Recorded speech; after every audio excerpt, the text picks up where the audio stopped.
1 2 1 2 1 2 1 2 1 2 1 2 1 2. We back at it, man. We back at it. Let's get it started early. They got us off Toronto radio fast. I'm thinking somebody from O.W.O. made a call. Yeah, as soon as Charlamagne started talking to Drake, they got him right off. They got us off there fast.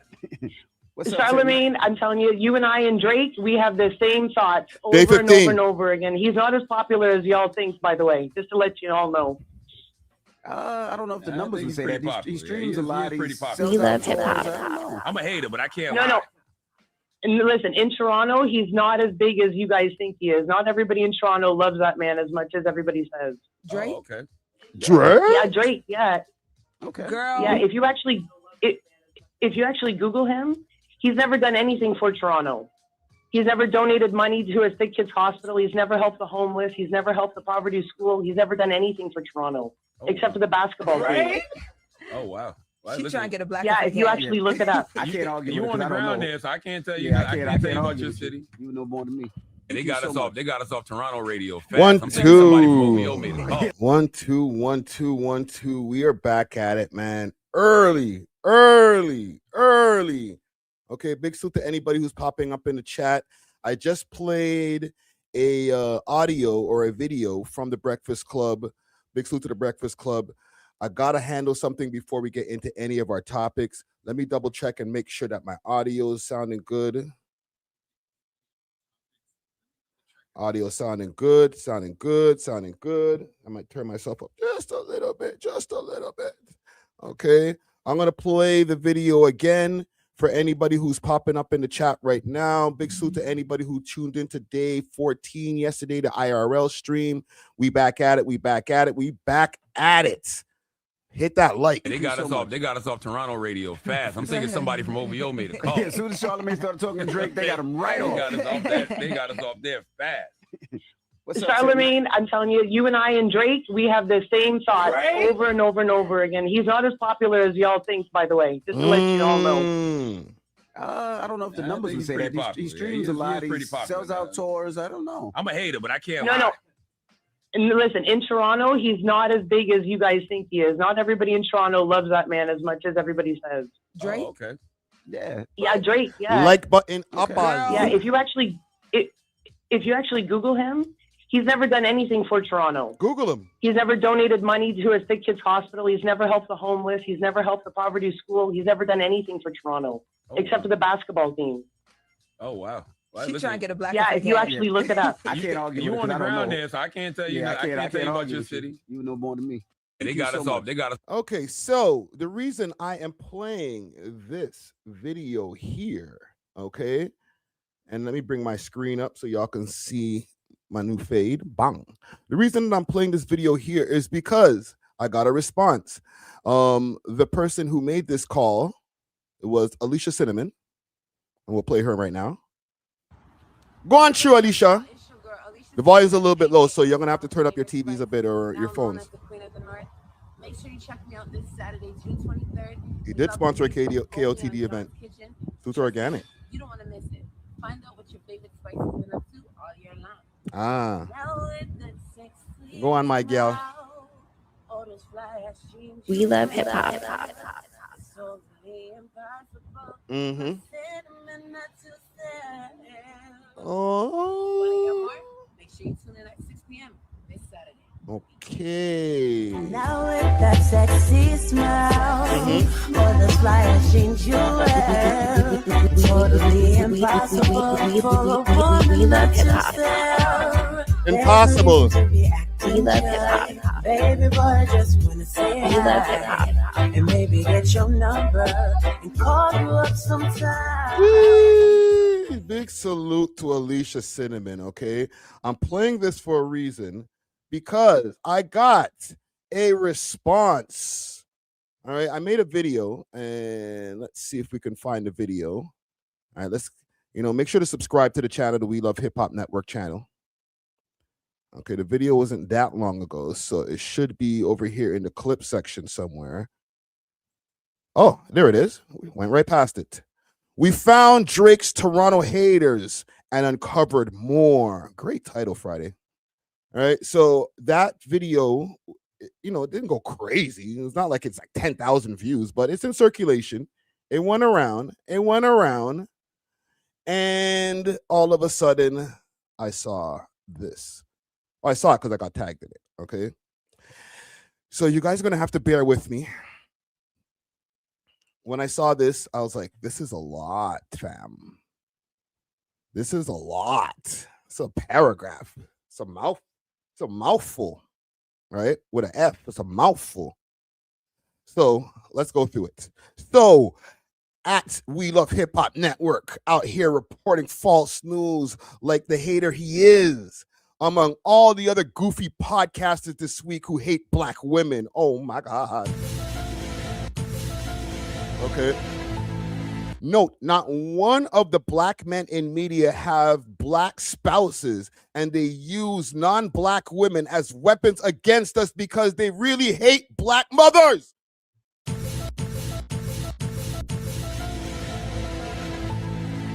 Too bad the informant is a hurt ass nigga. I guess she put it with a K in front. Good move with the K. A hurt ass nigga, just like the rest of y'all. Which is exactly where I made him that video of me as his WCW. So explain, gang, his WCW? Woman Crush Wednesday? Is that what he's talking? Am I here? Is she my Woman Crush Wednesday? Am I missing something? Okay, so I can put it on blast once and for all. This man's a fucking stalker and a liar. Oh my God, is she talking about me?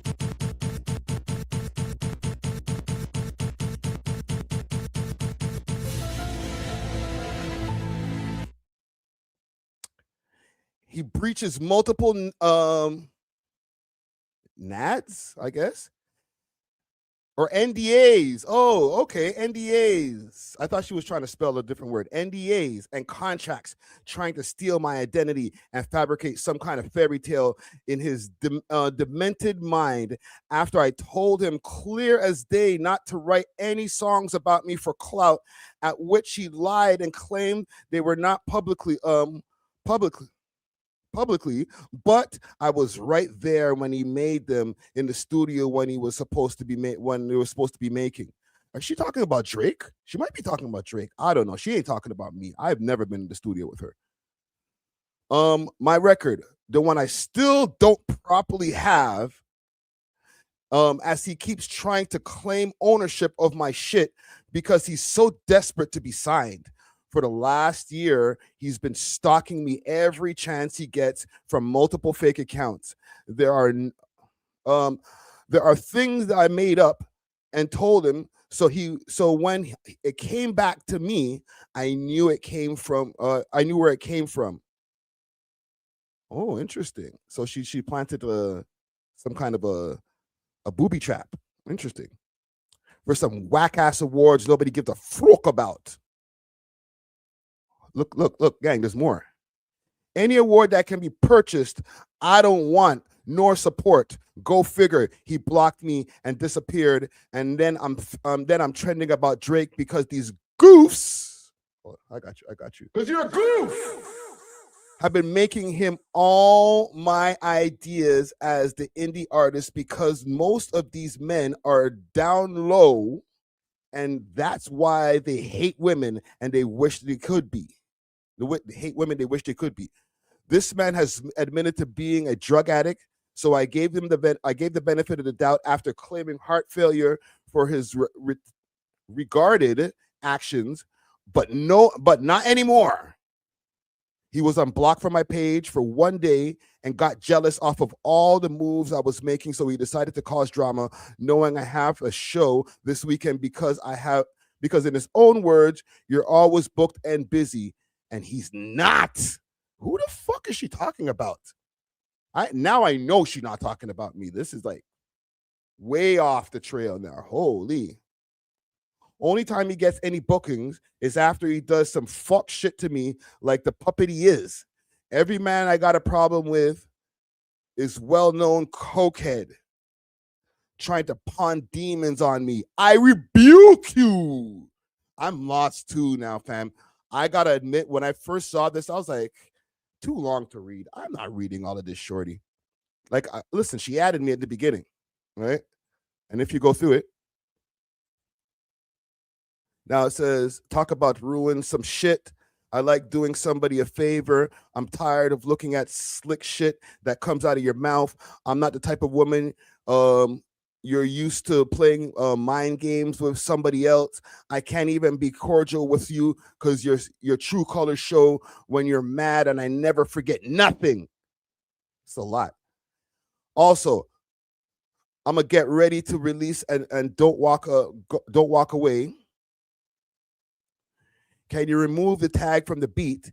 It takes away from my very first introduction of the beat. Oh, shut up. Get to the shit.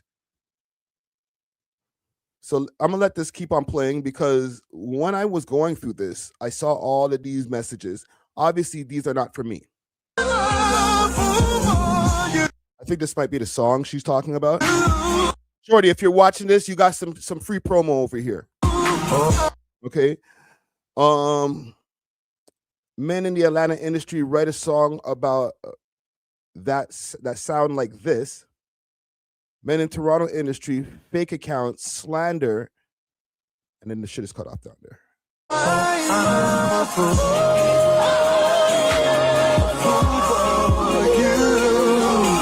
See her sitting on the side of the stage, pondering on all these fuck niggas. You know what I'm saying?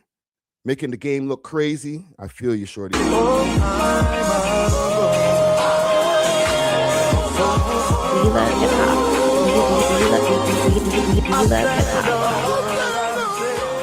What's going on, yo? We out here. So then there was more messages. Low key, I thought when I saw one of these messages, it's gonna keep going. It's gonna keep going. All right. I thought she thought that this was me or something. I'll let you see the first ones. Look at this. Okay. This is her posting the video. She found it. And then immediately I started seeing this. Let me pause this. Kofi Elias. Hopefully I'm pronouncing that right. Kofi, if you see this. Now, here's the thing. For the people who know me or been watching the network for a while, my government name is Kofi. So when I saw this, I was like, what? Does she think that this is me? And then, this Kofi guy here says, was this really you? It don't sound like you. And she responded, it's a white lady. That's a white lady. The one they love to fuck. And then, respond, laugh out loud. That's what I'm saying. And I'm not, and that's not my Alicia Cinnamon voice.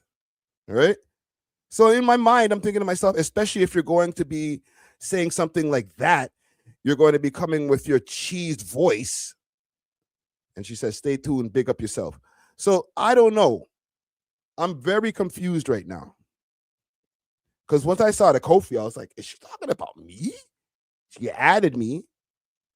But was this like some kind of ploy for me to publicize this grand scheme that's been going on against her and people stealing her shit? Because to be honest, like, with all due respect, shorty, I don't care. I don't give a fuck. I just don't want me, Kofi Carmichael, to be mixed up with Kofi Elias. That's all I'm saying. All right. Mind you, nobody's seen this. It got 1 like. But I just want to, get mixed up over here. Oh, and here's the response. You dweeb. Sorry, you big dweeb. The same lame nigga in Atlanta. Oh, see, this is what I'm talking about, fam. You big dweeb, the same lame nigga in Atlanta whose face I used as a chair that gave you that picture Friday. Get a fucking life. Huh? She used my face as a chair. Yo. Oh. If I'm going to call in, I'm going to say my name, you big clappy. I haven't heard clappy in mad long. Nobody's scared of you, fucking nerd. Why are you cursing up in my comment section, fam? What? Go on, bro. This is not Instagram, eh? This is YouTube. No wonder I didn't see this. I wonder if this was publicized or she's the only one who can see this. Hold on, let me pull it up on the screen. We love hip hop. I gave her an hour. It's not the whole hour isn't about her, gang. All right? Remember, for the people who are here in that chat or in that live, we covered a documentary. We talked about a whole bunch of other stuff. She probably saw the hour timestamp, her face on the thumbnail, and was like, look at this nigga. He talked about me for an hour, you claffy. You bitch ass nigga. Because you're a goof. Right? All type of goofs was flying in her crib. I'm trying to see if I can find her comment.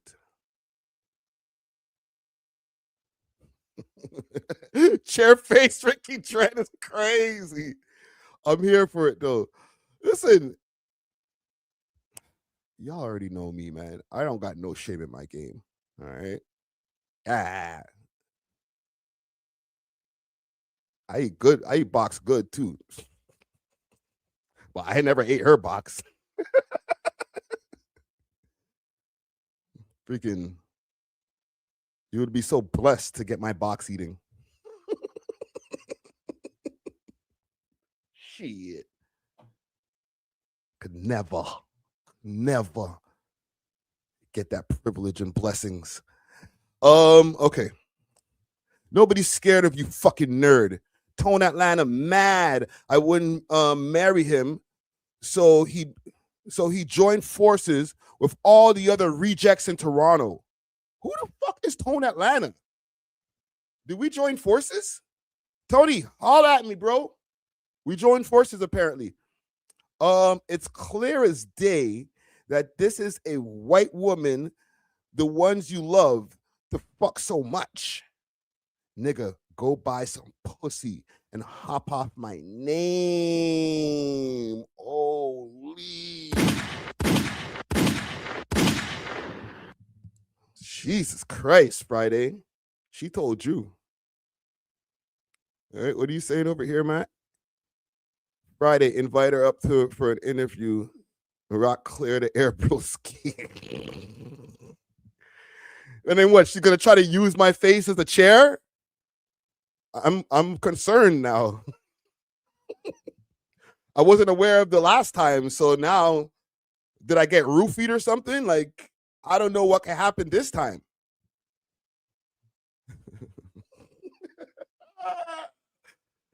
I'm loving it. We love hip hop. I told you we're gonna start off good today, man. We're gonna start off good today. Day 15, we halfway through. Oh man. Alicia.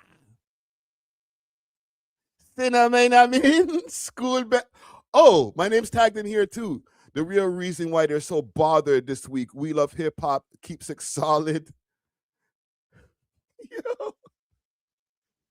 Did a whole PowerPoint presentation on some video from 10 years ago, dug up through my whole page to post all my schoolwork and somehow conveniently skipped and passed through promoting. I got a show this weekend. Nigga, I don't care. I'm just here for the jokes, fam. Holy shit, man. You're like, you didn't even promote my show. Like, nigga, you dissed Drake. We wanted to know who you were. And I had fun.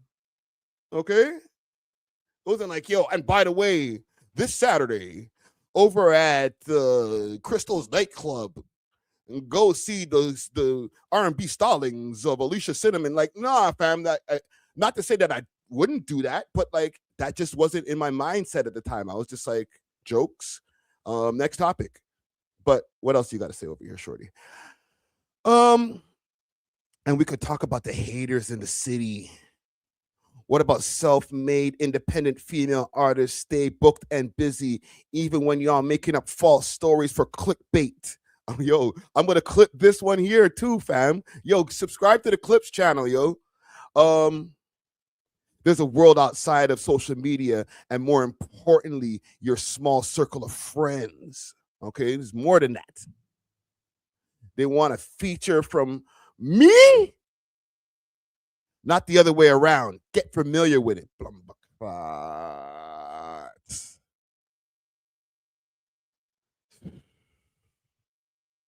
I'm here for it, fam. Oh man. So okay, Taste a Little Italy set to cover to take over College Street this weekend. Oh, there's gonna be mad white girls over there. Woo!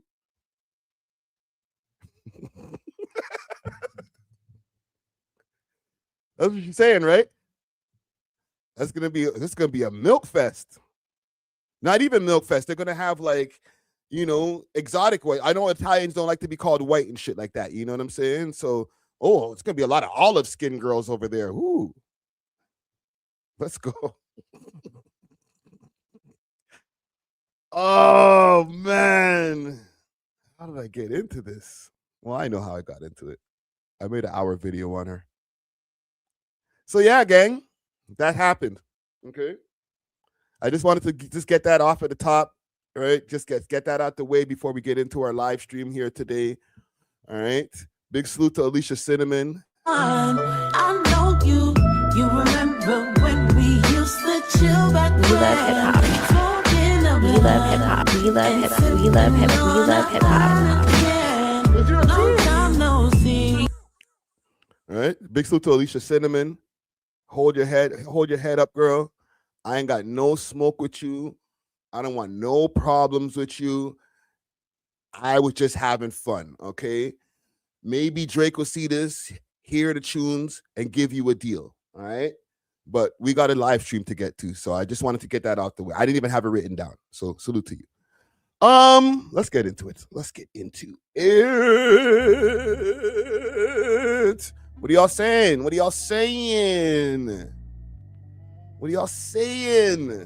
I had to bring one of the mics from the studio, you know what I'm saying? I got hella problems with her, right? I got hella problems with a lot of people. It's all good. You know. Welcome back. We are halfway through our 30 for 30 streams. Your boy Friday Ricky Dread back at it like a crack addict. Okay. We got a lot of topics to get into. We might be locked in for about 3 hours. Okay, because Drake is out here pressing streamers. He's rocking the BFR chain, and BFR has responded. All right, we got Akademiks news. Akademiks versus Lil Baby. It's going to be the crash out of the century. Akademiks versus Charlamagne is heating up. So we definitely got to get into both of those stories. We got a new K-Money track that's out right now. I'm going to go through the whole lore of K-Money from jail to where we are right now. Big salute to K-Money, all right? And we're going to react to the track, okay? We're going to react to the track, definitely. I want to also get into a streamer nuisance who's been out here. He maybe you guys might have remembered him. He called a bomb threat in a movie theater, and now at an Ontario university, he took a bunch of curry and threw it on the people, okay? This guy's from here, so we got to talk about it, all right? Staying on the streamers, Kai Cenat has announced that he is back and he's doing Streamer University 2. All right, we'll talk about that real quick. Maybe we can see if we can get the gang up on Streamer University. You know what I'm saying? Also, I want to get into a quick segment about Westside Gunn and Conway and Benny the Butcher. Maul from the Rory and Maul podcast has responded because, he's deeply intertwined with them, and there's a lot of beef going on over there. Very interesting story that I got to get into. Also, the Tim Hortons lawsuit versus Rebel News is heating up. We got to get into that. And somebody sent me something. maybe we'll cover it at the end of the live over here. I call it Fat Guy Documentary. Okay, there's a man from here in Ontario. I think he's like 600 pounds right now. He's trying to get, I don't know if he's trying to get skinnier or if he's trying to get to 1,000 pounds. The shit is high level debauchery. So I don't know. I just enjoy watching stupid shit. So I'm gonna bring it to y'all. Okay, who's locked in with us over here? I seen Old John Crow 416 Trackstar Music in the chat from early. Big salute to QJ who was in the chat from early. Black Pudding TV. Althea Wilson in the chat. Who else is over here? Johnny Blix. Sheistiest Bud. All right. Ghost Nerd.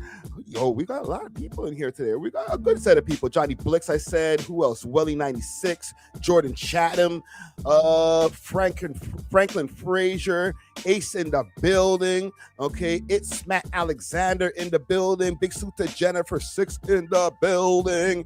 El Manito in the building. We got a good crowd in there. It was that is I Fresh 6549. Big salute to all the people who have been popping up, man. If you're in the office right now, okay, keep the headbuds or the earbuds in tight. You know, you don't want to get in trouble with the boss. I might crash out a couple of times, so, you know, just be aware, be aware, be aware. If you're driving your, you know, deliveries or whatever, I got your back on the highway in these crunched, crazy Toronto streets. We here, man. We here, man. We here, man. Let me turn off this beat. Courtesy of B3. Big salute to my brother B3. You know what I'm saying? Big salute to my brother B3. Yeah, man. Yeah, man. Day 15. Okay. I am going for my 30 for 30. Again, big announcement. Going to be in Montreal between the 19th to like the 21st. Okay. I got to come back and do. So there's not going to be a podcast on Monday the 21st. Monday the 22nd. There will be no We Love Hip Hop podcast episode dropping on Monday the 22nd. That's a few weeks from now, so don't even worry about that. I got a lot of things that I want to get into. Big salute to everybody who's tapped into the live stream, the IRL stream that I did yesterday. Okay, I had a lot of fun. Big salute to Rock the House Barbershop. Went over there at 207 Augusta Street over there in Kensington Market. Go check them out. Big salute to Toronto Collective. The address is on Spadina Avenue. Okay, right by Spadina and College. You can't miss it. Big salute to Play the Record. Also in that same area, all of the foundation places that I've been going to for years. I had to go and check in, right, and bring the chat with me. Going to be doing more live streams. Let me know in the comments any live stream ideas that you guys have for me. I am down to do them. Okay, so, you know, keep me looped in. Okay, keep me looped in, and we'll make the last 15 days the most legendary 15 days that you've ever seen on this channel. But let's get into a couple of things here. I want to start off with a couple of these Drake stories, get them out of the way so that you won't be saying, oh, this is the Drake Glaze Network. Okay, Drake is on vacation now. Iceman, all of the other albums, Habib T, Made of Honor. He dropped all that shit. He's chilling, right? And now he's gone to his favorite place, Turks and Caicos. He's trying to just stay low key, you know, bask in the glory of these #1 hits, okay?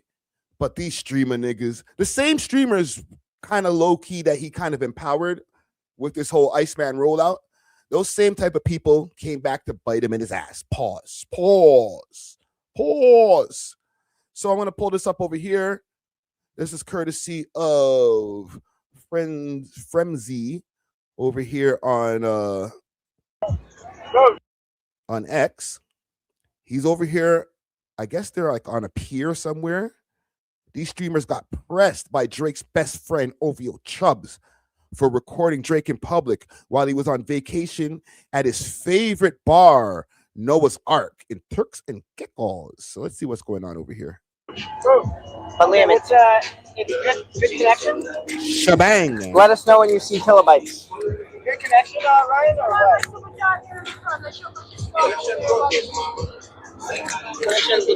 Not to make Chubbs crash out, brother. Sean, there he is, bro.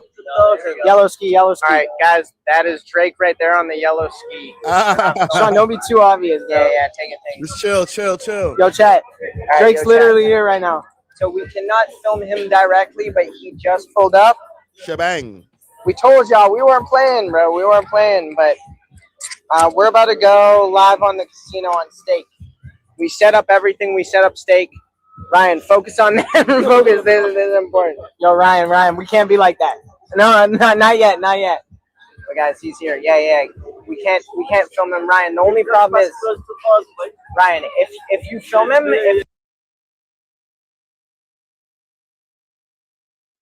My bad. You know these guys have to have money too for them to be over here on the friggin' pier. Turks and Caicos, like, I don't know. That's just never been in my thought process, just for the amount of money I make right now currently, to be like, all right, that's my next destination, Turks and Caicos. You know what I'm saying? Right, Jen? You're going to go pull up on Drake? The man is accessible. Like, yes, there's a security. If you see the one guy over here, he's probably watching the stream. Like, I can see you guys filming Drake, and I'm part of his security detail. But just for these guys to have this access, they daddies got money. Either that or they made money from streaming, okay? Or both. But they're like literally at the same place where Drake be at. you film him directly, yeah, don't worry. You can take a screenshot of the stream. The stream's going to be going. But we've been here, we've been filming, but yes, guys, he's right behind us. So. Yeah, that's crazy. He's right behind us. And Liam, that's one of the security guards right there. Right? There you go, bro. You good? You ain't done nothing, brother. What we paying you for? You're letting them continue to stream? All right, guys. So, Liam, your mic's on? Yeah. All right. Drake is here. We're looking at him right now. He's behind the filmer. Sean, should we just show like? No, we can't. Ryan, turn the camera real quick. No, Liam, no. Show him. Yes, he's on the yellow ski. Go more. Get the angle better. Chill. We saw Liam. Ryan showed it. We don't want to be too obvious because keep in mind, 10 man, bro. Security is watching their security at every corner of this tiki bar. 10 think so? All right. Damn. Yo, they probably had at least 10,000 viewers in the chat at that point. Like, yo, I'm literally watching Drake right now, fam. You know what I'm saying? People probably started sharing his freaking live like crazy. Like, oh, shit. I gotta get another margarita for the vibes. Give me a sec. Yeah. How many viewers? Chat. Y'all see that, chat? The boy is here. Yeah, I got it. Yo, you're the guy when you go on vacation and the music that they're playing in the background is just all your shit. Either that or you're a super narcissist. Like, no, just play my shit. I'm here. Just play my shit. Like, they ain't playing nobody else's song. I'm hearing friggin' "You're Not in the Streets. You're Not in the Like, yo, no, play something new right off of Iceman. Or did the DJ automatically be like, yo, Drake's here. Only Drake. Play only Drake for the rest of the night. All right? Listen, I don't want to be a hater because they be calling me a hater, but like, are y'all, if you guys were like the mans, like you're a rapper, you got hit songs, do they gotta play your shit? Like, I understand, like, you walk into the building, play my shit when I walk in, you know what I'm saying? But do they gotta play your shit like the whole time while you're there? All right, he was recording outside, tweaking music videos. I don't know about that. Mans are chilling. Just play my shit. I don't want to hear no other rappers. I don't want to hear no other singers. I just want to hear me, nigga. Play my shit. All right? Would y'all be down for that? Let me ask you guys. Let's make a poll.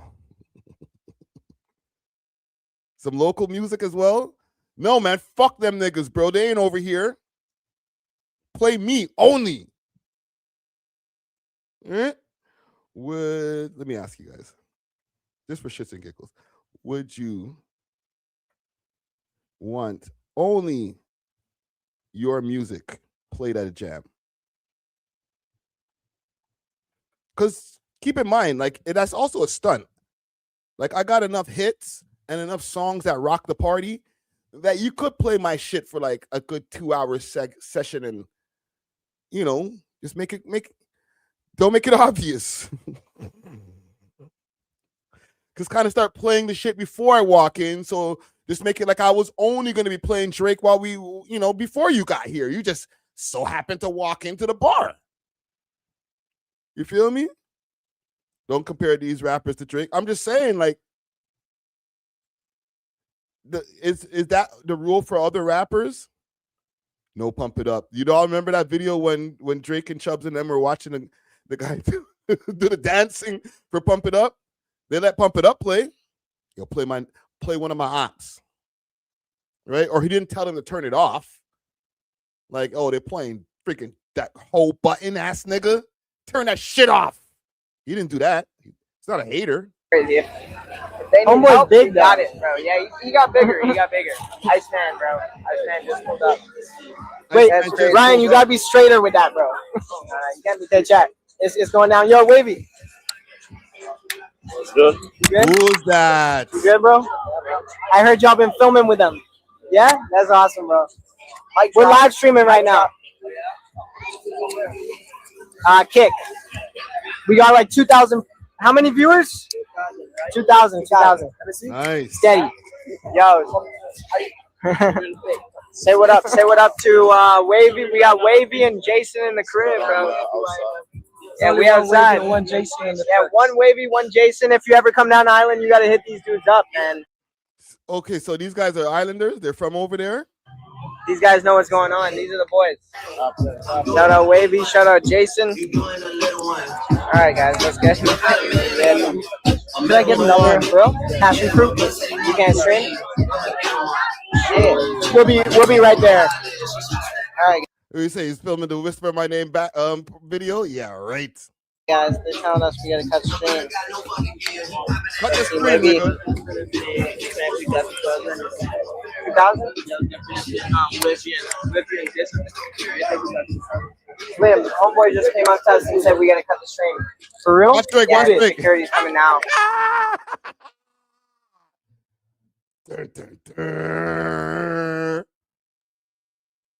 Watch Drake don't come over there and freaking fold that up right now. Let's see, maybe 2,000?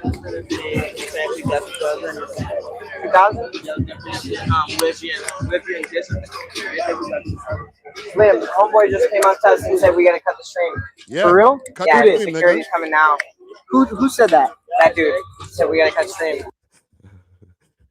Drake's like, oh, fuck, man. Can man just be on vacation without man just live streaming my location right now, brother?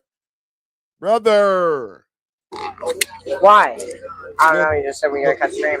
Chubbs, handle that. Sean, that's crazy. Yeah. Who did? We can't live stream? No. Yeah,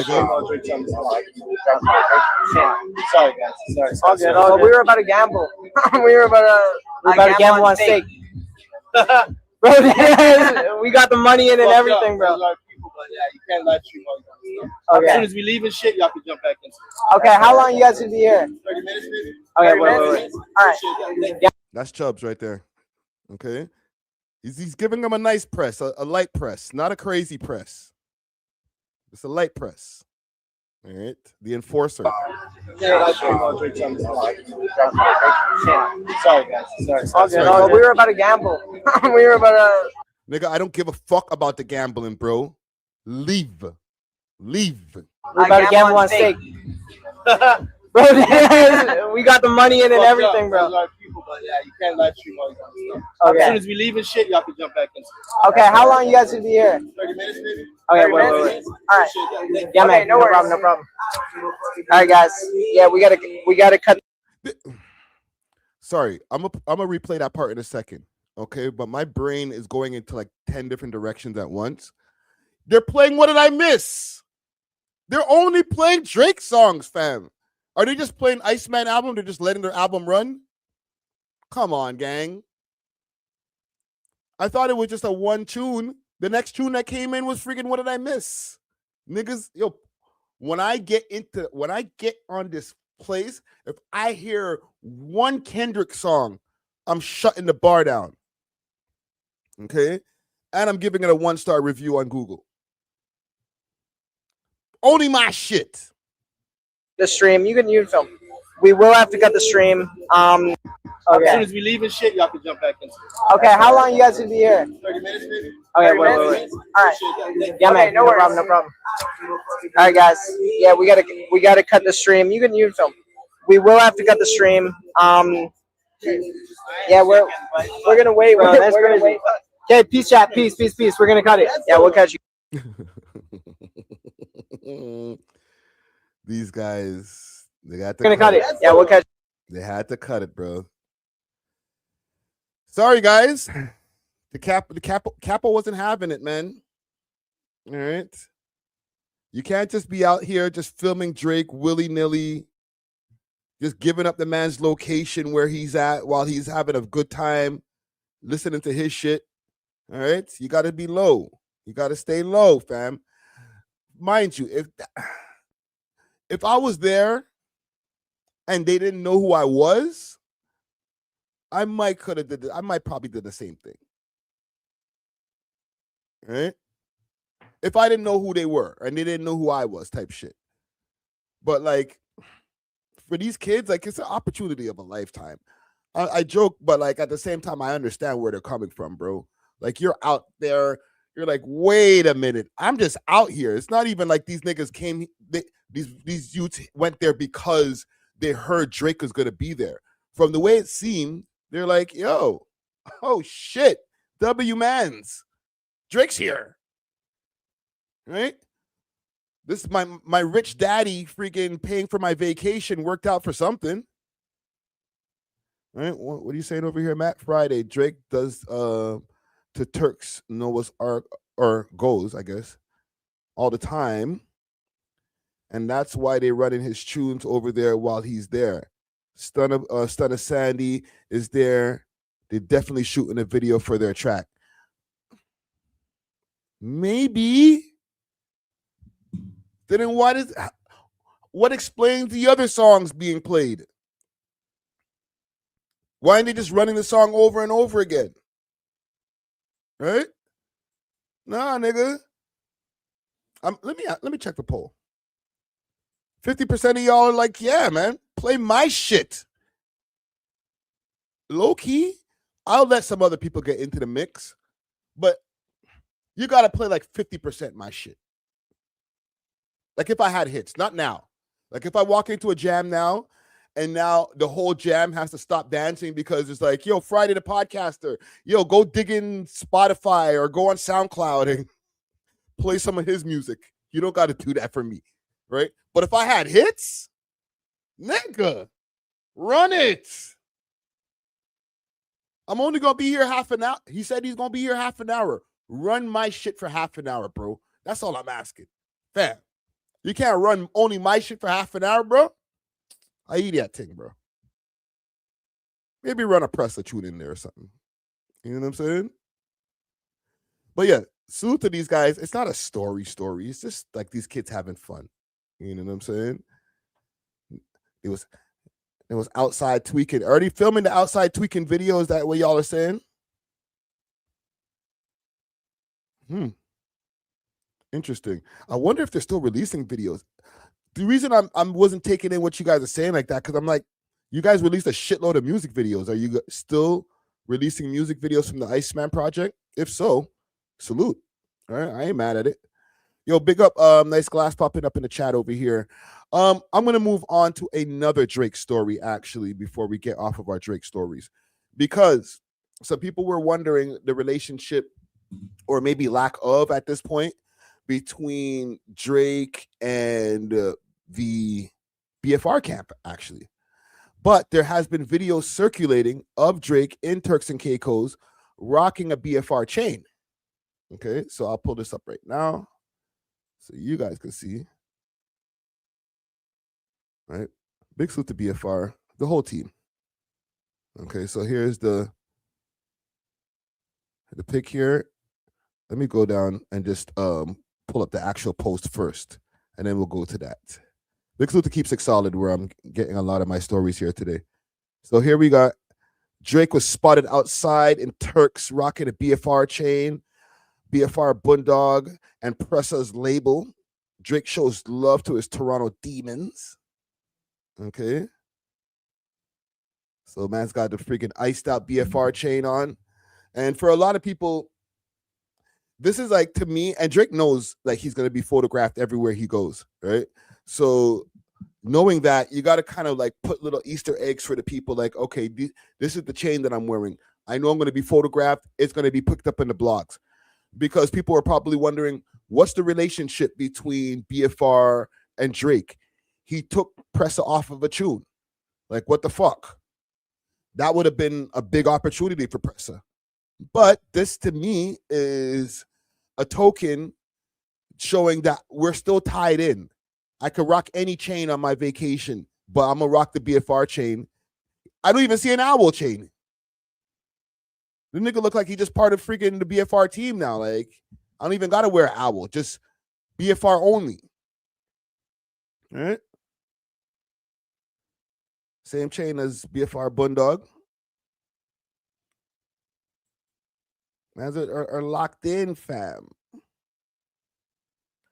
And BFR Bundog responded. So Bundog responds to Drake wearing the BFR chain in Turks and Caicos, and he seems to be addressing his little brother Pressa getting taken off of National Treasures. Okay. He says, always love your brother through wrong and right. You can't have the pros without the cons. No one is perfect. Hashtag free game. Okay. Basically what I just said. And it says, we're back in this forever. Through all the whispers, we stood tall. We never turned our backs when the devil tried to seduce. We knew it was all negative energy. Hold on, it's hard to read this shit. We knew it was all negative energy and temptation. What is a man without discipline? Your action defines you as the man when there is a lot of emotions involved. Only hoes switch when they get mad, and that's why they hoes and haters. But I can't relate to these haters. My enemies never made it. Free game for real. Hold on. I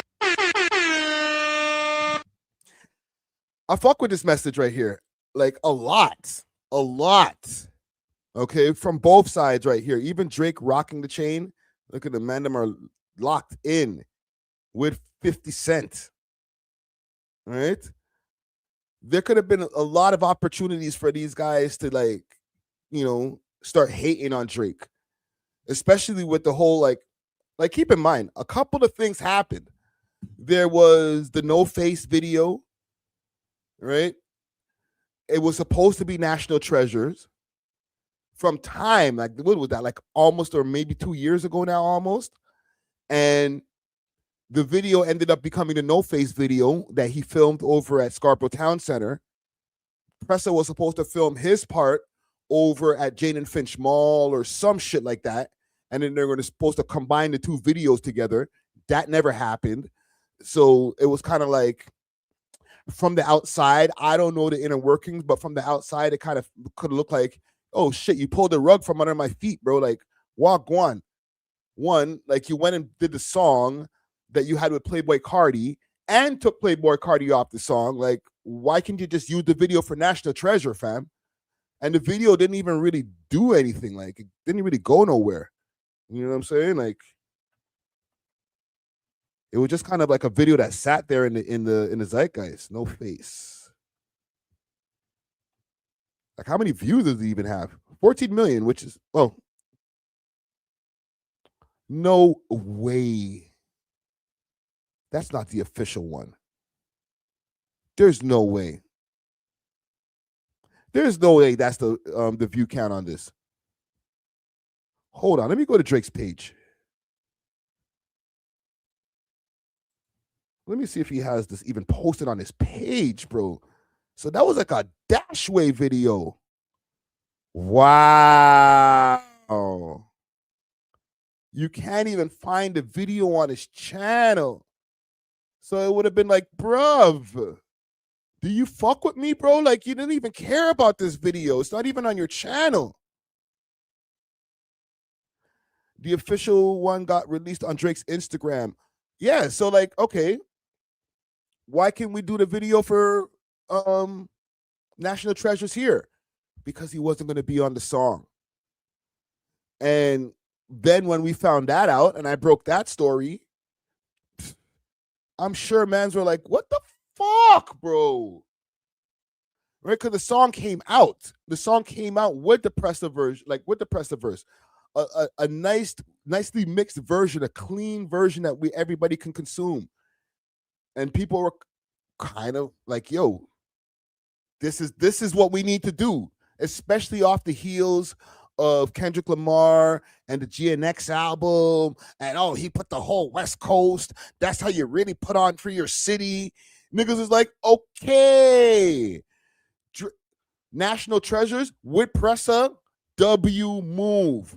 Am I wrong about that, gang? When we've heard about that, even if the people who didn't like the verse that much, let me ask you guys, should Drake have left Pressa on National Treasure?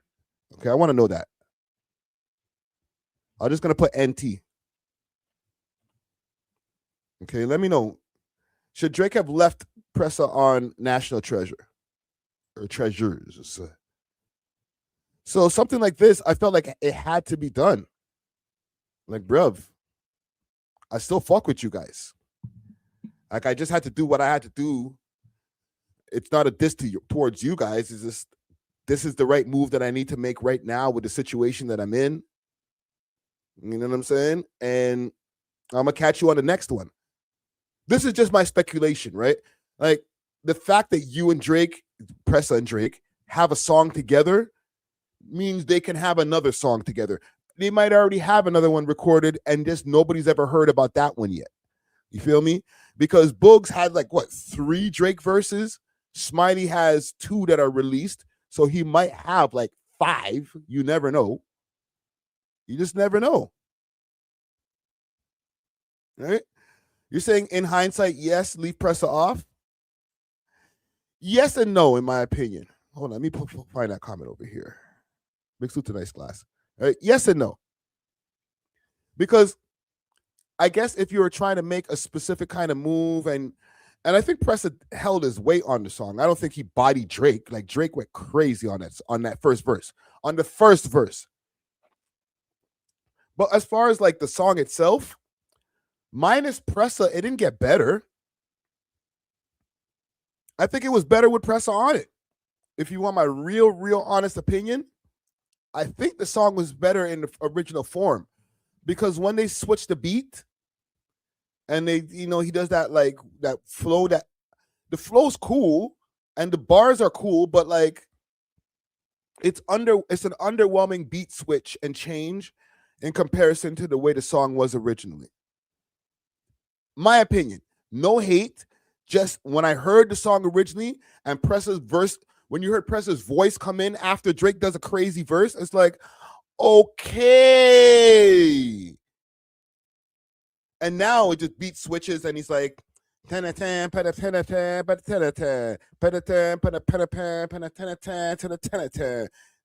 a simple flow. It's not like he didn't go crazy on the second beat. The beat switch slapped. The beat is not bad. It's just that he went less crazy. Like, you went crazy on verse 1, and then you slow down on verse 2, instead of just putting the next man who was like rapping Pressa sounded like he was rapping for his life on that verse right there. All right. So I say all that to say, this was a point of contention for the audience. Maybe not even for Pressa, because he said nothing. Through this whole interaction, he said nothing. And that's why Boondog is saying something about stand tall, didn't fall to the temptation, any of that stuff. Because, to be honest, He could have been disgruntled. He could have been disgruntled in real life, but he never expressed it on these internets and on the social medias and shit. You know what I'm saying? Because that's how you fuck yourself out of your position.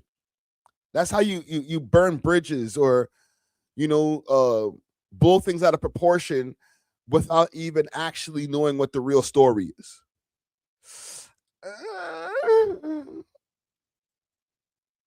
Carol. For anybody who's listening back to the Spotify version of this, Carol put IE top 5 on the screen, or I put that on the screen, but that was in the chat.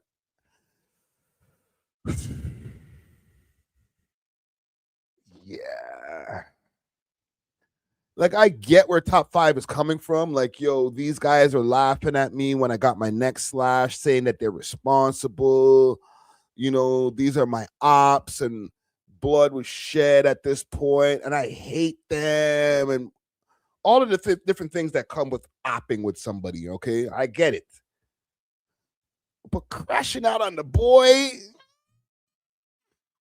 And listen, anything that I'm saying here, I will say to him, like, to his face on FaceTime or whatever type shit. Like, maybe crashing out on the boy wasn't the best idea, because look at the long-term game. You know what I'm saying? Like, these niggas, they stood tall. Man's running around rocking the freaking BFR chain. He might have a GGG chain too in his jewelry box. He's just like, nah, I ain't rocking that right now. Not to say you're gonna melt it down or something, but he's like, nah, I'm about to put that one on ice. You feel me?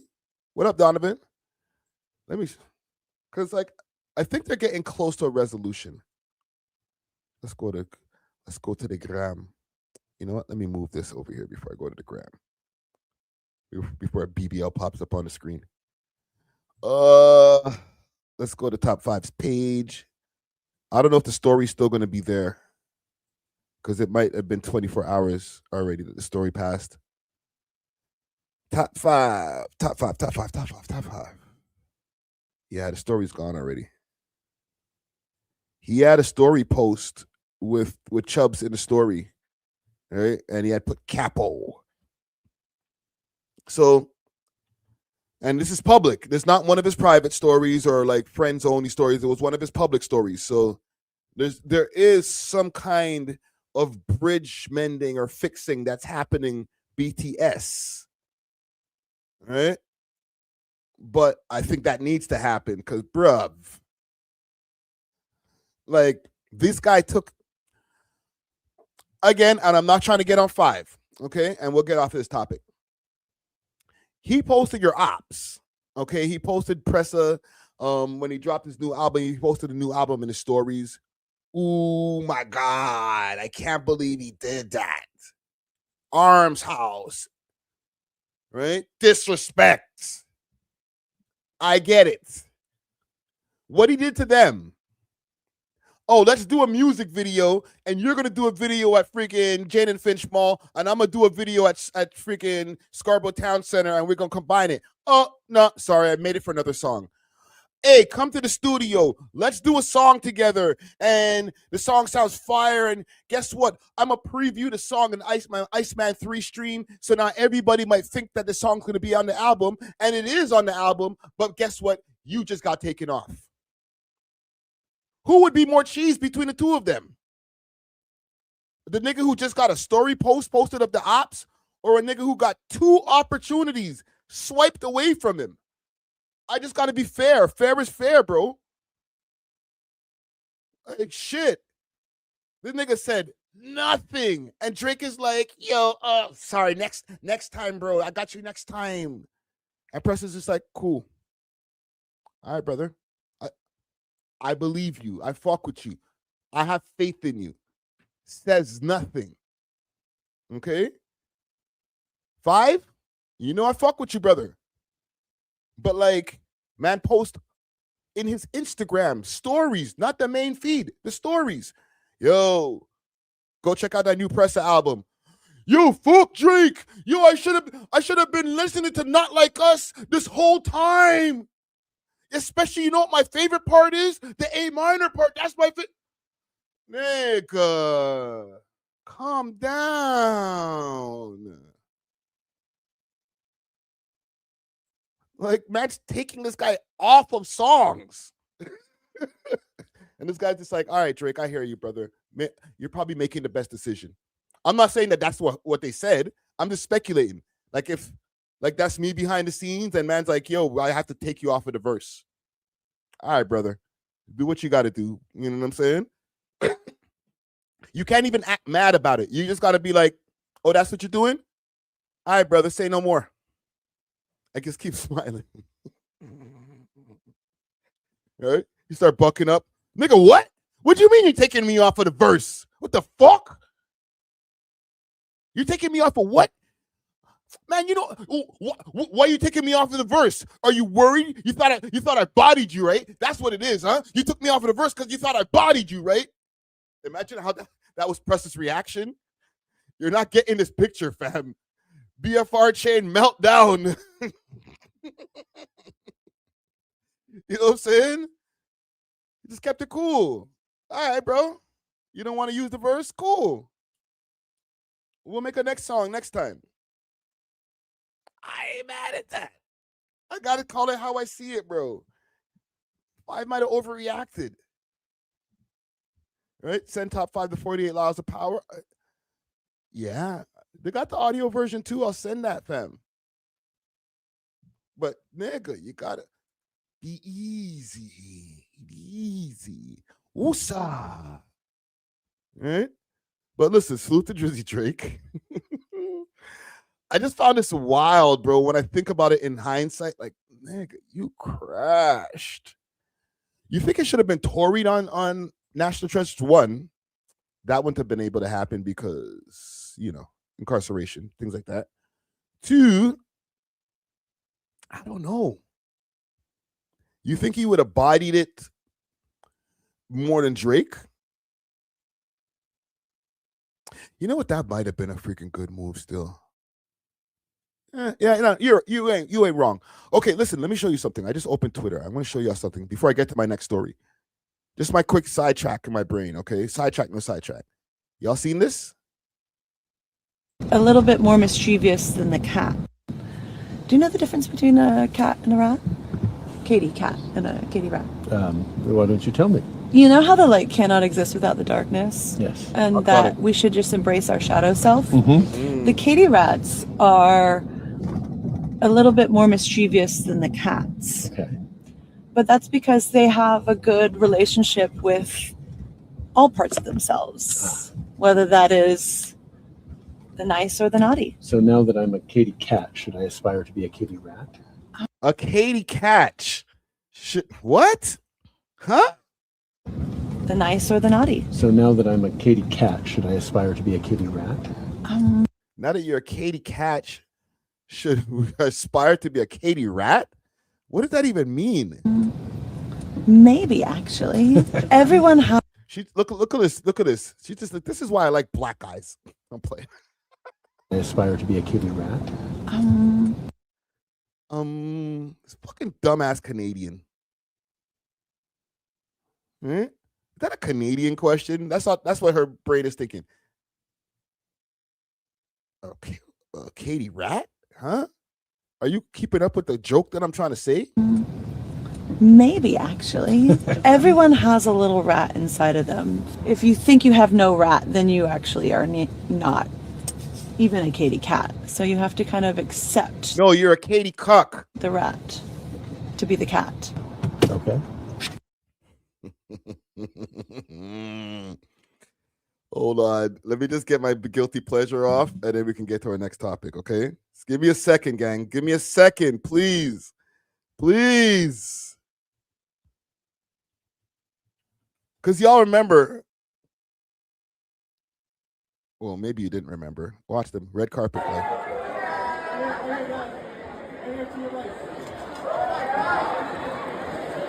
Yo, kiss her on the mouth, nigga. Why are you not kissing at your ting, bro? Hold on. Mouth probably smell like dick. Did I say that out loud?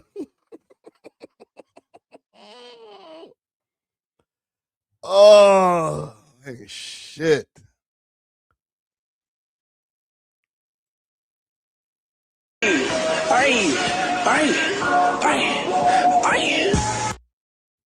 How long ago was this? This is just like a week ago. Right? From 2013, pining over a man for 13 years. What? Is that your chick? He'll be back. Wait, okay, everyone calm the fuck down. Oh my God, I can't believe it's you. Oh my God, it's him. Oh my God. He smells just like backwoods, just like I thought he would.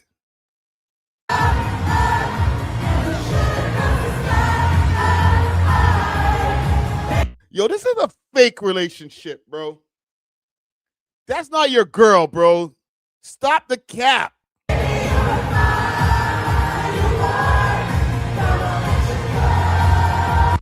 This doesn't look comfortable, fam. I'm uncomfortable watching it, fam. Like it's awkward. Awkward.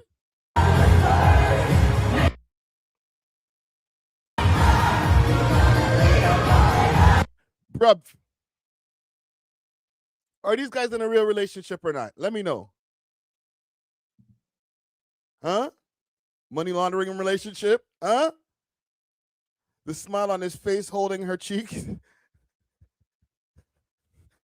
Yo, what cheeks? Huh? Nasatal.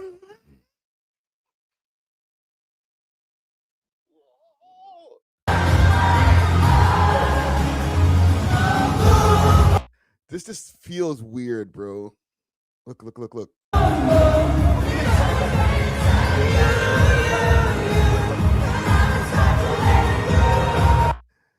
You know the cameras are on you. So you're just doing every piece of posturing you could do. Look, Hollywood. I have a boyfriend. Okay? So, just so that you guys might think that I'm single. I'm not single. Look, I'm dating a former prime minister.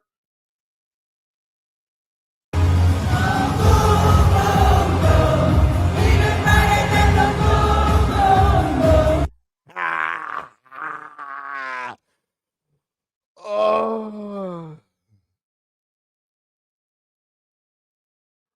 What? Get out of here. Listen, I'm going to get to my next topic in a second, but get out of here. Trudeau's ex-husband left him for her ex-boyfriend who's a doctor. A lie. Get out of here. Hold on. I was making a thumbnail. Okay, so leave me alone. I got the Drake tats. Look at some of these other ones.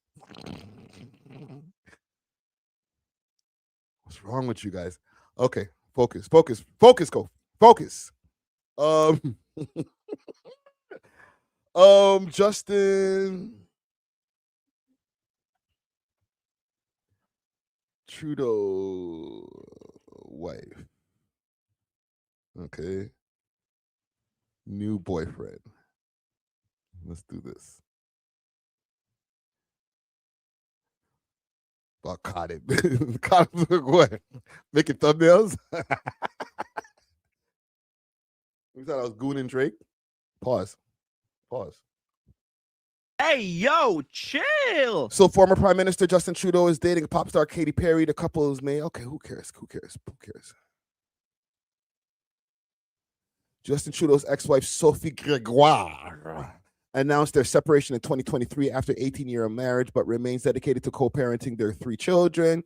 Gregoire has publicly addressed the high-profile romance on podcasts, emphasizing that while processing her ex's new relationship in the public eye is an emotionally complex. An ex's new relationship in the public. Does that mean she's dating one of her exes? Oh, she's talking about, her man dating friggin' Miss Perry over here. She chooses to focus on her family and continued co-parenting dynamic. Who's the new boo? Who's the new boo? I bet she's a black guy.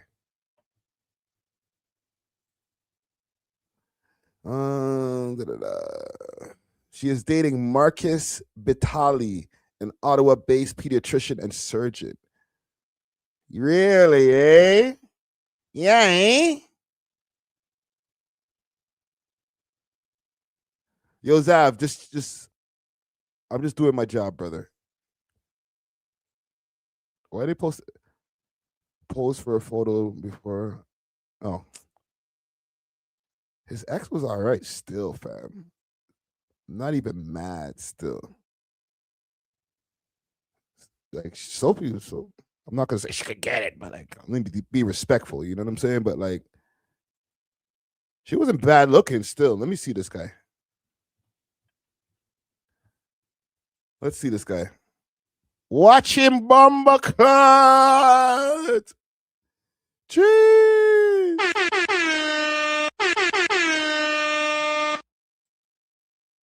Right? Compared to this guy.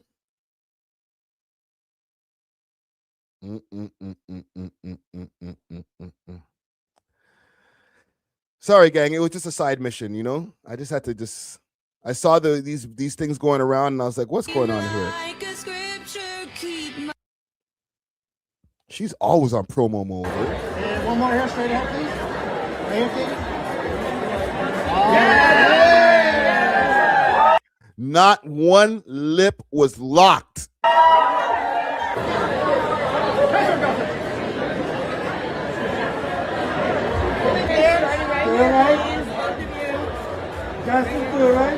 And guys, straight ahead. Yo, kiss your girl, Brethren. Justin and Katy.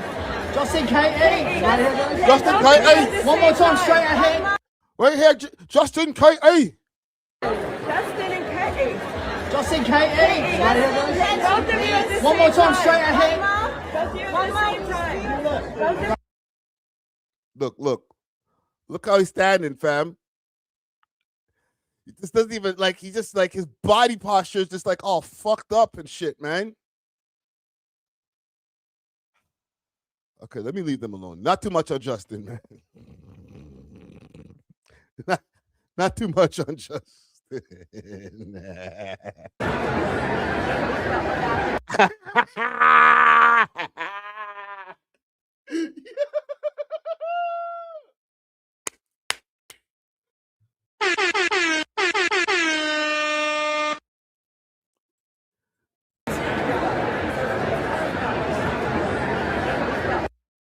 Nigga, you are the side character now, bro.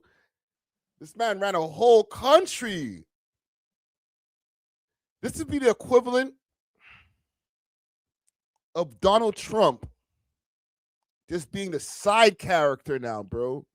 Like, nigga, go stand on the side. Go stand over there while I talk to the press. Ain't nobody want to talk to you, nigga. Fuck out. Yo, stand over there. Shh. Shh. Big people are talking.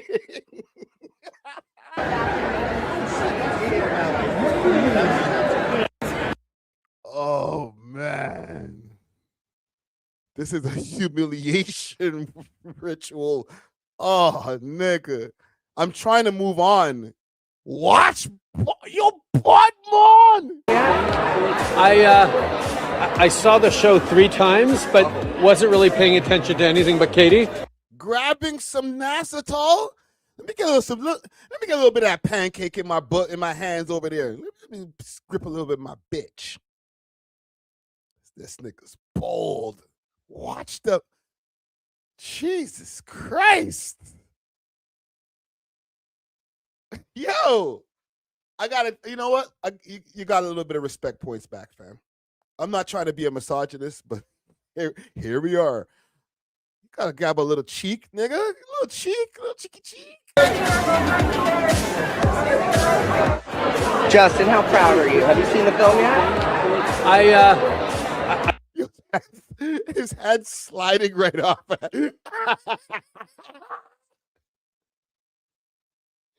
He's trying to grab. Oh, fuck. His hands just going, sliding right off in the back of that shit. This is Japan fluffy pancakes. Ain't nothing fluffy about them shit, bro. Oh.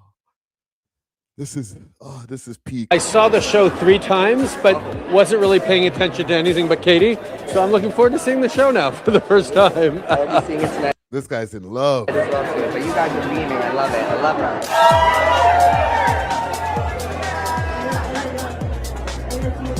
Go, Justin. Go, Justin. Let's go.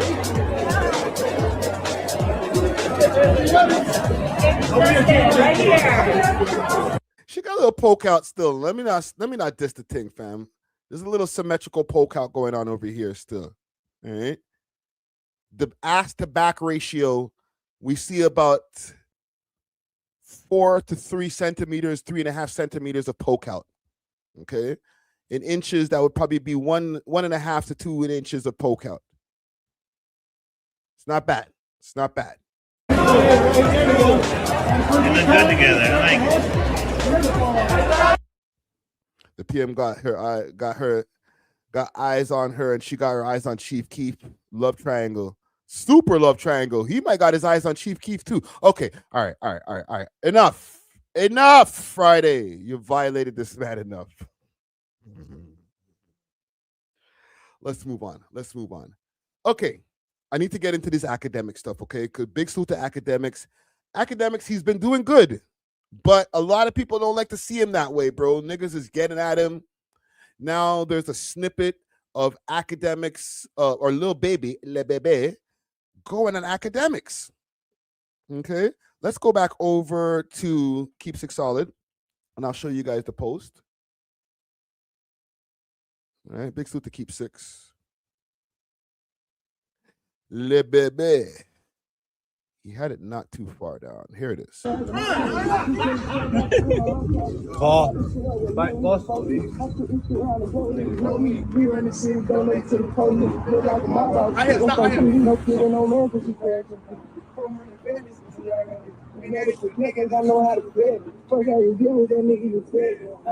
Fuck Akademiks, that nigga the feds. He's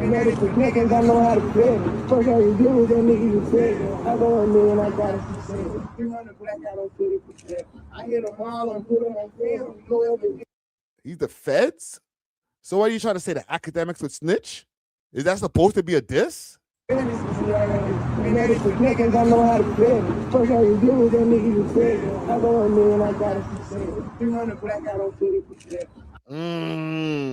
All that for you. 300 blackout. For you act when he see you next time. Y'all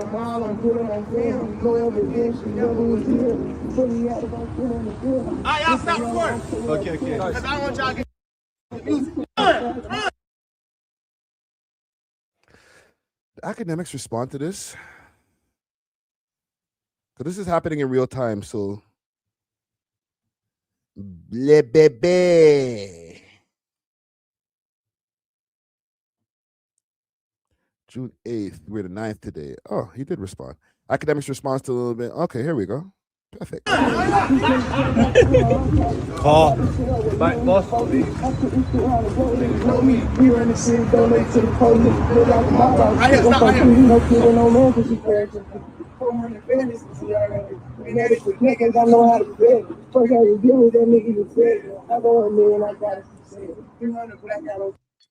Hey, Lil Baby, I'm making short and sweet to your fucking retarded ass. You're hanging with the police. Y'all niggas in Atlanta, we've heard you talk to the police, nigga. You can't say I'm the feds when we heard your man talking to the feds. I'm gonna cook you later. But let me just say that now. Le Bebe, you stupid ass retarded nigga. Imagine call me the feds when you riding passenger princess with the feds. I got y'all niggas on tape talking to the cops. You want to do a marathon? Damn, Mac. Say it ain't so. No. Say that again. Can't say I'm the feds when we heard your man talking to the feds. I'm gonna cook you later. But let me just say that now. Le Bebe, you stupid ass retarded nigga. Imagine call me the feds when you riding passenger princess with the feds. I got y'all niggas on tape talking to the cops. You want to do a marathon? It's a reason why when y'all drop songs, y'all got to say, this a rat, this a rat, this a rat. Y'all from Atlanta, all y'all been doing is talking to the cops. That's the Atlanta special, you stupid ass nigga. You can't call nobody the cops. Nigga, if I'm the cops, Young Thug the lieutenant, nigga. You can't call nobody the cops. I can't. This is like, oh, this is history to make it. Oh, I'm gonna cook this nigga beyond belief. He called me the cops, his man talking to the cops, giving them their number? The nigga trying to pull a street move on me. Nigga, I ain't even call the cops. His man saying to the cops, you want to take my number in case you need follow-up info? I won't tell, just don't tell the world. Oh, hell nah, these Atlanta niggas is cooked. This nigga said, I'm the cops. He's riding front seat with the cops. He used to be rapping with another nigga who's just like the cops. Nigga, you're from Atlanta. That's the police station. I know Lil Baby not talking. Listen, I'm sorry to tell y'all. A rapper calling anybody a rat. Yo, Baby, you're the biggest rat, my nigga. Isn't he on QCP? Or on QC, the label? Right? Isn't P...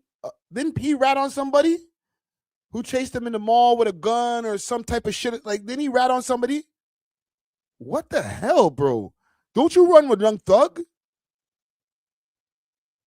I don't think these guys realize, like, I don't think they think that they're rats. Right? It was P. Yeah, I don't think that they think that they're rats. They look at Akademiks and like even like Flacco or myself, different people who are in the media, like, oh, you speaking on police shit, you the rats, you all the feds. But I don't think that they think that like what happened with Young Thug, they've rationalized that. Look, he's down with Big Banks. He went on Big Bank's show, he cleared it up. You know what I'm saying? Like in their mind, I don't think that they think that they're rats. They're like, no, we cool, man. Y'all didn't get the memo, nigga. Like, nah, bro, like, we're still watching the same internet as y'all. And the conclusion to us is y'all niggas is rats. Rapper. You're a rapper from thing. Said, I'm the cops. He's riding front seat with the cops. He used to be rapping with another nigga who's just like the cops. Nigga, you're from Atlanta. That's the police station. I know Lil Baby not talking. Listen, I'm sorry to tell y'all. A rapper calling anybody a rat. Yo, Baby, you're the biggest rat, my nigga. Wow. You're a rapper. You're a rapper from Atlanta. Rat. Fuck is you talking about? Chat. My blood is boiling. I can't wait to go on stream, nigga. I'm gonna drop 30. Not even 30. I'm gonna drop 300 tonight. Don't you worry about it. Don't you worry about it. Thank you, God. He wasn't even on YouTube for this. He was like doing his kick stream, rumble stream type thing. This is a stream on the low. I only got two things for tonight. Iceman, Cook Baby. And the rest of y'all Atlanta snitches, y'all gotta get it too. I'm sorry, because y'all can't call people rats no more. Nope. We're stopping it today. We're stopping it today. Nigga, you're from Atlanta. Nigga, like, what the fuck? Y'all niggas might have been born with a badge. You might have been born with a badge.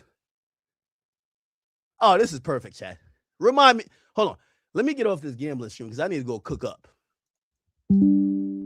I need to get off this. Damn, I'm still hyped that I won this shit though. All right, anyway. Why y'all should have told me when I'm on the big stream, bro. Because I'm ready to drop 90 right now. Yo, Lil Baby hanging out with all the Atlanta rats calling me a fed. Are you fucking kidding me? Gen 6 says Act destroyed Lil Baby's music career. Low-key, he kind of did.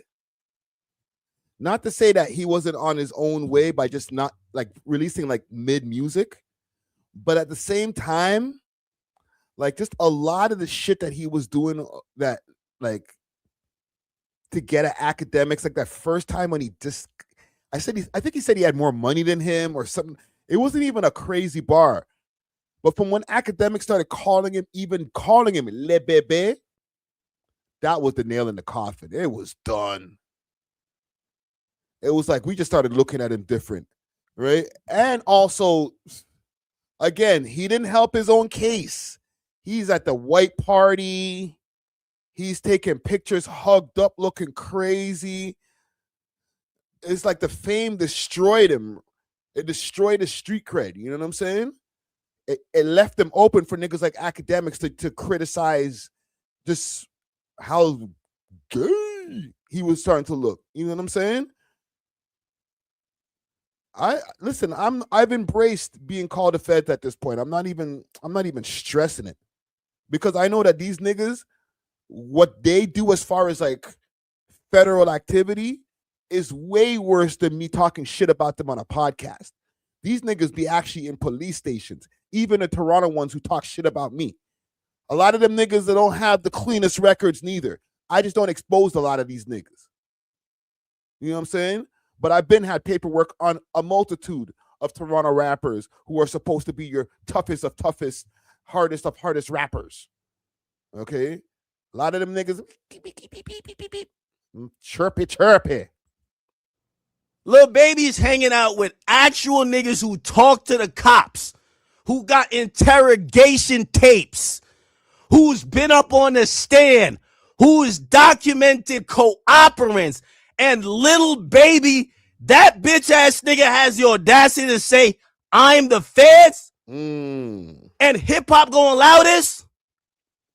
Y'all gonna let Lil Baby still act like they gangster while they riding? Nope. At least with 6ix9ine, y'all told him like, yo, shut the fuck up, stop that pussy ass shit. You're telling. We got 6ix9ine. How come these Atlanta niggas is acting like they still tough? Brother, the reason is they don't know that what they did was considered snitching. The rules of snitching has been bastardized so much. Okay? Can we get it clear right here on the We Love Hip Hop podcast, day 15, 30 of 30? Can we get it clear on what snitching actually is? Okay? I have a chat over here. You guys can help me out. We can workshop this. As somebody who's been on roads before, snitching. Let's go to the first highest level of snitching. You go, you testify on your team, like everybody gets busted. Okay, they do a freaking big raid and raid all of the mandem. Okay, 30 of you guys get raided, and they get you an interrogation, and you start telling them who the plug is, who's the one selling the guns. Okay, I just want to get out of this life at this point. Okay, I could even tell you where the plug gets his shit from. I'll tell you anything you need to know. Don't even make my time lower. Give me 0 time. I want to go home. Okay, will you be willing to testify on the stand, sir? Yes, anything you want. Okay, and then he gets on the stand and he says, that's the plug. He's the mastermind of this whole thing. Okay, that's S tier A or S tier snitcher. You know what I'm saying? Like he went the whole way, and his team went down in the process. Niggas got 150 years here, 120 there. You know what I mean?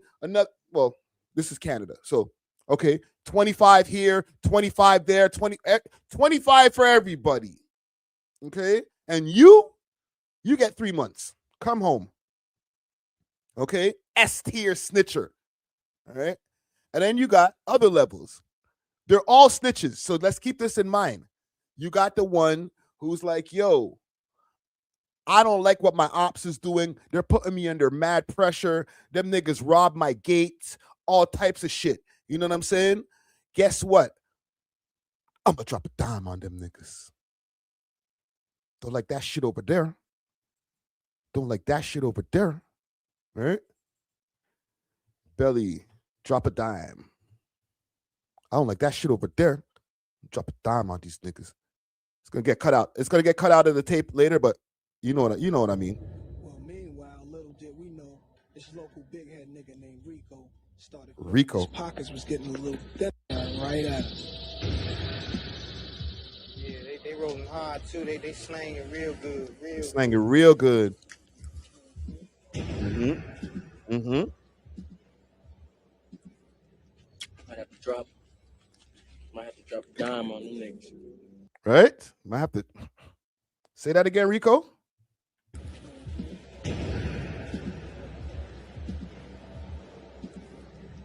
Might have to drop a dime on them niggas.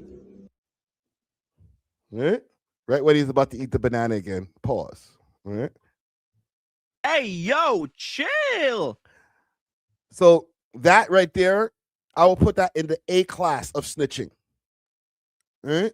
You're not snitching to take your own people down. You would do it. Okay? That same nigga, he gon' if it came to him and his crew, he's snitching on them too.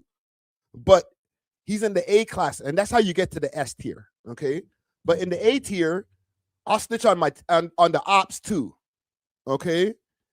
Also in that A tier, maybe in the A minuses and stuff like that for more minor situations. You get into a fight at a bar, and then now you just call it you and some people get into a fight at the bar, and you call in the police on the people that you got to fight into a fight with. You're a snitch. Okay. If you are going in, and so you got everything falls under that umbrella. You go to the police station, you go and give them a bunch of stories. You talk to them for 2 hours, telling them, oh, buddy, he just sold weed to Lil Wayne and them. But you didn't tell them the big shit. You didn't tell them the big shit, but you told them some little shit. You're still a snitch. You might be in the B class, but you're still a snitch. It's all falls under the snitching category. Okay? More rats nowadays than real niggas. Sad-ish.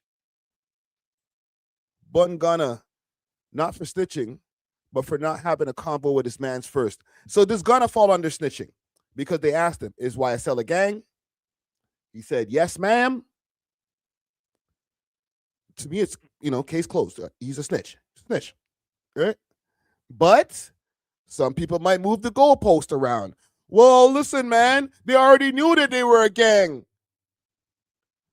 He was just doing what he got to do to come home. Like, he's already giving them information that they already know. Duh. No, he's a snitch. He's a snitch. All right? So, listen, I'm not here now to be like, oh, we'll fucking bun you snitches. Like, bro, I'm not in the streets. Part of the reason I'm not in the streets because, like, bro, I'm not even trying to go through all that pressure, risk my life, and then now I got to hold it down for people that you don't know might not hold it down for you. You just never know. So, I don't know, bro. Akademiks and Lil Baby, they're going to have to link up at some point in time because Akademiks is outside. He goes to major events. Obviously, he almost got into that incident the other day with one of Lil Baby's guys, right? So we're going to see a point in time when these guys link up again. Maybe their security might crash out on each other. We do remember that Akademiks asked him to get, to catch the fade or a boxing match or something. He turned it down. So I don't know, man. I don't know where it goes from here. All right.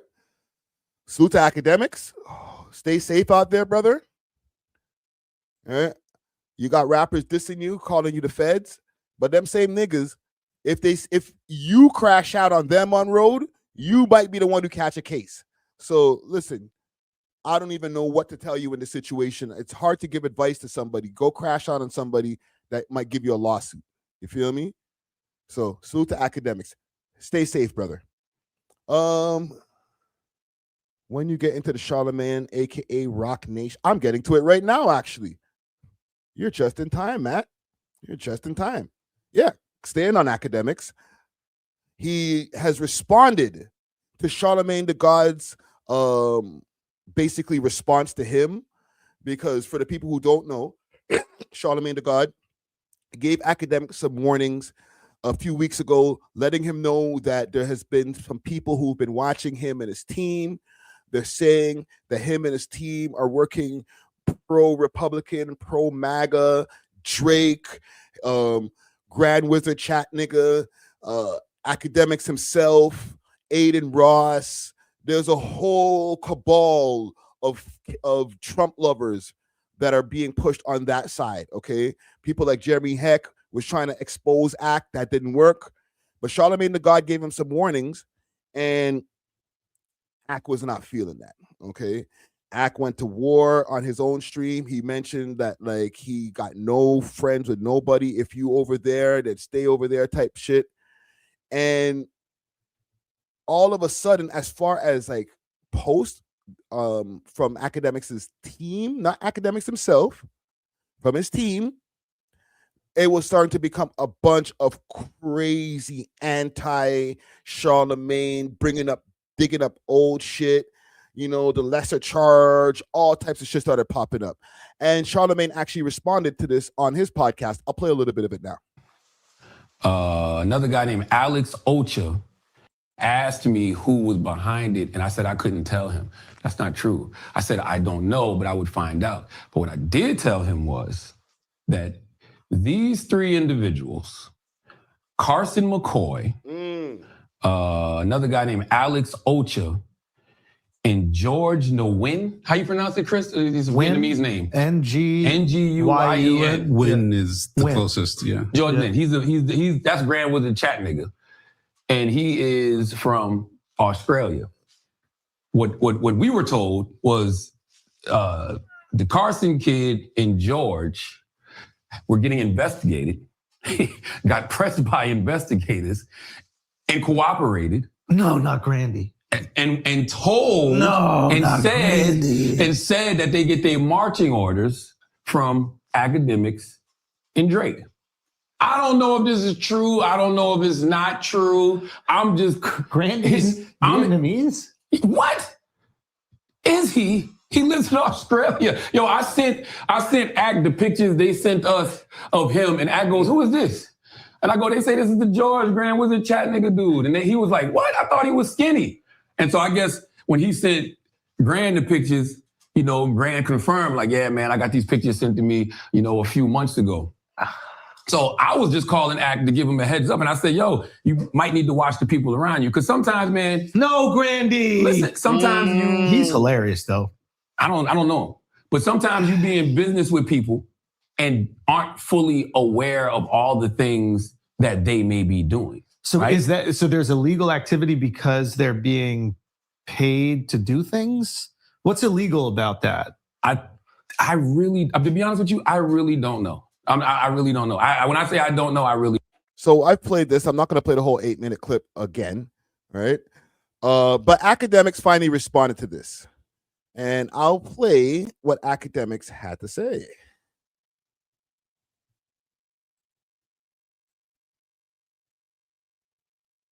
His sister, his mom, niggas. So I don't take it lightly. I don't like the fact that people are showing up to the houses. We're gonna do the update on Chud the Builder. We wanted to get into a little bit into Rick Chow. The Dirt case, we want to do a full breakdown on it. And then Lotto, we wouldn't want to talk about her. She dropped her album. The first week sales are coming back, but also there's some other stuff, you know. I've seen her get into a little tiff with not only Cardi B, but Joe Budden in terms of her defending her writing ability today. So I kind of want to get into it immediately. You know, it's been a very turbulent week or turbulent 2 weeks or whatever.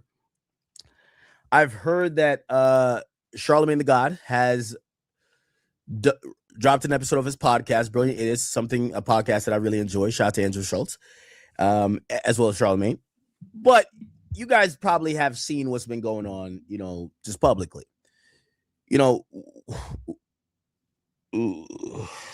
this might be Dirk. My bad. Hold on. Oh, come on. Don't do that. All right, shouts to Duty Low. That was Duty Low. He said, tell a live I said free Schmirk.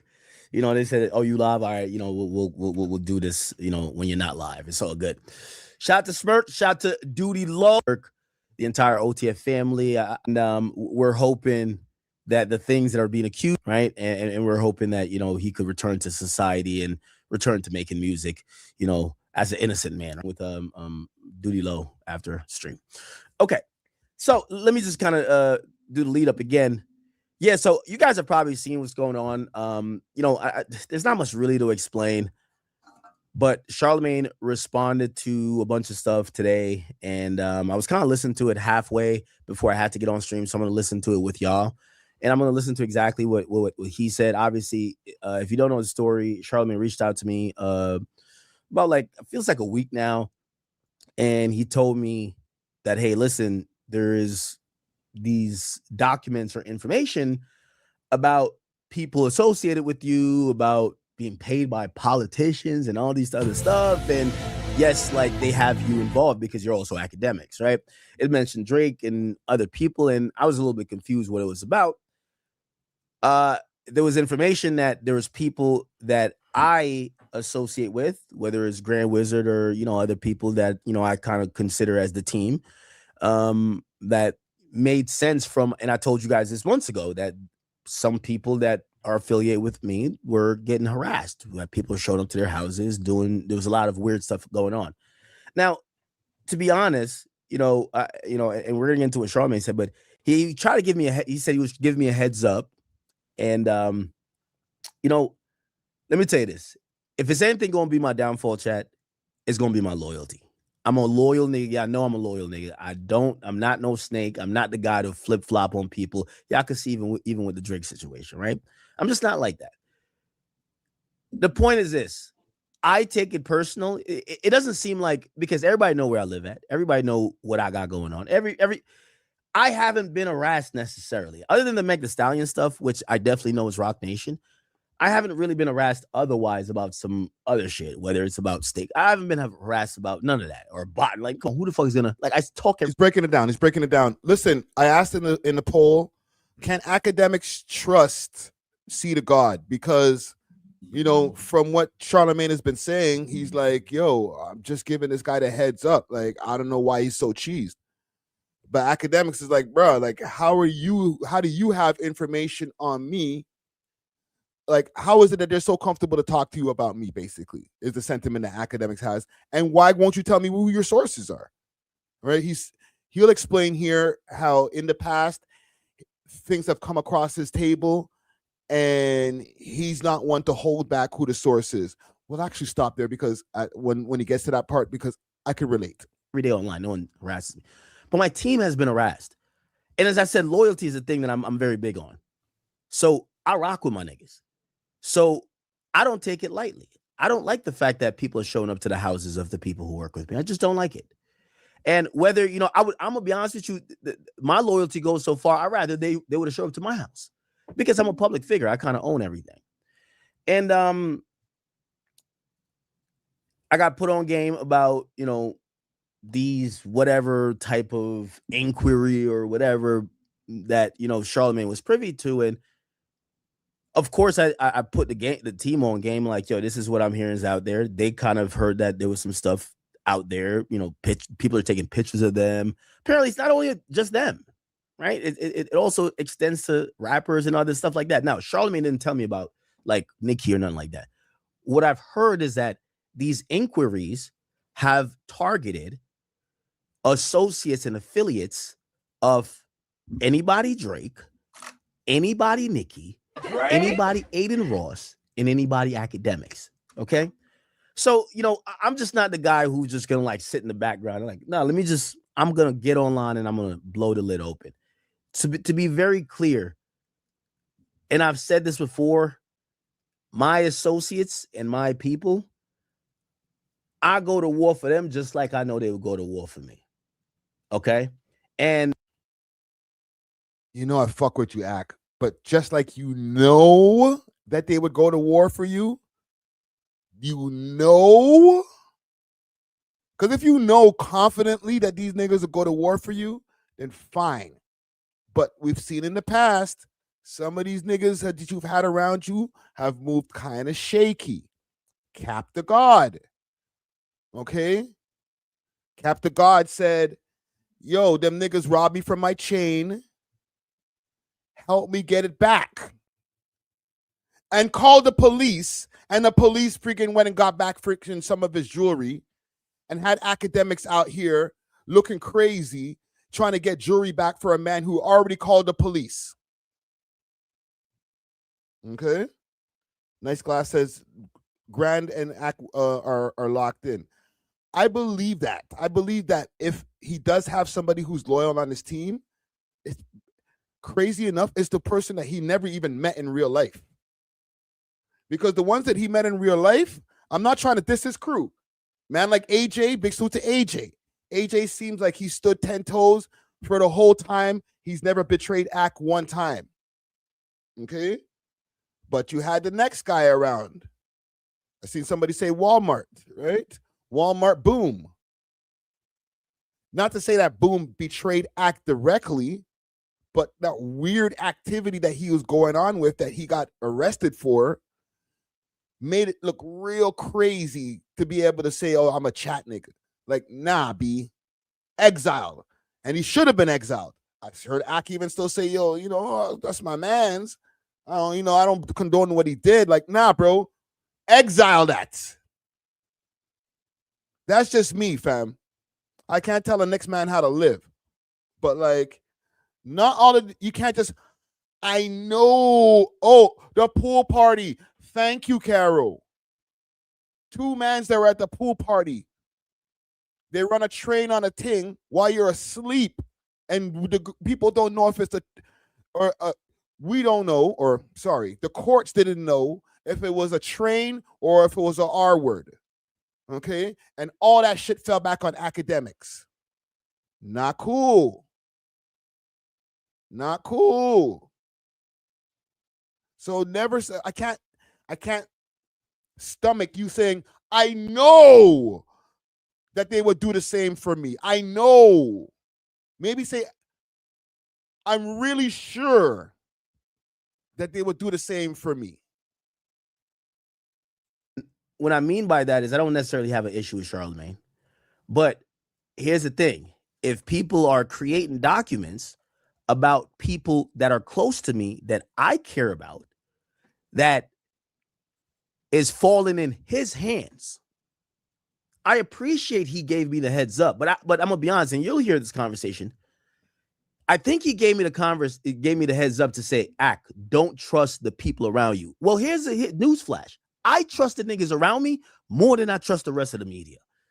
You get what I'm saying?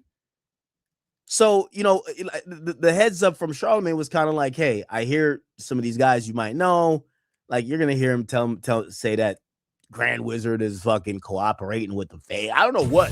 And it's like, yo, they're blaming it on you and Drake. And I'm like, blame what? And here's my point. First of all, and I've said this blanketly a million times. I told you, listen, whatever y'all see of me, the only time my downfall is gonna come from somebody in the inner circle. I've only ever gotten in trouble by somebody I trusted that maybe shouldn't have. So maybe that's why. At least you're self-aware. Because these things, like I just explained them, I literally just went through a list of niggas from your inner circle who have made you look crazy and to the outside. And I fuck with Akademiks' way of thinking to a degree. Like, yes, I mean, he's loyal to the soil as you should be, but you also got to be you can't be naive. You know what I'm saying? My mom used to try to tell me that back in the days, rest her soul, like, boy, you're naive. So I will pass that message on to you as somebody who's older than you. Don't be naive, boy. You have to watch your friends, brethren. Happens. I don't know. But I'm always loyal to my people. And the point is this. By the way, nobody's done anything wrong. But the point is this. Charlamagne's warning to me felt like it was to make me distrustful of people around me. I'm not distrustful of them. I rock 10 toes with Grant. You get what I'm saying? So this was my response. I basically said, yo, listen, man, I don't like the fact that my people are getting harassed. I'm trying to figure out where the source is because I feel like this is connected to a bigger thing. This is people put some money behind this. Now, Charlamagne didn't really tell me where it came from. He just said he got it somehow. Then I hear some other guy named Jeremy got it. Then I hear some other people got it, but it's nobody we're friendly with. So at a certain point, and of course I told everything to Grand. At a certain point, I have to hold on. What about the fact that Grand knew for 3 months? Because he didn't say anything. I don't know if he's he told everything to Grant, and they had this conversation 3 months ago. But from what they're saying, Alex Media had this conversation with Grant 3 months ago. He gave him a heads up. He said, "Bro, they're watching you. They've taken pictures of you." I don't know how Alex Media found this out. Okay, for the people who don't know who Alex Media is, he is the black guy from the Flagrant Show with Andrew Schultz, his podcast. Right, so there's a lot going on. This is a tangled web that has been weaved. Just be realistic. If niggas got the low, say niggas got the drop on me, they got my low, and they're comfortable with sending it to Charlamagne. Either Charlamagne is cool with the niggas who really don't like me, or Charlamagne know the niggas some way, somehow. So that's been my thing. I had to tell my team to respond however they needed to respond, because I need to figure out one reason. Who is targeting my people? Who? Charlamagne claims he doesn't know. Well, it's confusing to me. How don't you know, but these people are comfortable with sharing the info with you? Why would they share the info with you? But you don't know. It's confused. Do you get what I'm saying? Yo, Baba Bomb, that's never happening. See, the God is way too rich. Okay? You ain't got no time for no niggatry. You know what I'm saying? Like, I think he already said multiple times on his podcast as well as on the Breakfast Club, he don't hang out with niggas after 5 o'clock. If you got the drop on somebody, right? Like, put it like this. If y'all want me to get really direct, I'll get all the way direct. No, actually, I'm not going to get direct. Because, if anybody has known Akademiks history when it comes to media, this is why when y'all be saying, like, I could be beefing with Joe or Charlamagne, it's, like, laughable. Like, it's laughable to me because there's been moments where niggas saw me as the incumbent and Joe and Charlamagne, like, riding high. And their biggest ops, whether it's a baby mama, whether it's an accuser, they came to me with it to say, hey, this is how you become number one. Cut the head off of, this is facts. You could ask Joe, you could ask Charlamagne. You know what I did every time? I went to Joe and went to Charlamagne. I said, bro, I want nothing with this. I love you. Listen, and by the way, for the people might be like, oh, I'm protecting people. No, but I don't fight like that.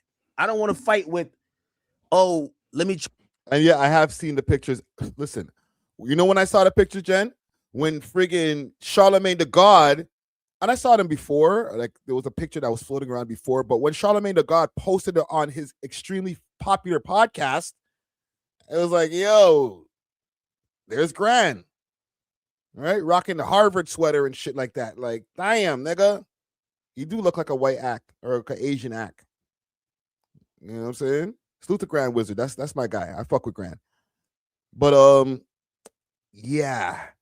What he's saying right here about people conspiring against these guys, when they seen blood in the water, his ops came out and, leaked information to Akademiks. And Akademiks was like his first instinct, which is cool. It's like, yo, let me go tell my friends, this is what people are saying behind your back. This is what they want me to do. And this is who it is. Okay? Listen, I could even say, like, don't hold no, I don't know who it was who said this information. As somebody who's personally been thrown under the bus by Ak, he doesn't hold who he got the information from. Right? I remember 2 times. Okay, and listen, and I still fuck with Ak because he's just, I guess that's him being loyal to a fault to who he doesn't have a loyalty to me. We're not like that close. So whoever else he's in the conversation with usually probably gets more loyalty. And I've seen it in real time. When they were on the live stream back in the days, when they did the Toronto stream, and he was like, yo, he's talking to Top 5. He said, I heard that there was some paperwork that's floating on around about you. What you got to say about that, 5? And 5 was like, where you get that information from? What do you mean paperwork? What you talking about? Where you get that info from? Right away, he was like, my man Friday. I'm watching like, what? Nigga. So that was one. Somebody mentioned in the chat, Big Suta Carol, Whack 100. Ack will tell you who his source is. With Whack, it's a little different because Whack was like, who you see on the phone? What's the name on the phone? And he, oh, it's Friday.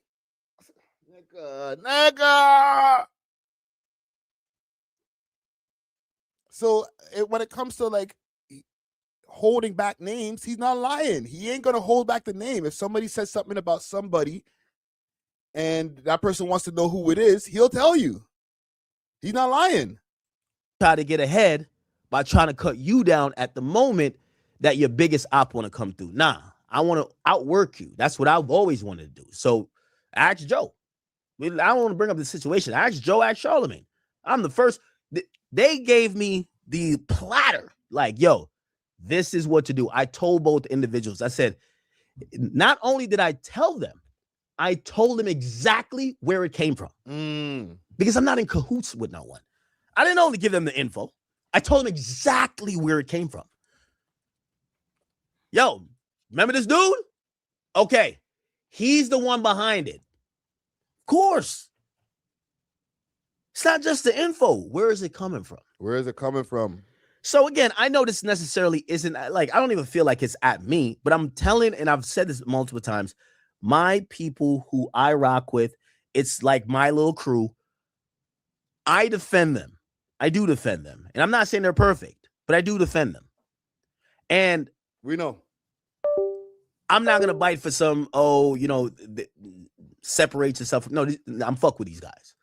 Mind you, and listen, I'm not trying to, narcissist Rick, but if I'm supposed to be considered a chat nigga, then I've done a lot of treason, I guess, too, then. So we all fucked. But also, my point is that the only thing I've taken personal, because I don't think me and Charlamagne have an issue or whoever, even though I think this might be a bigger Rock Nation thing, which I think is going to be aimed at me. But like me and Charlamagne don't have an issue. But my thing with Charlamagne is that, Charlamagne, if you're saying that my people are being targeted, from where? Where? Because I think that warning was like, hey, back up from your people. We're trying to blitz him. And I'm like, I'm not backing up from him. Nigga, you gonna have to blitz me too. Nigga, it's like him hitting me like, yo, Ack, get out the car. Just get out the car. Yo, Ack, you in the car with them niggas? Word? Yo, you ain't get to 84th. You ain't get to 84th and Malcolm Junior Boulevard yet, right? All right, yo, just get out the car. Don't get out the car. And I think Charlamagne expected me to be like, right, get out the car. The car about to get shot up in about 2 blocks, bro. Get out now. All right, I'm gonna just sneak out the car and let my guys go get Swiss cheese. Fuck no, I'm in this bitch. So that's me. I'm gonna tell you, like, I'm a loyal nigga. So me, I'm looking at like I'm trying to figure out. And trust me, I was saddened this whole week. I don't like Grand Connor getting that show, man. I don't like it. But niggas is trying to figure out who's behind this shit. And Charlamagne got all the info. And he said he don't know where it came from. How are they so how is the ops comfortable with giving you the info? If you're not with the ops, right? Like, it's a simple math. How are if Jeremy gets the info, that nigga is a gay dweeb. Oh, I've been on his head. We got much more on him. Now, matter of fact, I've been on his head recently. That sounds Just gay. tell him better duck. That sounds gay. Sorry. I've been on his head recently. Pause, nigga. He's a gay dweeb. I've been on his head recently. I don't know if Ack noticed that one right there. Well, you got to pause that, my nigga. That nigga is a gay dweeb. I've been on his head. We got much more on him. Now, matter of fact, I've been on his head recently. Just tell him better duck. Straight up. No violence. Hey, yo, But still, chill. we got him on candid camera. Don't worry about it. But the point is this. I'm trying to figure out where this is coming from, because even though they're saying, oh, nah, it's at these other guys, I'm like, bro, at the end of the day, these other guys are related to me. They're related to this person's anyway. I just never got an answer. So, like, we're fighting an invisible op Like, it's just simple. An invisible op sounds spooky, fam. Holy. Questions I want to ask, like, yo, if somebody has a plan written up, like, yo, I'm gonna jump this guy on Tuesday, and somebody come to you and be like, yo, I ain't gonna lie to you, bro. Tuesday, stay in the crib, yo, they floating around the plan. Somebody gonna jump you on Tuesday, nigga. This thing you gonna ask is, bro, who is doing that? And if the person who told you that, yo, there's a plan and they're reading it and they got so much access to it, they're sending you pictures, they're like, oh, I don't know where it's from. You're like, no. I'd rather the fragile op, nice glass. Okay. At least the fragile op is the op that I know. And you fragile as fuck. I'm just hurting your feelings because you soft. All right. I got a bunch of fragile ops. All I got to do is just make 1-2 rants. And they run back to the microphones and they're like, "Hey, my God, he hurt my feelings. I'm gonna beat him up when I see him." Right? Fragile. Okay, but the invisible op, nigga, just come and snuff you from behind, bro. You're like, "Oh shit, who are you?" Or you get to find out that's your op when they freaking finally catch you in a corner somewhere, or they send you pictures, bro. Spooky shit. Come on, bro. Come on, bro. Just come on. So really, I want to just clarify. I'm not into I think I'm the most honest media personality ever. Like, I'm not perfect, but I usually I tell you the truth. And sometimes the truth don't fall in my favor, and sometimes it does. Fuck it. But I'm telling you exactly what it is. Hey, I can't tell the people around me how to respond when I'm hearing there is a targeted thing at them and we can't even figure out where it's from. Now, the easiest thing would be like, oh, act like this is where you be selfish. You hop out the car, let them niggas get Swiss cheese. I'm here to tell people, like, I'm not going to do that. You get what I'm saying? So you're going to sit right there. Loyalty just always been my type of thing. So it just is what it is. Anyway, let me So yeah, that's what he had to say about that. I seen your comment, Johnny Sneed. I will definitely cover that right after this because that's crazy. Definitely got to cover that. Let me go check on Grandwizard. The chat nigga. Okay, there's the 2 pages here, Grandwizard, chat nigga, and Akademiks. Because he's been posting, he stays posting still, obviously. Let's give a quick refresh. So he's got this pin post over here. This is from 2 days ago. Netflix podcaster. All right, and that's the thing, okay? Every time that he gets at Charlamagne, he calls him Netflix podcaster. So like he's trying to I don't know if he's trying to fuck up his Netflix bag, but he keeps on pointing out the fact, Netflix guy, Netflix podcaster, Netflix host. So with crazy grape allegations to his name, Charlamagne the God was about to cry as he was listening to Axe say that he looks down on those who play fence for their own gain. No DJ Khaled in my book. Get the fuck away. See Grand's story. It's crazy. Hold on. I got so much things to oh shit. But with that, I don't like doing proxy wars. I like to just kick it off. I tell all y'all when there's entities why they got the close up just focused on him so close, fam? Like that's crazy. Plotting against me. Don't be the messenger. You either with me or against me. No DJ Khaled's around my book. No DJ Khaled's around my book. Get the away. You see the man gulp? Gulp. Gulp. You know them one there? Gulp. I think he sounds mad. You can stop here. Oh, so he. Grande.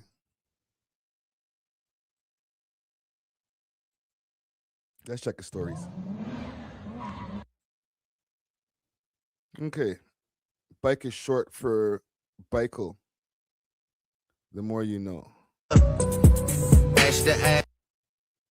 Got this in there.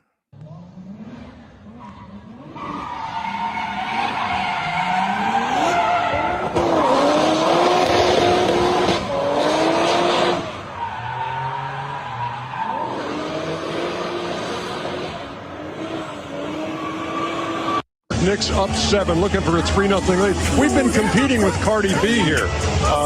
We lost. Hey, I don't know if those bees. Well, go on.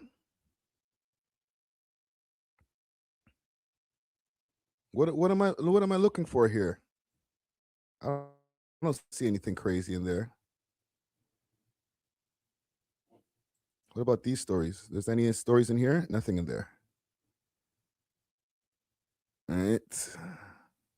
So he's kind of laid off of him. He hasn't been going so crazy, but he kept that one pinned. All right.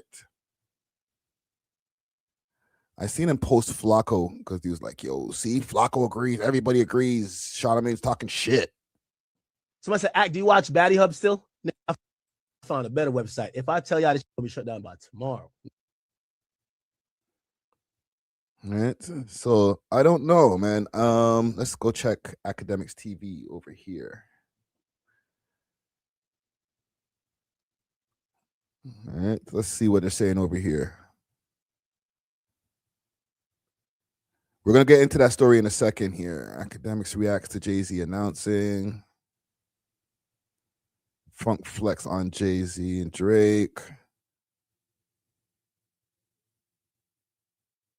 Oh, look at this. Came at, assumingly at Drake. Again, all these are subliminals, but, Drake just dropped the album saying the jig is up. Why? And, Why?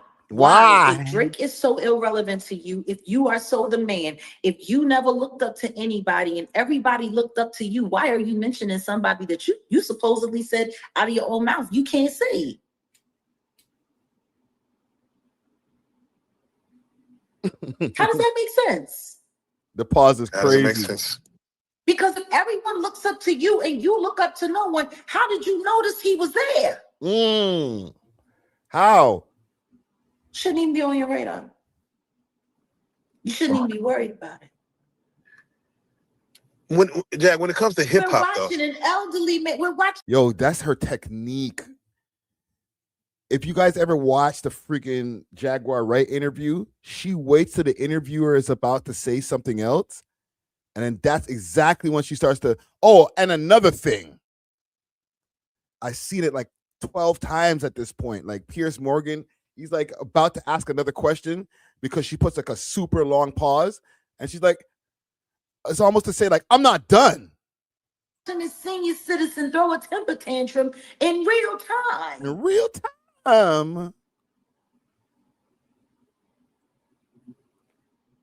Watch. Jack, when it comes to hip hop, though, do you at least respect she let him go. She let him go through. The fact that, there is a back and forth. There is beef on wax. There is, whatever they want to call it, beef, dirty dozens going, do you respect it? Like, okay, hip hop is still alive. They're going to have some back and forth. I don't know if hip hop is still alive, but the culture is definitely in the middle of a very, very, very real civil war. Like what we watched happen between Kendrick and Drake, that's not going to happen between Drake and Jay-Z. That's not. He ain't got the stamina for it. Old man, he ain't got the stamina for it. I just find it funny because, earlier this year in the GQ interview, he sat there and said that battling should probably no longer be a part of the culture. It's time to get past that and leave that alone. Didn't he say that? What you mean, snake oil saleswoman? You don't believe anything that Jaguar Wright is saying? What? Yeah, he did say that. And then the second that he gets on stage, he comes out and starts snapping on people. He also just said in the New York Times, I believe it was, interview, that rappers needed to rap their own age, sitting there and mocking an alleged special needs child when you have. That's not what he did. Don't conflate the bar. Anyhow, let's keep on our search here. Yeah, I don't think he has anything else to say about. Oh, that's crazy. Fans notice Jay-Z has obtained a new hairline. Oh my God. This is really oh my God, what am I seeing there? Kind of debauchery. This is the anti-Kendrick, anti-Jay-Z. Look, Jay-Z hugging his MAGA Republican friends at the Knicks game. Bumba Claw. This is who the act. I think we found out who's taking the pictures. The guy with the afro. He might even be taking he might not be taking the pictures himself, but he's reviewing every single one of them. Oh, hey, that's what the Grandwizard chat nigga look like. Let me see another one. Jigga. I got a plan for these guys. We're going to get past that.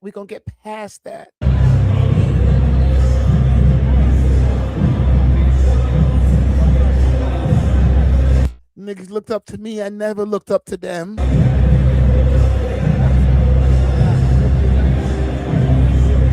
Look at these guys. Hey, I want you to meet. Hey, this is Jay-Z. This is Sean Carter. I want you to meet my friend. This is Jared. Okay, he owns about 8 companies. He's a trillionaire. Meet Jay-Z. Look at this. Jared's like, oh, who's that? Who's this black guy? What's up with his hair? Nice to meet you, sir.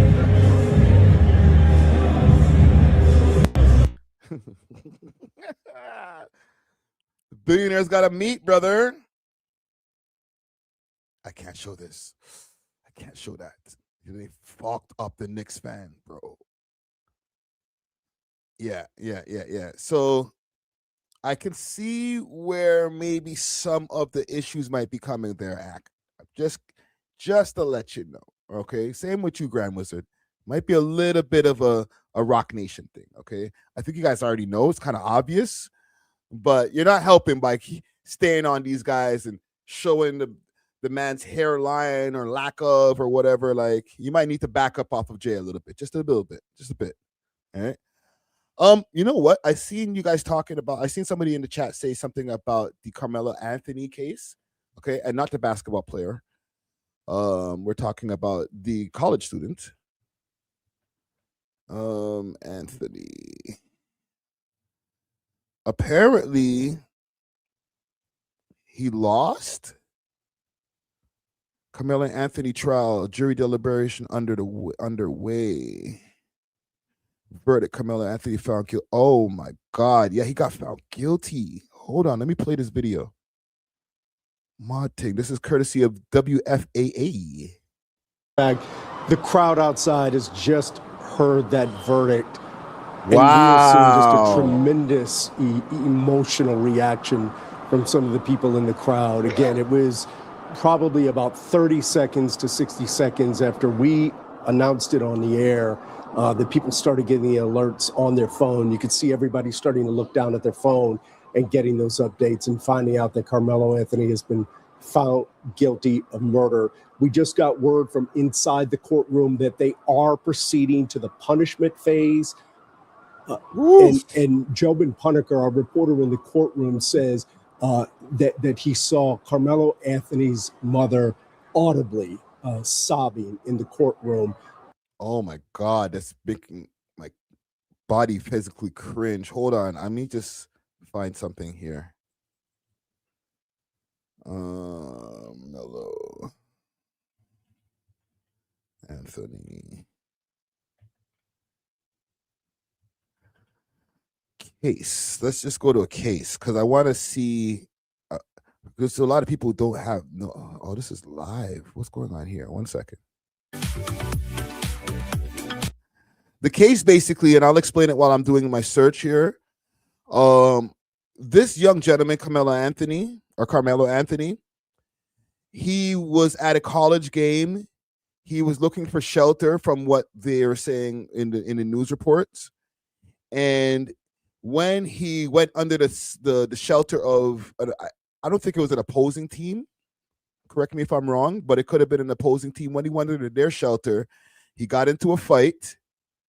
The fight ended up with him ending up stabbing this white gentleman over here and killing him. And since then, we've been trying to figure out if it's self-defense, what actually happened underneath that that tent, why there was an altercation. There's just a lot to the story, you know what I'm saying? Let me see if I could find just an original story. Just give me a second, gang. You won't testify. Because all of this is all recent shit. Right? I'm gonna have to go deep into the Googles to find something that were like the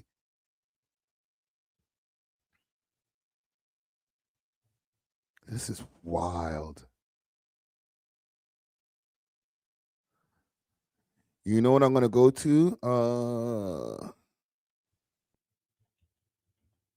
Court TV or no crime. Let's go to and just. Oh, I was just over there at the channel. I was just over there. 1 second. I'll find it. This is impromptu, so bear with me. I usually have my news stories a little bit more prepared. But this is just wild. Insane shit. What's that channel called with the lawyers over there? Law and Crime, am I not mistaken? I think it's Law and Crime. Let's go to Law and Crime's channel. Law and Crime Network, yes. Okay.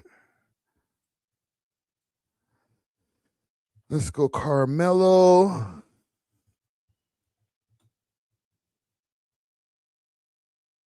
Okay, so they're going to have something from like when it first happened, 11 months ago. New surveillance footage shows deadly track meet murder. So it was at a track meet.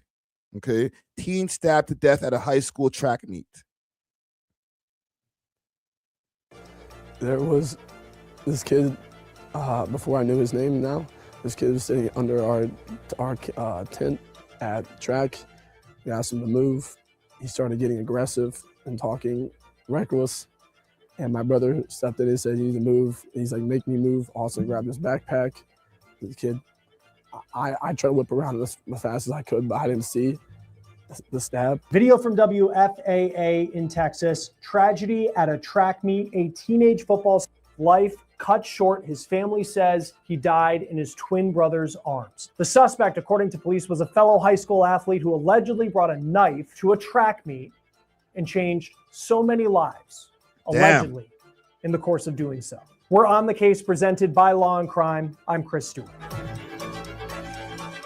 All right, so that's just to get like a little bit of the story itself. So let's see what's going on here.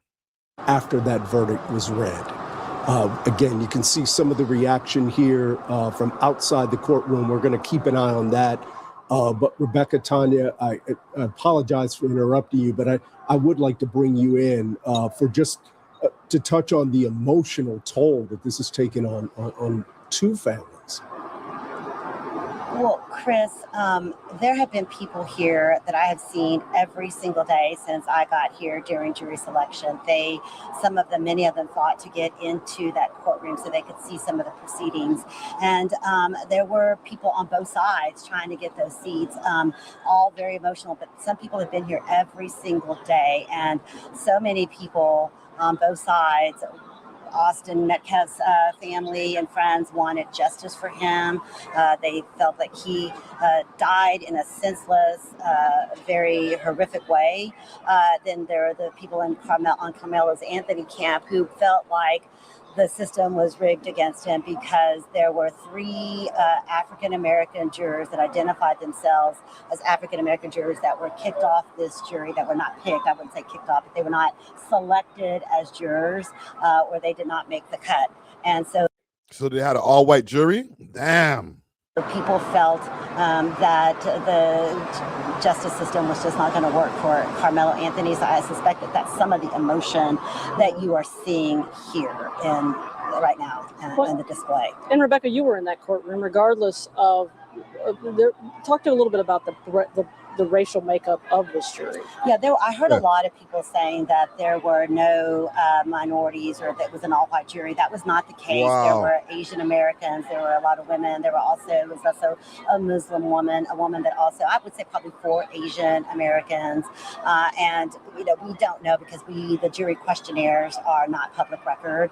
That was to protect the jury. The judge spent a lot of time trying to protect this jury because there have been threats against people in this case. Yo, look at the way that people are freaking flooding out over here. This is insane.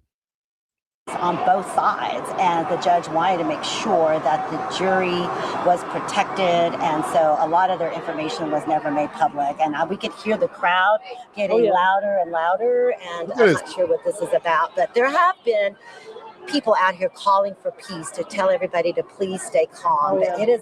Hold on. Starter Pack says he went to talk to a friend under the tent, got shelter from the rain. Guy tried to press him about being under the tent, and he said, "Touch me and see what happens." The guys assaulted him twice, and he stabbed. Yeah. I literally heard that's how the story went down. Like, he was just like, "Yo, touch me and see what happens." Like, oof. It's a hard one to call, right? Like, obviously, yeah, you're going to defend yourself if man try to put hands on you. But the question a lot of people were asking is, why did this young man have a knife at the game? It can get crazy. We don't know. It might not be he's bringing it to the game for anybody on the field or anybody in the locker room or anything like that, but it could be like on the way home, shit gets rough, right? So there's that, but it still doesn't excuse having something illegal. Said no cameras. I feel like there was a video that was floating around a while back of the actual of the thing. Karmelo Anthony video footage. I don't know if they really posted that shit though. Hold on.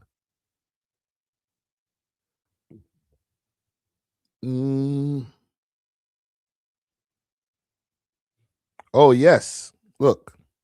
This is from 20 hours ago. Tonight, Carmelo Anthony's defense suddenly resting their case. Anthony, now 19, has pled not guilty to the murder of 17-year-old Austin Metcalf, claiming self-defense after fatally stabbing him in the chest at a high school track meet last April. The defense calling Anthony's former Oh, no, they're just showing the tent itself. They don't have the actual...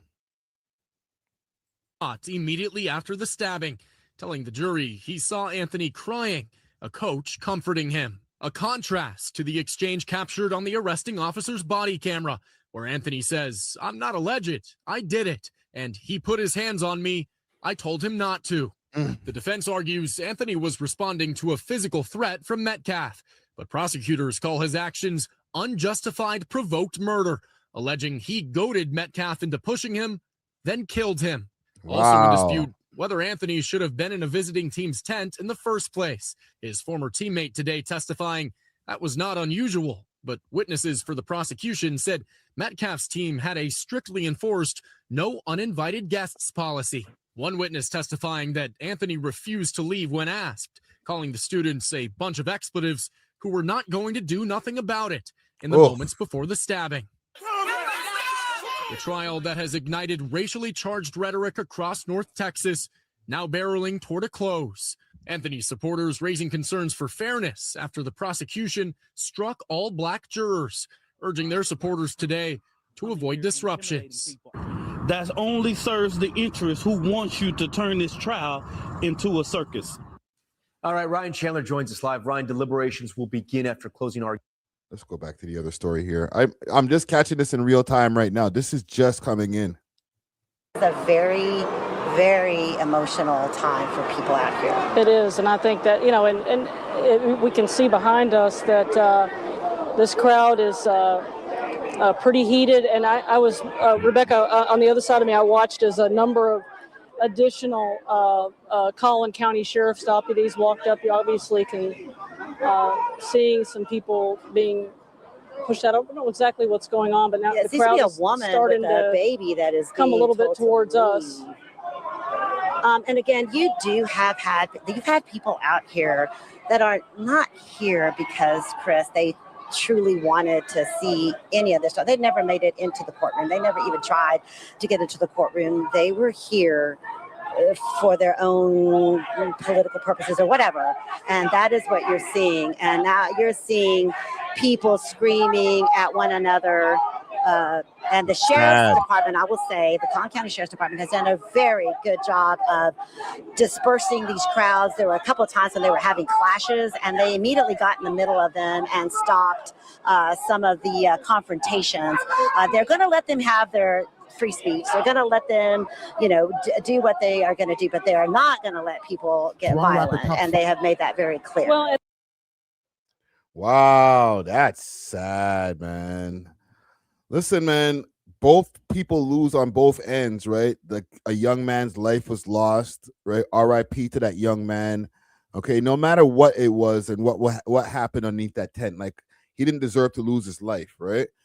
And on the other side, if this is self-defense, on Karmelo Anthony's side, like, that sucks, bro. Like, you got convicted for murder. Like, your life is mash up. You might come home in like 25 years, maybe 18 years or whatever, who knows? But your life is fucked for the rest of your life. Like, you have a criminal record. When people look up said criminal record, it says murder. So it's going to be hard to find a crib. It's going to be hard to find a job. Your life's fucked, bro. Like, you're 19, so he will see road at the end of his sentence and still be old enough to be a productive person in society. Or young enough, to be a productive person in society and contribute, but that's not going to be very easy at that point. So hold your head to both parties, both families. Okay, condolences to the family of the young man who passed away. This is just some sad shit, man. Sad. But thank you to whoever, I forgot who brought that up in the chat, but thank you for bringing that up, yo. That was in real time. We needed to find that out, yo. I want to get to K Money. Big salute to K Money. K Money is back. He's dropped new music.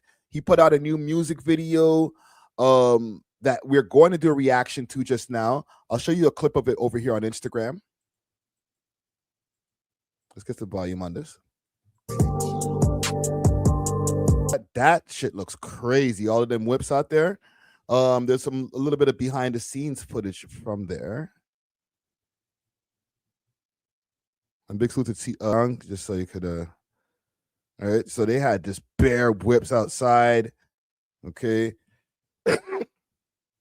Let me ask you guys a question in the chat over here, or in the polls over here. Can K Money make a comeback? That's what I'm gonna ask. Can K Money make a comeback? Because for the people who don't know the lore, he's gone through a lot. Okay, he came home from jail probably about 2 years ago now, if I'm not mistaken. When he first came home, everything was nice. He dropped a song. His first song when he first came home, what was that song? Let's see if we could find that. K Money. I remember when he I remember when he was first in jail, and I put out this clip over here. My nigga Money in the cut. Yeah. Okay. Broad day, rundowns, letting our shots they come around. Hallways, gun sounds, niggas gon' think it's a thunder sound. Get away, listen to rush now. 357, that's a poison round, and it's gonna die when he hits the ground. And this guy lost weight as soon as he came home from jail because he was like, a little bit buffer when he was in jail. Eating all that bread. Let me go to his page because he posts some of his stuff. You know what? It might be on Casper's page. But I remember when he first came home. It's funny how they show all of this. Like 2 years ago, Casper and K Money, Busy or Brazy, I don't know. K Money 33. This is the one when he first touched road.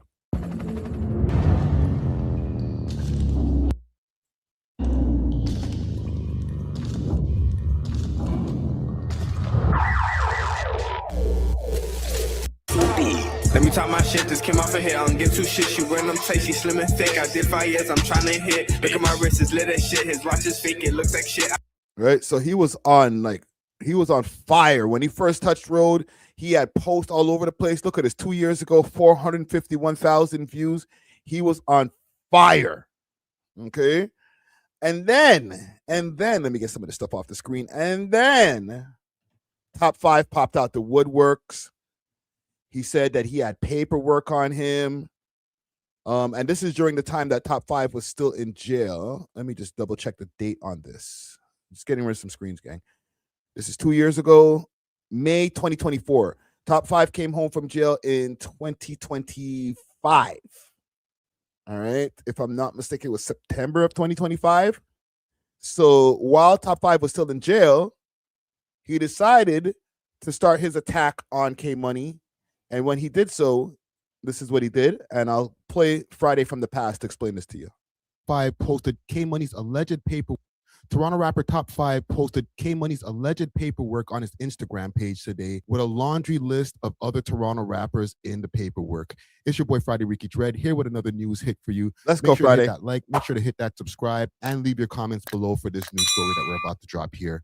Now, it's June 27th, about 6 o'clock at the time of this recording. However, Top 5 took to his Instagram page about an hour before that, around 5 o'clock, with a long list of page paperwork and a slide post with K-Money on the cover of the slide post with paperwork from 2018 when he was first incarcerated, right after the infamous car chase that happened downtown.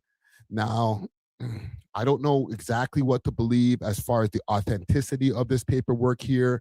I've been looking through it. I read through every single page of the paperwork. He mentions a multitude of Toronto rappers in there, including 100 Watts.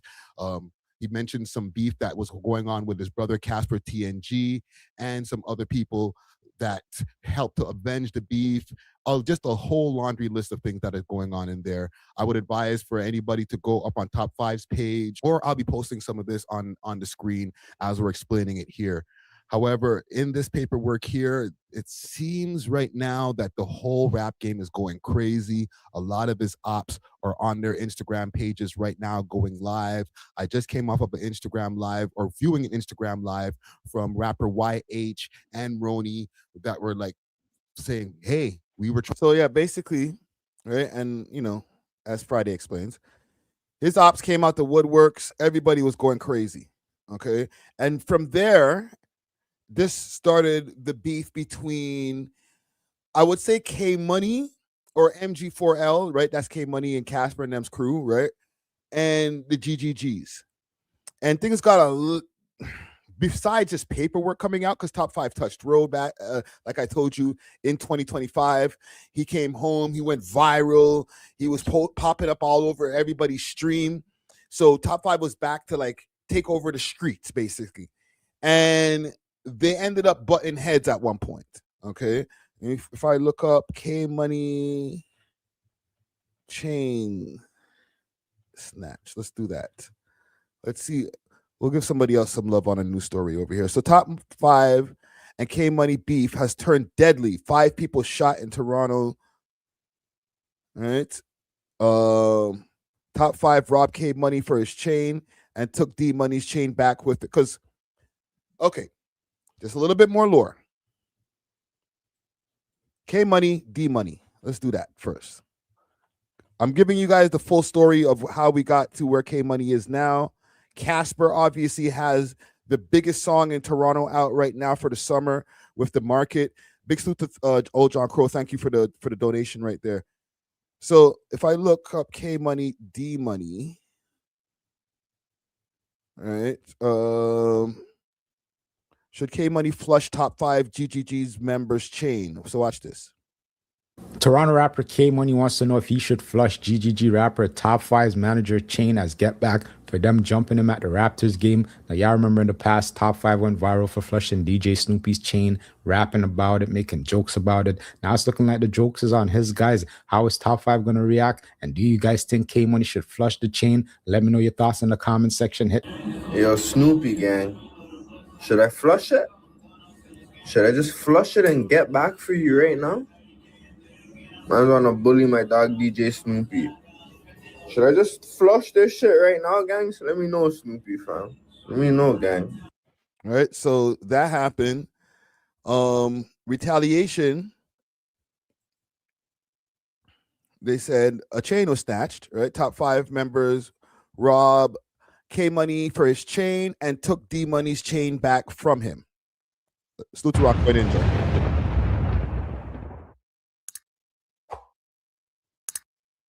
What's good, YouTube? What's good, Back YouTube? with another one. Before we get into it, make sure you guys hit that like, hit that subscribe, hit that notification bell. But let's get right into it. Do that. Now, I just want to start this video off by apologizing to Joffrey, Mr. 5, Mr. President. If I said some things in the past that offended you, that wasn't to your liking, I apologize. Joffrey, I apologize for all the things that I said about you. What's happening here? Because you know that I've been a mesquite for far too long. Don't you ever do that again. You hear me? Don't you ever do that again. I'm so confused. Damn, Joffrey, I understand it now, man. Y'all tell Top 5 to unblock me.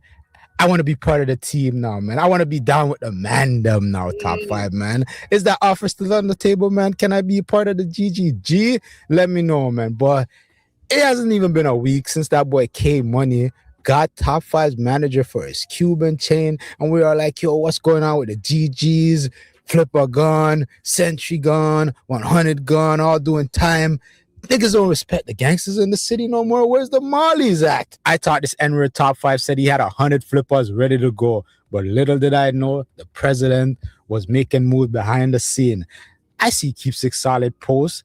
It's confirmed Top 5 GGG caught K-Money slipping, got D-Money's chain back, and allegedly took his in the process. I'm like, what the hell? What the hell? Ain't no way K-Money's out here thinking ish is sweet while celebrating his get back for his situation that happened at the Raptors game. But then I seen another post that go, you wanted Clout so badly, here you go, goofy. Not only did mans get the chain back, they took yours. Oh man, emoji. Then 5 posted, 5 seconds of fame came to an end, emoji. I'll be back later, y'all. Southside Opti posted to his Instagram that ish was less than a... Everybody went crazy when that shit happened. This is how long ago? Hold on. Giving you guys the full lore. Okay? The full lore. Even GTV ate off of that. That was a year ago. May 2025. Where are we right now? We're in June. Okay. A weak emoji. Don't get mad, get even. Hashtag pirate business emoji. Money Boy also posted to his Instagram. Someone check on the rat. He left the rat hole. Now, this is crazy, man. How can K-Money be so sloppy? This doesn't make sense to me. Bro, you just got these guys for their things. You don't think these guys are going to be out here looking for their get back? I don't even know what to say, man. Last time Top 5 told him, man, he was going to get his chain in 7 days. He got it. This time, he got his homie's chain back, and he got the man's chain that took his homie's chain, allegedly, in less than 7 days. What can I say, man? Like I said, man, Top 5, Mr. Pedro, I want to apologize to you. Matter of fact, I'm willing to come to the Varna and kiss the ring. Matty boy! All Diddy, I don't want no smoke. I'll never speak bad about you publicly again. Yo, Rockboy. I'll just whisper it behind the scenes. But y'all can let me know your thoughts in the comment section, man. It's looking like Top 5 and the GGGs are not playing games in the city. And no matter what you guys say, I won't be saying nothing bad about Top 5, but you guys in the comment section, y'all better watch out, man. Don't let Top 5 get you guys. Okay, stop, bro. Whatever y'all got going on. Yo, Rockboy kills me, fam. I don't know why I ever beef with that nigga, fam. He's funny. So let me see what I could find over here. Let me go to my own page. Follow me on Twitter, man. I get my tweets on. Let me see if I can find this K-Money Raptors. Because they kept on mentioning the Raptors game. And we're going to play the video to bring everything full circle. Let me just put in K-Money, see what pops up. So this is basically the video of K-Money getting jumped for D-Money's chain. Okay. So a lot happened, all right? I don't want to show all of that, right? But this is the Raptors game. Oh my God. Oh my God.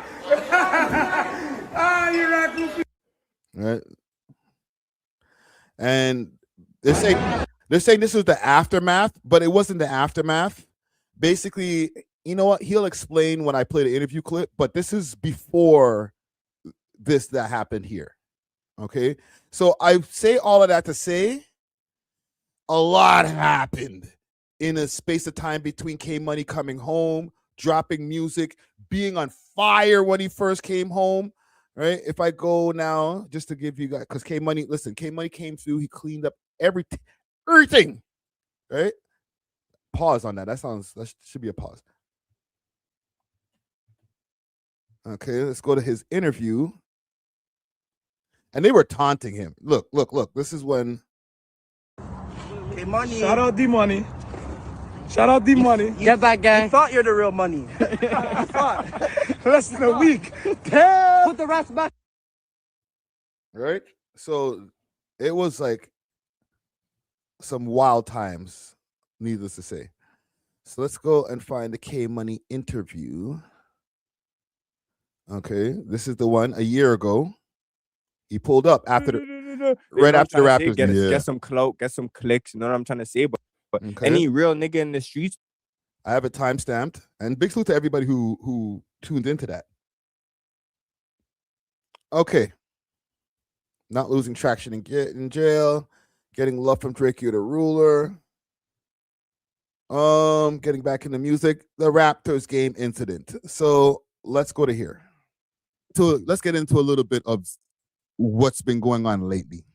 Yeah. The Raptors game. I want to take a quick break from this episode to give a break at on. Pull up, Only Love. Happened at the Raptors game. Happened to try to take, to come at you, bro. What happened at the Raptors game, bro? Break it down for us. All right. Break it down. Game, I was just there doing my thing, right? Mm-hmm. I'm there. I got a little girl courtside with me. I was actually shooting a video. I had the girl with me. She was supposed to be in a video, like a video girl type of shit. You know what I'm trying to say? Yeah. What had happened was I was tired from the day before and shit like that. And I was off some, like I popped the pill before I went to the game and shit. I didn't even sleep before. So I went to the game and then, I'm there. I'm watching the game. And then I'm watching the game and then 2-2 is like, bro, I start getting tired and shit for real. But I didn't really give a fuck. I was like, that's the least. Like I'm courtside. I paid $3,500 for these tickets, bro. If I want to go to sleep, I'm gonna go to sleep for the whole game. Like, you know what I'm trying to say? Like, I don't give a whole fuck. game. So boom, I go to sleep now, and then, bro, I wake up, and I'm in a fucking wheelchair. Like, not in I'm in like a rolly chair. Like, and they're rolling me. It's security and like a next person. So I wake up like, what the fuck? Like, how the they must have lifted me up into how the fuck did I even get into this chair in the first place? Like, who violated me and picked me up, bro? Like, you know what I'm saying? Like, man's like, what who the hell? Picked me up, bro, for real. Like, boom. I'm asking them, what's up? Sorry for all of the blanking in here. I had to blank out a lot of the curses. I was not trying to get the yellow $sign, fam. I needed to get that bread from this, fam. I'm sorry. Like, yo, what's going on? They're like, yo, you are unconscious, bro. Like, you're unresponsive, bro. Like, yo, we gotta take you to get your pulse checked, right? So that's when you see there's a video. That's the video of you in the chair. A video of them actually rolling me, and if you listen to the video, you can hear me saying like, yo, why, what's going on? And you can hear the guy saying like, yo, man, that wasn't sleep, bro. You weren't sleeping, like, you know what I mean? So whatever. Yeah, they're rolling me to the fucking patient shit. I'm like, yo, what the boom, we go back. They're telling me, man had like, how much racks do y'all think this is? It's all pinkies. Okay, all $50 bills. How much is this? From here down to my table. Okay, give me a count in the chat. Let me know how much y'all think that is in cash right there. Y'all can see a little bit more better, proper on the screen now. Let me know how much in cash y'all think that is.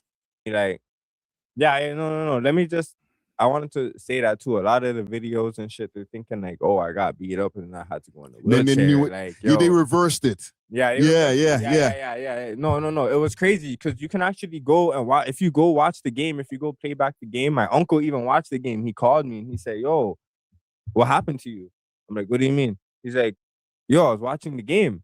And then they said there was a medical alert. Like the commentators said they're getting someone in a wheelchair. And then Now I'm seeing that you were in the wheelchair. Like, what's up with that? Like, you know what I'm trying to say? So in my head, I'm like, wait, because they told me at the time, they're like, yo, we stopped the whole game for you, man. But I'm like, no way. No way they stopped the whole game for me, bro, because I was sleeping. You know what I'm trying to say? Damn, I didn't really believe them until my uncle told me on the phone, yeah, I seen it. I was watching it live. My brother told me, yeah, yo, I was watching the game and I seen you there. And then, yo, I seen you falling asleep on the shorty. Like, you're falling asleep on her. Hold on. They had you on the camera on the thing, bro? I was on TV. Like, they're saying, they're saying I went. They're saying I OD'd on TV, bro. Damn. They thought I OD'd. That's what they were trying to say. Like, I fell asleep. So I'm trying to tell them, like, yo, I'm allowed to fall asleep. Like, I pay for these tickets, bro. I'm allowed to fall asleep. Like, if I want to fall asleep for the whole game, bro, that's nothing. Like, they're telling me, nah, it's different because you are unresponsive. Like, yeah. Answering and shit. Yeah, but unresponsive is mud. They took me back to the place. They were like putting that fucking shit on my hand to check my blood pressure. All that shit. Yeah, doing all that shit. I'm watching the game like, yo, bro, what the fuck? I'm about to miss this game. Like, what the this is goofy shit. Like, I wanted to see Kevin Durant and fucking Devin Booker play, right? Because I'm always using them on 2K. I'm always slapping niggas up in 2K with the Suns, man. So that's why I had to go to that game. I'm seeing Devin Booker and Kevin Durant putting in work, cooking shit. Next thing I know, I'm waking up in a wheelchair, but they're wondering why they're on a timeout. Yeah, I wanted to still like go back, watch the game, whatever, but they were like, oh, yeah, whatever. No. I look and I seen that the game was done pretty much. The game was pretty much done. It was like less than a minute left in the fourth quarter. So I'm like, yo, fuck it. I'm not even gonna go back. Like, all right, let's cut. Right. Boom. So now I'm cutting now. And I see a bunch of these youths. I see a bunch of these niggas. Like, you know what I'm saying? You guys know who I'm talking about. I see a bunch of those niggas. You know what I'm trying to say? In that moment, I could have turned around, went the next way. I could have ran. I could have, you know what I'm trying to say? I could have went out a different exit. I could have did so much different things to not run into these niggas. But yo, I seen these niggas and it is what it is. Like, so boom, I walk up to them, boom, because I'm going to the exit and I see one of them. But I didn't recognize all the rest of them at first. I just recognized one of them. You know what I mean? So he came up to me and he's like, yo, so what are you dealing with? I'm like, yo, what fucking mean? What am I dealing with? I'm here. What are you saying? I'm here. Here. Yo, boom, it sparked. Boom, he swings. Whatever. Now, these guys got like 4 niggas, 4-on-1. These niggas are trying to rush me now and shit. But I'm like, whatever. Like, as long as I'm not on a video running or I'm not on a video pleading the fifth saying, yo, stop, please. It doesn't really matter to me. Like, yo, bro, we could have did this shit outside. And everyone would have just crashed out and got arrested. You know what I'm trying to say? We all would have just lost our lives at that point. Like, I'm trying to say regardless. So in my head, I'm looking at it like, bro, as long as there's no video of me bitching up, I'm standing up for myself, fighting my fight, bro. It's not, this shit doesn't really matter, bro. You know what I'm trying to say? So, no, you didn't back down. Yeah, but then these guys try and take my chain. They try to snatch my chain when they're beating, when they're getting me. You know what I'm trying to say? Boom. So now I'm holding my chain now. I'm keeping my head down. So they're not hitting my face, they're hitting my head, and they're trying to get my chain. I'm holding on to my chain. You know what I'm trying to say? And then boom, there's even a picture of my pendant on the floor because the man tried to take the chain and he didn't take in that the pendant fell on the floor, but I still had the chain in my hand. You know what I'm trying to say? So boom, they cut. I pick up my chain. And I fucking walk out. I'm like, Allah, yeah, I still have my shit, I still have my chain, I still have my money in my pockets, my nigga, are you crazy? I look at my face, I'm like, yo, my face, what the fuck? I don't even look at how am I gaslighting him? What am I saying? I'm just listening to him, fam. Stop. Face looks like clean. That. Yeah. Me in the moment, I'm like, yo, no way. Like, I'm getting rushed 4-on-1, like, at the Raptors game. Like, I must look fucked up. You know what I'm trying to say? My outfit, I wore the same outfit on purpose that I wore yesterday because I just want to show you guys how in. What am I supposed to do? Cap? Huh? No, that's cap, bro. Nah, bro. Let niggas get their shit off, bro. And he's not capping, bro. I saw the footage. Tacked my outfit is watch like, this. Watch at my shoes, bro. I'll bring it back. I brought these brand new shoes, bro. Look at my shoes, bro. Jeez. Bang. Bang. Y'all ain't got those. There's not a piece of dust on them. Bro, law here, I never even cleaned these or nothing, bro. Friday told me that these are not the fucking. It's the bottom. I gotta get back into my interview bag. Too many crazy things have happened. look like they just came out the No, box. look at the box. Look at the tops, bro. You're telling me I got rushed and I got into a big fight in these and they look brand new still. Look at my mirrors. They still look brand new, man. Jeez, bro. I look normal. My chain is just not on me because they tried to pop it, so it broke. Like it's tennis. I'm not gonna say fresh because they're not fresh. But yo, fam, y'all ain't got. I don't got these. They even match they match the backdrop, fam. These are hard. Yo, I never even took in these Jordans, fam. The color wave, sick when you do that. Bro. I look normal. My chain is just not on me because they tried to pop it, so it broke. Like it's a tennis link, 22 pointers, nigga. Yeah. Talking about, niggas talking about they didn't want my chain. Nigga, you guys wanted the chain. Nigga. You guys tried to pop the chain, nigga. The fuck, I kept that, John. Those 22 pointers. You know what I'm saying? But it broke. I gotta go get it fucking. No, I didn't think that, Johnny. I wasn't thinking that, bro.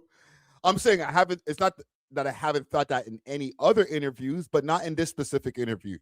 But sometimes niggas be getting their shit off, okay? And I'm like, yeah, eh? And in my mind, I'm like, nigga, you lying. But he wasn't lying. I watched the tape, so he wasn't lying. So this wasn't one of those cases. But I have had one of those in the past where I'm like, I don't have that face on you know the meme with the little kid? I don't have that face on, but in my head I do, right? I got the little kid, right? Or what you talking about, Willis? I got my Gary Coleman, my inner Gary Coleman is happening. You feel me? I'm like, nigga, you lying. But not in this case. Not in this case. Get the link put back to it. Yeah. That's the only reason I ain't got it right now, though. I could have showed you guys it. Like, fuck it, that's waste. I'm gonna get my shit fixed. Everybody knows I never lost my chain, man. I'm not one of these niggas that are gonna go out at the Raptors game losing their chain. I'm not one of these niggas that's gonna go out running on video. None of that shit is going on. You already know how I'm coming. I'm gonna fight my fight. You know what I'm trying to say? Yeah. If you ask me, niggas took the L. I never took the L. If I lost my chain, if I lost some money, niggas took my shit, some shit, nigga, they could say they took my shit, that's an L. Niggas tried to take my shit and I kept my shit. 4-on-1. I never took. Yo, he came through the next day. The Raptors game happened. He was here the next day. No L, my nigga. These niggas took an L. If I seen niggas that I'm beefing with, and I have 4 of my niggas and it's one of their main rappers. Let's see, seen this PC bitch ass nigga. If I seen that, me and my niggas 4 deeps, you think this nigga would be able to go live 10 minutes later, bro? You think he would be able to be walking around the next day doing a Friday? He would be in the hospital, bro. He would be ashamed to show his face, embarrassed to show his face because his face would be so fucked up, bro. These niggas, it's like they never had it in their heart that they wanted to cook me. They just had it in their heart that they wanted to get a video of me. You know what I'm trying to say? So let me get to the root of the beef, and then we're gonna go to his music video. Okay. You know what I'm saying? We're in Toronto, bro. It's just a competition, bro. We're in Toronto. It's crabs in a bucket. Nobody wants to see nobody winning. If the next nigga sees the next nigga doing good, he's gonna do whatever, say whatever. So this right here says, how did the beef start, or how did the top 5 beef start? Right. Ever, even if it's not true to make that nigga look away or make that nigga fall off, bro. It's crabs in a bucket. Competition, solid is, bro. It was never no real poly with anybody. You know what I'm trying to say? I didn't even bring up this, mind you, but whatever. It's not even wasn't even no real poly where anybody was niggas hating on music shit. This interview was necessary. Niggas wanted more clout than the next nigga. You know what I'm trying to say? Whole shit. Straight whole shit. So can we clear up this quote unquote paperwork, because it was supposed to be some, I guess, conversation that you're having with the CEOs and shit that they're saying. My nigga, that paperwork is fake. That paperwork is cap. I said that how many times? Yes. You know what I'm trying to say? When this shit first came out, I have media training. You know what I'm trying to say? Like, I'm not stupid, bro. I have a 6-figure deal on the table right now. Not right now. Like, at this time, when this shit came out, I have a 6-figure deal on the table. So you think I'm going to be putting my energy and shedding light onto a smear campaign and crashing out on Instagram and then making these label people be like, yo, what the fuck? What's this guy on right now? What's this guy talking about? You know what I'm trying to say? So I put that one little video out there like, yeah, I see you fake niggas running with this fake shit. You know what I'm trying to say? Boom. I didn't even care to keep on talking about it and shit. I was just in negotiations with the label. The paperwork shit. Like, you know, on the label, I didn't know it takes so long to process shit. Like, it takes so long with the lawyers and all that shit. I'm trying to just get this 6 figures. I'm like, yo, this is all I'm focused on. I don't give a fuck about dropping independently right now if I got this 6 figures on the table. You know what I'm trying to say? But boom, that shit takes long as hell though. I didn't even know that. But yeah, I was just waiting for that. And then boom, this Mayu goes and he touches road or whatever. He goes on Akademiks and starts talking about me again. You know what I'm trying to say? But he didn't even bring up me. Like a next fan came on the stream, some UK fan or some shit came on the screen. Yeah. And then he started talking Polish about you. us. You know what I'm trying to say? Yeah. He started bringing up our name on Akademiks and Aiden Ross. You can't ever hide greatness. You know what I'm trying to say? You could try not to say niggas' names, but coincidentally, our fan is just gonna come on the shit and say our names. You know what I'm trying to say? Get us that light, get us popping. Like this guy decides to go rant, say whatever he says, talk about people getting molested, but you already know, like, yo, we already know in the city who molests their ops when they catch their ops. You know what I'm trying to say? So these niggas are on some weird gay shit, but we're not even gonna talk about that. But hey, yo, yeah, this nigga just went over there, he started saying whatever he was saying and shit. So then that's when I was like, okay, I already got the deal. Whatever, I'm gonna say my piece on this. You know what I'm trying to say? So I dropped like a 2-minute video just explaining, like, yo, my nigga, nobody has this paperwork. Whose word are we going off of? We're seeing it's a bunch of fucking clout hungry rappers that are desk that just seen a picture on a fucking computer screen and they're like, yo, my name was mentioned. Yo, this guy, yo, you know what I'm trying to say? Get some clout, get some clicks, you know what I'm trying to say? But any real nigga in the streets, they're gonna be like, yo, okay, let's source this paperwork. Where'd this paperwork come from right now, my nigga? Who has it, my nigga? It has to be in somebody's disclosure.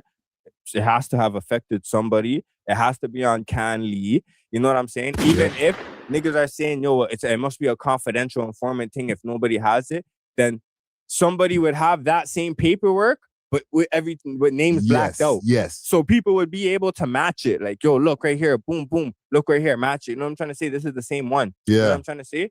Like, even everything about it just looks fake. Like, it's a CEO talking. So why is there a fucking Toronto police stamp there? There's nothing to do with no police on that shit, my nigga. You know what I'm trying to say? Yeah. And then they have my jail, like my police station mugshot. Like, you know, you've been to jail before, right? So when you go to the station, you get in the station, they give you a mugshot. You know what's annoying me? And this has nothing to do with what he's saying. He has headphones on, and he's not the only rapper who has headphones on, okay? Just give me a second, gang. Give me a second. He has headphones on. Other rappers come through, they put the headphones on. The reason I give them the headphones is not only because I play music sometimes and I have sound effects that I play, right? So if you don't hear the sound effects, you might not catch what's going on, okay? But it's also so that you can hear your voice in microphone, right? And if you're over here, it's gonna sound a little different than if you're over here. You feel me? That's what these are for. Okay? This is not an indictment on K Money. All you rappers who come do interviews with me, this is why you're using the headphones. Niggas record in studios. They make tunes with headphones and mics. But podcast, it's a fucking different story. I'm sorry. I told you guys, it's just quick rant. Okay? I'm gonna calm down now. All right, Mandem, if you see this, I'm not mad at you. It's not just him. It's a lot of you niggas, like 80% of y'all niggas, I put the headphones on you, you're talking over here. Yo, brethren, yo, listen, you know how differently? Like, bro, right here. You be seeing me do this, in the mic. Sometimes you hear me say it in the audio, in the mic. For the people who've watched multiple We Love Hip Hop interviews, you've heard me say in the mic. You know what I'm trying to say? That's your mugshot when you go to court and shit. When you go to jail, though, when you enter the jail building, you get a jail mugshot. Yeah. That's the mugshot that's going to be on any jail paperwork, on anything that has to do with you while you're in jail, inside of that jail. You'll have the pumpkin suit on. You'll have the suit on, and you'll have the background with the height. Yes. You know what I'm trying to say? You'll have the actual remand center background picture on your fucking paperwork. Yeah, you know what I'm trying to say? That shit never had none of that. It just had the one most viral. I have a bunch of mugshots. The police have so many mugshots of me. You know what I'm trying to say? No, you can find that on Google. The one viral mugshot that I have is the one that's on that shit. You know what I'm trying to say? But like I was saying, nobody has that fucking paperwork, bro. There's people name that's on the paperwork that will come out right now and say, yo, that has to be some fake shit. Who the fuck has ever seen self-detention paperwork, bro? Not one person in this world has ever seen self-detention paperwork that looks like that. You know what I'm trying to say? Niggas even in jail have got self-detention paperwork, but it doesn't look like that. You know what I'm trying to say? Yeah. Nobody has it. That shit is fake as fuck. And whoever's running with that is a goof bitch that just wants some clout. And whoever is running with the influence of the people that are running with that are just on a clout thing, on a competition thing. But yo, my nigga, you can't stop greatness. Greatness can never be hidden. And yo, God doesn't like ugly at the end of the day. Like niggas, it shows in niggas' numbers, bro, that niggas are not. Okay, so let's get to the music video. I'm sorry I took you guys to the scenic route, but I felt that it was necessary to give you guys the full lore of why it's so important that K Money has dropped this new music video. It's not just, oh, K Money just dropped a video. Like, nah, fam. Like, K Money has gone through a lot to get here. And like I said, Casper TNG, he scored a deal with UMG, major deal with UMG. His song is all over the place. He's all over billboards. He's all over the place. You know what I'm saying? I mean, like billboard, like on walls and shit. You know what I'm saying? And K Money signed a deal too. He's mentioned it multiple times. Okay. So now that he signed his deal, he's been low. I even played a video a while back of a behind the scenes when he was making his music. His music video is out now. All right. Let's take a look over here. For the people who are going to be watching this in the replay, a lot of this is going to get cut out because this is copyrightable material. But for y'all who are watching right now, you will get a treat. Let's go. Pull on. Hold on. This is hard, man. The problem is too much other shit has happened. And listen, maybe it's partially my fault because like I'm part of the media, right? But I'm giving you a full explanation of why this is important. If I didn't show you guys any of this shit that was happened with him before and all of the ups and downs and the debaucheries and, you know, shenanigans, I think this would hit way harder. You feel me? I'm not trolling, fam. Like, I like K Money's music. Him and Casper, to me, have a very good ear for melody. They know, like, the way they approach a beat, they're like, oh, they hear a melody right away when they hear a hot beat. And this beat is hard, too. Who made the beat? No description? Come on, fam. Oh, yo, say that again? Yo, he's sliding.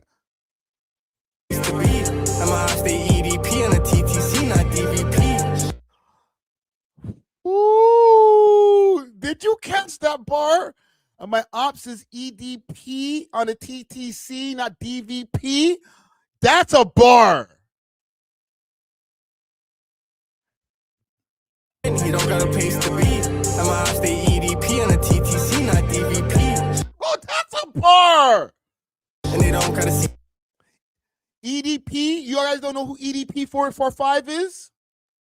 Come on, fam. EDP 445. This youth, this is EDP 445. My ops is EDP on a TTC, not the DVP. They're not driving. They're PDF files on the TTC. Listen, if you're talking about anybody that I know, I'm no diss. I'm just saying. That's a bar. Come on, man. Y'all are a tough crowd. Yes, I heard somebody say something about autotune. We literally just listened to the man's interview. I don't even hear barely any autotune on this. Watch RK. Yo, big up RK, man. This is how his voice sounds. And Alicia ain't getting my keys. Like, obviously, slight auto-tune, but not like he doesn't sound like a robot. You know what I'm saying? Like, this is the man's literal voice. Big up Casper, yo. And big up to Casper, too, because Casper stayed down. You know what I'm saying? He wasn't like, yo, I can't be seen next to my brother because he's beefing and mans are trying to call him a rat and all that. Like, he stayed down, which in turn, I even feel like helped K Money's comeback. Okay? What do you guys think? You fucking with this tune? Give me a rating, a 1 to 10. Give me a rating on this tune, 1 to 10. Okay, and for the list, people who watch the replay, yeah, sorry you're not going to be able to hear this right there because it's going to be cut out. Mind you, go check out the video. It's on Casper TNG's channel, right? It came out yesterday. It's got 29,000 views already. Let me see what y'all are saying in the chat over here. I see a 3.5. I see 110. I see a 7. I see a 5 on 10. 5 on 10. Another 10 on 10. I see Sav better. Listen, I am not mad at this. I'll give it an 8 on 10. Okay? This is not come outside. It's not hit it out the park. Okay? Yeah, 8 on 10. I was gonna put it down to 7.5, but I like this. I like this verses. Okay, verse 2 not so much as verse 1. Verse 1 he slid. He fucking slid. I don't care what you guys said. I think he slid on verse 1. Okay, the hook is fire, and yeah, man, I think this is a good lead out as far as K Money getting back into his shit. Okay, for anybody who is a K Money fan, run up the views on this. Let me throw a like on there. Bang. Okay. And anybody who's not a K Money fan and who has become a K Money fan, do the same. And if you're an op, or if you're somebody who just doesn't like his music, I wasn't going to convince you today to like his music. And this is not a paid endorsement. Okay. Just let y'all know. All right. It took him this long. Let me just check out the comments before I move on to my next story. Yeah, fam. I just played you like all that lore. All that stuff that I played you, mind you, it's going to probably be like a 40-minute segment. So that 40-minute segment covered like a year and a half of just ups and downs, more downs than ups, to be honest. So it took a minute for him to get onto this, like, back to this trajectory, right? Or maybe we'll see if a trajectory happens. Right, he's back. It doesn't mean all of a sudden, like, boom, his shit's gonna be back on top. You know what I'm saying? Like, keep in mind, okay? If you go and look at his song, that's like his main hit, because he could always lean on this. He could do a show, perform this track, like this is his hit. This is a certified hit. Come Outside, that's 22 million views on it. Right? So this song was, if he can do this, I'm not saying, oh, he can do Come Outside again. It's hard to like mirror what you did before. But he has, if he was able to create a vibe where a bunch of people were able to sing along to a song and create Come Outside. And then look, Casper has the market now. Like years later, Casper has a lot of big tunes, but they're still not bigger than Come Outside yet. Let's be real. All right? So that shows that he has the potential to do it again, in my opinion. So salute to K Money. Keep doing your thing, brother. Okay? Don't worry about the chat over here. If you see this later, don't worry about the chat, fam. I got your back, brother. You know what I'm saying? Let's move on. I want to get into this Toronto nuisance streamer. Okay. I don't remember his name, but he's an Indian youth that I remember there was a fire alarm pulled or a bomb threat, movie theater bomb threat. Okay. That happened in Toronto. And when they showed who it was like an Indian youth. It might have happened in Brampton. Bomb threat movie theater. Let's do this. And then we'll go through the whole lore. Okay. Maybe we could find his name through there. Yeah. It was like a month ago, actually. Or no. It was just for the schools. Let me show you this. Yeah, he's a prankster, but apparently this guy has like stupid amounts of friggin' followers. Okay. Is it this one here?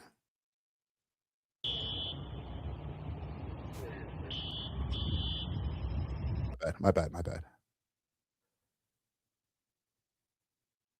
Anyhow, you know what I'll do? I'll just go to the video that I was watching, and big salute to Atozi. All right, I be all over these YouTube streets. Atozi covers a lot of these crash out streamers. So this is the guy over here. YouTuber sued by a university for this prank. Fick. This YouTuber is now being sued by a Canadian university after... That's his name, Fick. Let's find him. Because apparently he has mad subs. 1.42 million subs. Okay.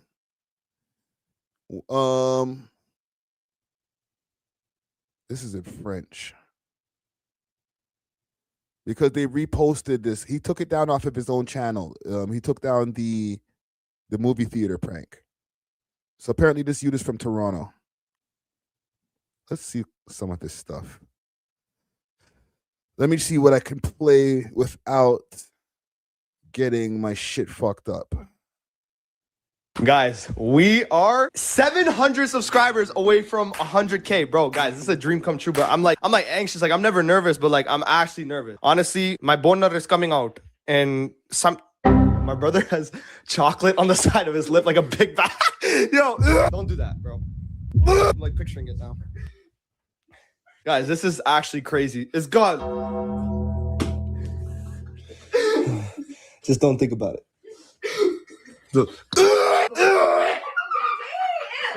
Okay, guys, I think I'm just nervous. I'm not nervous. That's not why I threw up. Like, I think I had a bad ice cap. Shit tastes like ass. It's like overwhelming almost because it happened. Who? Oh, listen, let me shut the hell up because I wonder. You go about bad ice cap. Who made it? We just touched down to Toronto. This motherfucker forgot his ID. What retard forgets his identification? If you're going on the CN Tower, no, you should just know. It's just common sense. You should know the insane. You think I'm bougie? We're about to edge. We are about to edge. Is Drake there? Is Drake there? Is Drake where? On top of the CN Tower.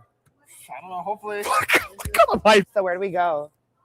Go up. You wanna slide on a lane? I'm here to edge. So this is the guy. That's the guy. Okay, so let me pull up his video here, courtesy of Atozi. Big salute to Atozi. Yeah, so he's being sued by the University of Ontario for this prank. University after he interrupted one of the lectures and started... This YouTuber is now being sued by a Canadian university after he interrupted one of the lectures and started throwing curry at the students in the lecture, all for his YouTube channel. Who wants a bite? Yeah! Who wants? Yeah. Okay, ready? 3, 2, 1. And even more recent. What if that was y'all in the classroom, fam? Man throws curry all over your clothes, fam. Oh my God, I might have had to snuff that nigga, bro. He was actually arrested for apparently entering a movie theater and yelling someone was armed as a prank. Are you serious? That's what we're doing for attention today? So yeah, apparently we're covering another burden to society that's doing it all in the name of getting views on social media by any means necessary. And I guess it's safe to say it is not looking good for this Canadian YouTuber who goes by the name Feek or Fike. I'm gonna go for Feek right now. But while researching this video, what I found extremely weird was this isn't even his first cooking curry incident at Ontario Tech University. So my main question here is, how is this not your first cooking curry incident at Ontario Tech University? Is that really what we're doing now? We're just going into other people's university classes that a majority of the students are probably in debt for. Yes, I realize universities in Canada are cheaper than in the States, but still, they're not cheap. So imagine you're a student paying all this money to try and actually retain what's being said in class. Then some smart ass starts cooking curry in class and starts throwing it around. And just like that, the whole class is basically just a wash. Like, I, for one, would definitely struggle to retain anything if some moron was filming and cooking curry next to me and other classmates. Before you're doing little classing, I could teach my own. So, welcome everybody, classroom! What do you even do at that point? I would just want to leave. But regardless for this influencer, I guess one cooking class was not enough for him because he had to do it in other people's classes. Because yeah, apparently he did nearly the exact same thing just a year ago and was basically blessed and given a pass by the school because they wanted to believe that it was just a one-off incident and that it wouldn't happen again. Unfortunately for him, though, he's not that. This shit happened in Oshawa, fam. This is what's going on down the road in Oshawa, bro. Damn, fam. And I did not know until this American streamer is basically covering it right now. Okay, so this is how far the fuckery has traveled. Not bright, apparently, because the dude got all of his dumb footage for his YouTube channel and the attention he clearly needed, and hopefully he'll be on to the next thing. But instead, I guess he just wanted to run it back. The dude does have 1.4 million subscribers on YouTube, so clearly he has a massive audience that watch him do this dumb stuff. But from the first prank at the school, he might have actually gotten some leniency because of his channel size. Maybe the university didn't want to bring more attention to it. But of course, when he returned to university a year later in October 2025 and did essentially the same thing, it's safe to say the university wasn't too much of a fan of that. Because in this instance, he bursted into a class with an obviously exaggerated accent and a chef's outfit and announced that he would be taking over the class to teach his own cooking class. Then he goes on to start throwing food around. Who wants a bite? Yeah! Who wants? Yeah. Okay, ready? 3, 2, 1. Did these kids not know that he was going to throw a freaking ladle of curry at them? Did they think that he was going to just come around with a plate? They might have to share some of that responsibility, fam. Especially if he's done this before. It says curry hits the ceiling. Oh my God. Just like a wedding, like Justin Bieber family. You know the school got to clean this up, right, bro?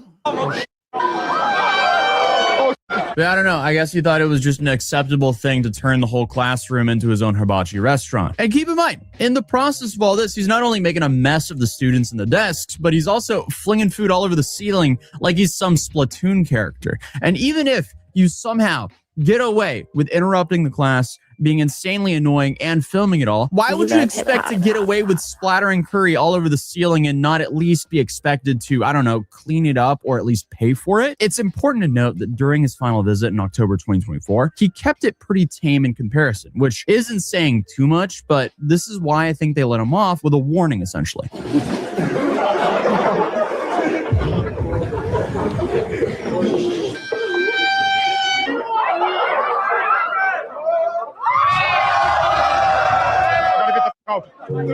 Is this video still on his channel? Because I know Atozi mentions that he deleted a bunch of his videos, but I wonder if he deleted this video because he did get a lawsuit. Okay, we'll get to that in a second. Being insanely annoying and filming it all. Why would you? Let me go back to his channel. Let me go back to Feek's channel. Let's go to his channel. Edge! Let's go! Up! Let's go back to Feek's channel. Let's go to his videos. I got arrested for this. Look him with a ladle. He's making the curry in the spot, fam.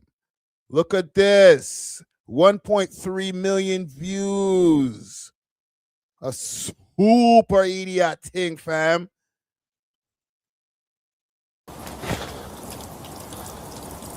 Yo, I'm not getting demonetized for you, brother. I'm sorry, fam. 899,000 views. Is this what we got to do in Canada to get this? This man probably lives in the Scarborough, fam. Sky is the limit. Sky is the limit. I'm going to kind of lay down like sexy guy and do little keep cooking, left, right, center. This sizing chicken, it's actually, this is human feces. I hate to admitting, but kind of I did something, basically he was an upper stopper, kind of calling me King Von and dating a shoot. Have to admit it. Hold on, listen, if you guys find this funny, I'm no judgment here, okay?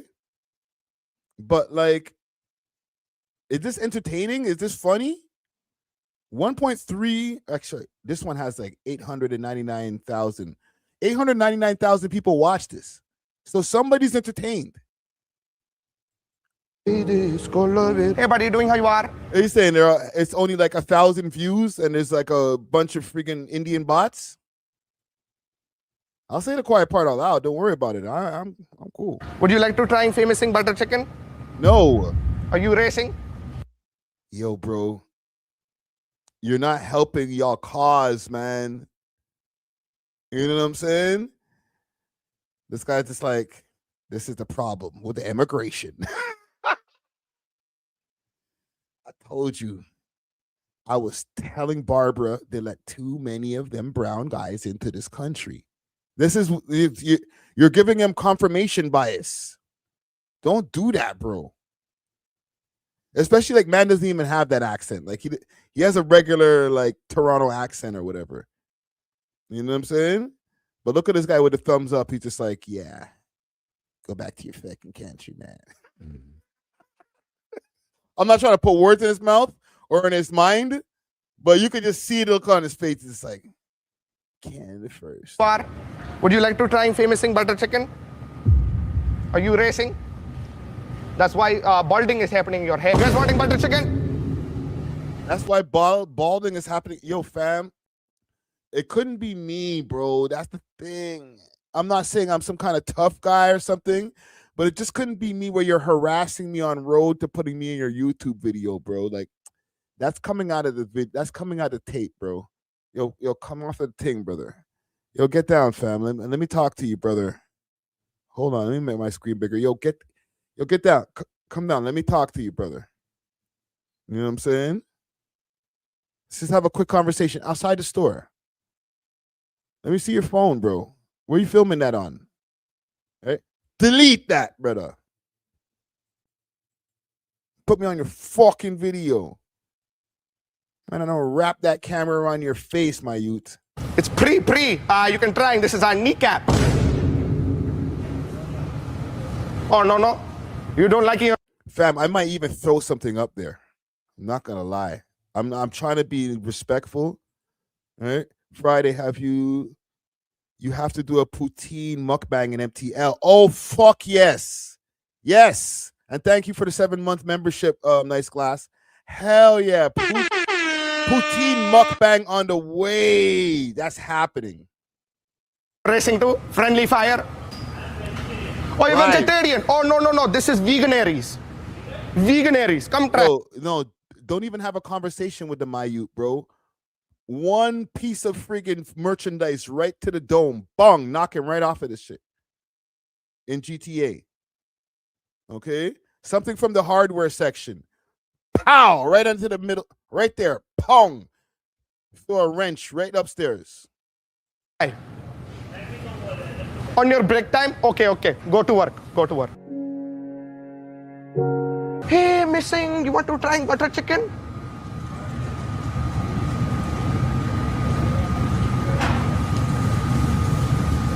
Fam, I might just pull up, go over and just go and grab his leg. Yo, fucking come the fuck down, nigga. Get me off your goddamn stupid ass YouTube video, bro. Why are you trying to harass my quiet day? I'm just trying to do me, man. Bro, I'm not even capping, fam. I don't like being bothered in public, fam. Okay, I have a very short fuse for like, I'm in line, especially when I used to live downtown. I've calmed down a lot more, okay? People see me, I'm in the boroughs, I'm in the East End, okay? But when I used to live downtown, and I'm downtown every day, fam, and then you're waiting in line, and then there's a junkie in front acting crazy, and they're holding up the line. Yo, bro, I get on my vigilante shit, bro. I'm like, yo, the fuck out of the store. Because who are you talking to? Yo, fam, like, I've gotten into mad, like, confrontations. I won't say full altercations because I guess, like, tough black guy kind of works. But I've gotten into mad confrontations where I'm just like, my patience gets super thin for people just doing stupid shit in public, bro. I'm rescuing freaking chicks on subways when a junkie's like trying to do the dance. Yo, get the fuck off the subway, bro. Are you dumb? Leave the lady alone. And these are not even people using cameras. Come in my face with a pause. Come in my face with a camera, bro. Oh my God. And I'm having a bad day. I might strangle you, my nigga. The fuck away with that cat. Yo, give me. I'm thinking like old school, like I'm gonna pull out the tape. Yo, fam, I can't pull out the tape. I can't be like, smash your blood clot phone, brethren. You left your house with a phone, now you gotta go to the store. Holy shit. Yes. I'm nice when you see. It's not on some, oh, somebody says hi to me, and I'm like, yo, what the fuck? Oh, I'm not in a good mood. Okay? So it's not like that. It's like if I'm in a lineup and there's somebody doing bare fuckery and like causing the cash, the person at the register mad stress, and now there's a super long line because there's one person acting freaking regarded. I'm the one who's going to say something like, yo, what's wrong with you, fam? You don't know what you want? You came into the restaurant and you didn't figure out this whole time what you wanted? There's only 10 things on the menu, nigga. Hurry up. They're looking at me like, oh, shit, bro. What's wrong with you? Right? Like, this has happened before. I'm not even making this shit up. This has happened, fam. I spaz. Like, don't slow up my day, nigga.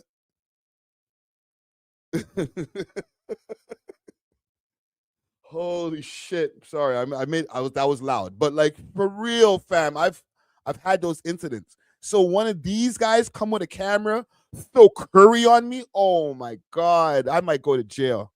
Bouncing. But even still, I mean, the first video racked up an insane 13 million views and apparently took his subscriber count from somewhere around 60,000 subscribers to close No, I'm a cancer. I'm emotional. to 1 million. And I guess because it was successful the first time, he just wanted to go all out and see if he could beat his first video at 13 million views. And yeah, I mean, the video got 1.3 million views. So it's safe to say he was rewarded for the stunt. Or well, now he's officially facing a lawsuit. So yeah, it might not be worth it whatsoever. Because as you guys may know, as soon as lawyers get involved, especially in the influencer space, the only real winners are the lawyers. So the university is being reported as going on the offensive against Feek. Apparently, they're looking for about $50,000 minimum in damages. Wow. But they also want an additional amount based on the income made from the videos. And if I was going to guess, you know, professional pocket watcher. Wow, they're going to try to get money off of his AdSense. They're wicked. Over here, 1.3 million views on a video like this would probably be, it could actually be a pretty wide range because I don't know how the RPMs work on prank channels, if it's a lower or higher RPM. But if I was going to make an educated guess, he would probably have an RPM around $5. So that would put him a little bit over $6,000 for this last video. Now for the first video, he might have actually made some serious money. 13 million view video, 14 minutes long. It really just depends on where his audience is. 13 million views. It's insane. You know, enough of that shit is botted, like you guys are saying. But, and Atozi's going to do a breakdown of what he thinks. Let Atozi do his breakdown first. That's the other thing, because like a $5 RPM is, you know, that's if you have an American or Western audience. If you don't have a Western audience, that RPM can be a whole lot lower. So the original 13 million view video, I mean, that could be anything from 15 grand all the way up to 80 grand if he was really lucky with the RPM. Now, I don't know what his operating cost of running the channel is, but if they're not too high, most likely he can afford some defense here. But the problem is they're okay, so he's thinking between 15 and 80,000 for the 13 million view video, which is a lot, right? Even at the low end of 15,000, that's a lot. They're kind of suing him for something that he is his own star witness against himself for. So here's the thing. I don't think he made shit off of them videos. I think he got a yellow dollar sign. And if you get a yellow dollar sign next to a video that could have, put it this way, I have a video right now that's upward of 250,000 views. Okay. Dollar sign is yellow. No, sorry, not 250,000. My bad. I'm capping. One that has like 163,000 views. Okay. So the payout from that, I should have already received at least $500 over the time that it's been out. But because there's a yellow dollar sign next to it, I probably made like $3. The YG interview that's up right now that has like 115,000 views or whatever, it had a green dollar sign when I first uploaded it. Maybe about 6 months into the video being uploaded, shit turned yellow. So then it went from making, and at the time, let's say it had when it had the green dollar sign, anywhere from making a couple of $100 off of 10, 30,000, maybe 30,000 views, right? And probably, a good like $300-400 at the time, to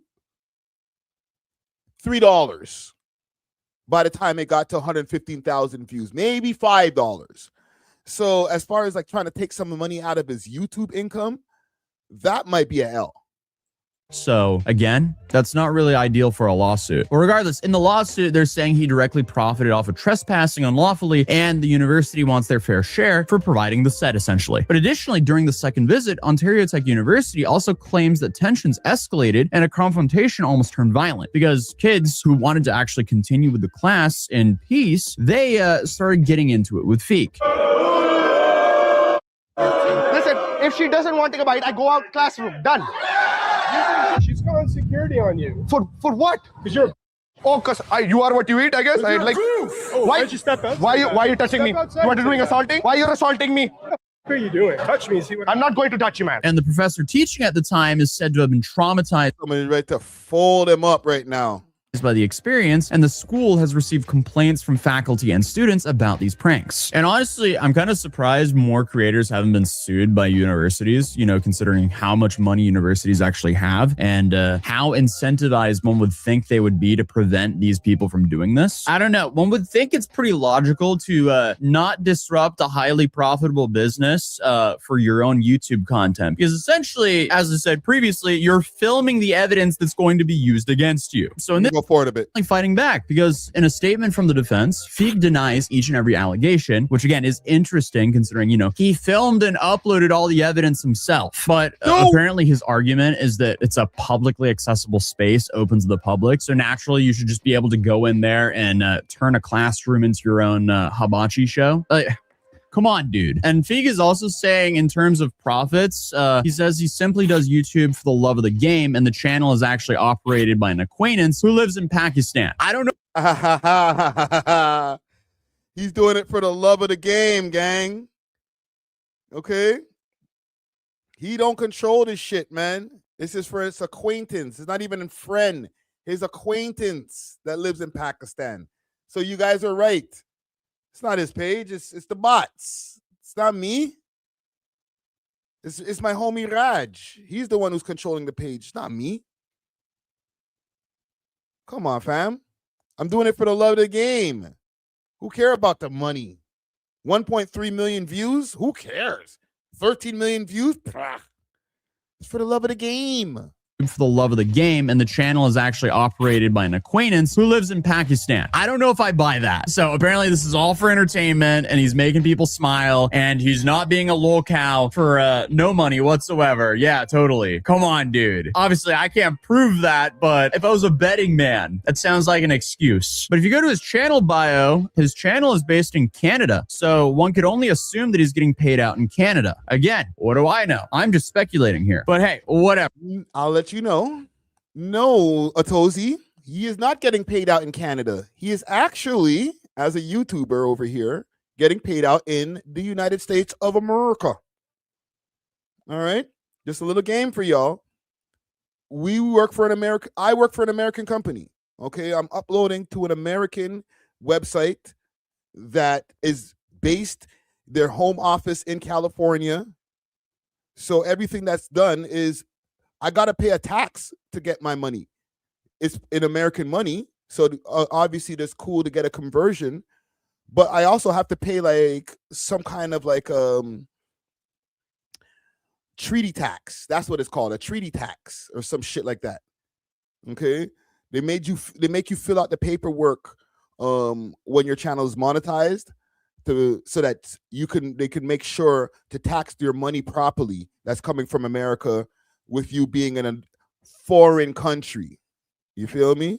So, he's not getting paid in Canada in Canadian money. It's literally getting paid as if you worked at some store in America. Apparently, the channel has not been operated for profit, and that has never been the intended purpose. So, did he just want attention? That's somehow even more pathetic than actually doing this for money. Because, I mean, if you can make some serious money doing this, it makes sense, right? But if you're just doing this to essentially annoy people and disrupt classes for the love of the game and to get attention, that's even more pathetic. But the university apparently didn't buy this and shot back with the evidence from his own videos where he expressed how grateful it is to be able to hire his cameraman and give his parents $10,000. So this guy's holy, I got you. Because you're a goof. This is what you did. You're publicly letting these people know that you gave your parents 10 racks. Holy, bro. Way to not avoid the government later on in the future. Fuck the lawsuit, fam. You gotta, be a little bit more discreet when it comes to this shit. Because the government can go find this same tweet and be like, oh, yeah, eh? And then when you don't claim it and you're like, oh, I took a loss this year. Could I get my payout or my GST or whatever? Like, nah, nigga, we saw that tweet. how grateful it is to be able to hire his cameraman and give his parents $10,000. So unfortunately, he snitched on himself again. And they also pressed on his claims about it being a public space and him being welcome by saying that if he really felt welcome, he wouldn't have needed to flee in a getaway car. Also, is this what he really wants? Do we really want like a ticketing gate to get in and out of a university campus where you actually have to like beep a card just to get in the door? And then of course you would have to have security to control that everyone actually beeps their card to get into the door. I mean, this would just be a massive headache because of course, you know, if someone beeped the thing, there's so many people going in and out of these buildings that he could also just like run in if there wasn't people there looking at him before he walks in. So I don't know what he's arguing here, but regardless, this is a fair argument by Ontario Tech. But the craziest part about this story is this might not be the biggest issue for Feek. You know, when a lawsuit that's trying to get over $50,000 for you isn't your biggest problem, clearly you have some really big problems out there. And yes, he does. Because I mentioned this earlier, but in March of this year, for one of his pranks, he decided to go into a movie theater and start yelling about someone having yeah, they still want to get him for this. A firearm. Awesome. What a great person. Yeah, let's just permanently traumatize an entire cinema. 3, 2, 1. And this moron even uploaded this video to his channel, but it's since been deleted for obvious reasons. But honestly, kind of funny considering that he left his I got arrested for this videos up and not the one that got him in real trouble. But apparently he fled the scene and he left the theater when police arrived, but apparently people had to evacuate because of these threats.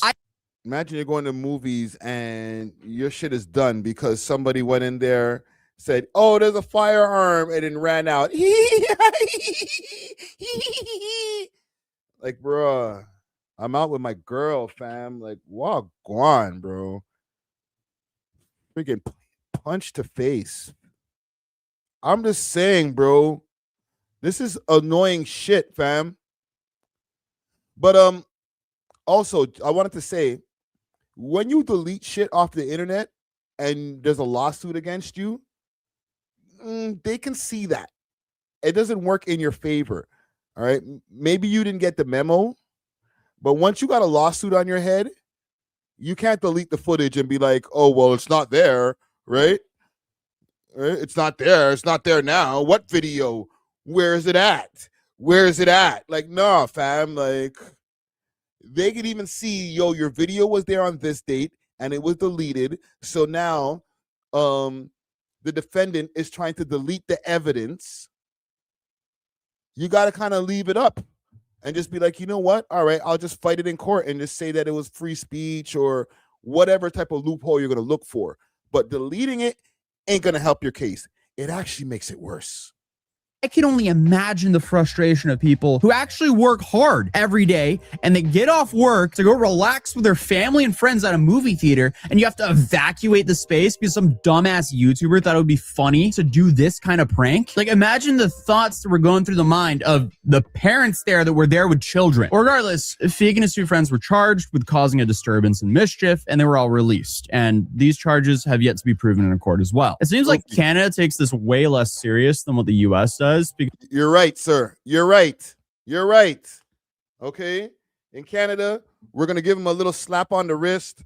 Oh, you know, maybe he has mental health issues that we need to address, and he'll be home just now. Don't even worry about it. Okay?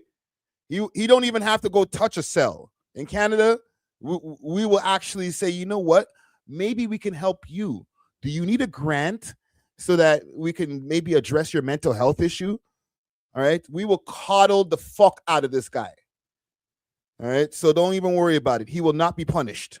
Because simply being charged for disturbance and mischief from a threat like that, that's crazy to me. Disturbance and mischief. But, I mean, based on him just going completely ghost on YouTube and deleting the movie theater footage, I guess that it's not looking too good for him. Because at the end of the day, I mean... Okay, so big salute to Atozi for this video. I'm a regular watcher of his stuff. Okay, but, you know, go subscribe to his channel. He has 2 million subscribers, so go join the party. Let me see here.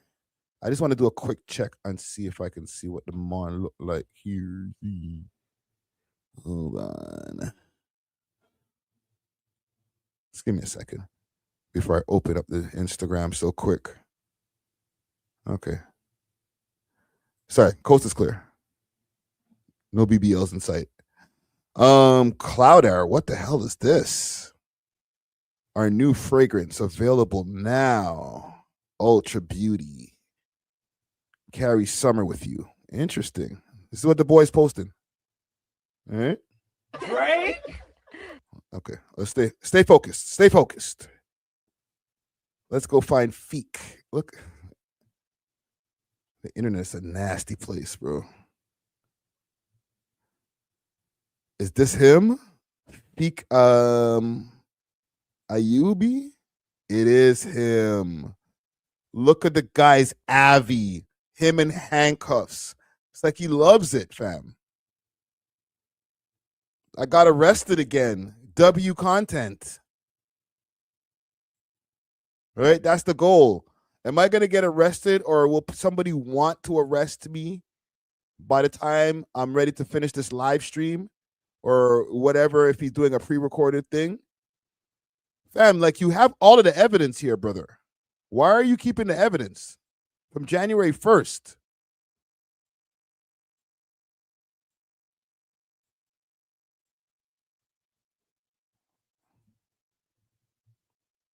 Hey, yo, chill. I'm an idiot. Oh, man. Man's mogging. Mm-hmm. Got his t-shirts. Go get yourself a t-shirt, yo. How many followers this guy got? 243,000 followers, bro. Have you, one in the chat if you guys know about this guy, or 2 in the chat if you have no idea who this person is. I'm literally putting you on today to Feek Ayub. Right? Let me know, man, because I saw this video yesterday and I was like, wait a minute, did you say Oshawa? Like down the street, Oshawa? This is not some like degenerate American streamer. Like, we got degenerate like Canadian streamers too. I make YouTube weirdos.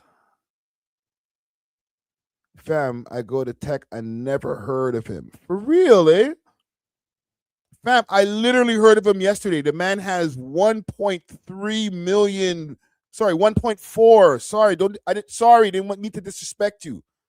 1.4 million subscribers. Gone viral multiple times. I did see the movie theater thing, but I saw it on CP24 because it went that viral, I guess, if you want to call that viral, that it was on CP24. So this nigga been lit. I guess if you want to call that lit, because some people will look at like, I don't know if I want to get my clout that way. Yo, Nimanaz follows him, Drip Room follows him, Icarus follows him. I'm snitching. Afro Buzz, City Boy JJ. I'm late. You know what? Let me give him a follow. Pow. All right. If you see this later, bro, don't get cheesed. I meant everything I said. If you try to freaking make your YouTube video when I'm doing my grocery shopping, I'm pulling you off of the fridge. Okay. I meant that. But maybe we can have a conversation, get into his mind and see why he does these pranks, or see what is get some progress on the court case. All right. So I'm gonna leave it here. I'll leave it here. Okay. No salutes to anybody. Let me just check on something. Yeah, interview might be on the way, because sometimes I'd be like, ain't nobody seen this shit. The next thing you know, oh, I saw your little live stream. You think you was funny talking shit? All right. So pull up. Okay. Doors open, brother. Doors open. You know what? Staying on streamers. Okay. Streamer University is back. Kai Cenat, Vacation, Dunzo. He's back. He's gonna be doing a Streamer University 2. It's going down. Big salute to Kishka, who came out of Streamer University 1, and a bunch of different streamers got to get to a little bit of notoriety from that. People thought that he was on vacay. People thought that he was not coming back to streaming. He cut off the braids. He started getting into the fashion, and they said, you know what, man, fuck. I don't want to be out there with BTB Dez calling people maggots that with the other word that starts with F and doing all kind of crazy shit. I'm gonna just go and hang out with these fashion ass white people. However, he has risen back from the depths of the ashes like a phoenix rising in the whatevers. I don't know. Okay. That's back. Streamer University 2026 official enrollment trailer. Let's go.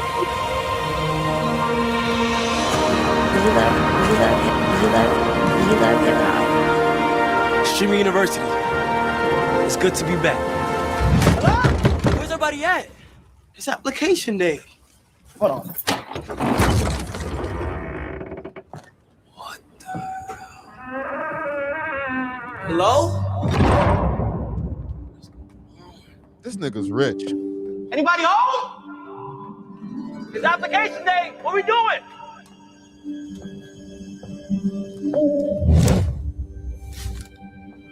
Oh my gosh, what happened to this place?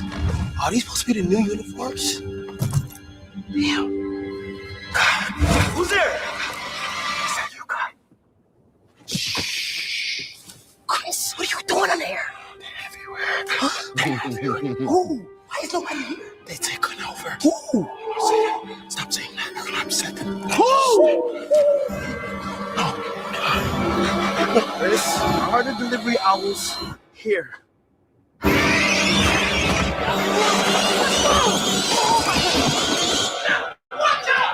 Yo, this commercial is a major production. What the hell?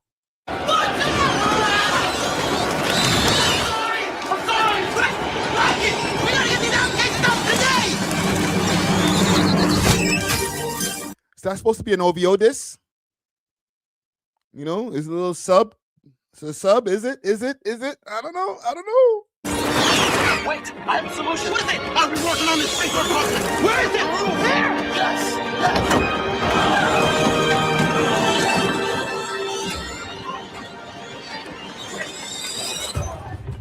I don't know if it's gonna work. What the fuck is that? Christ already there. Was it serious? I don't want my army. I couldn't do it myself. I told you I'm not finished. I'm not finished. God, be careful. Don't worry. I got this dangerous. Don't worry. God, come down.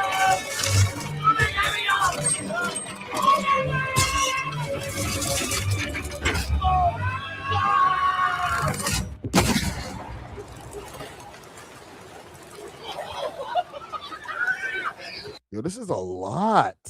Oh my gosh! I can't believe it! It worked! We did it! Yeah. Bring it in! This is your last semester.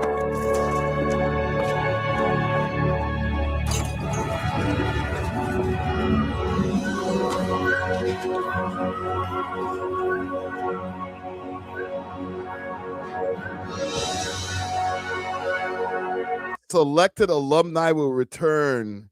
Enrollment, streameruniversity.com. Ooh.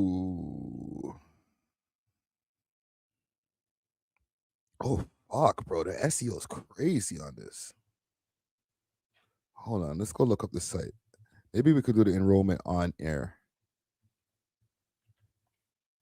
Okay, there we go. Let's check out the site.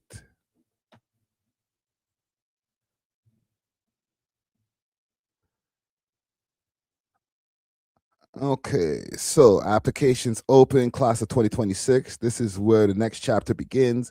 We can't wait to see your story unfold. Kai Sinat, Dean of Students. Okay, thank you, Kai. I accept the cookies. Apply now.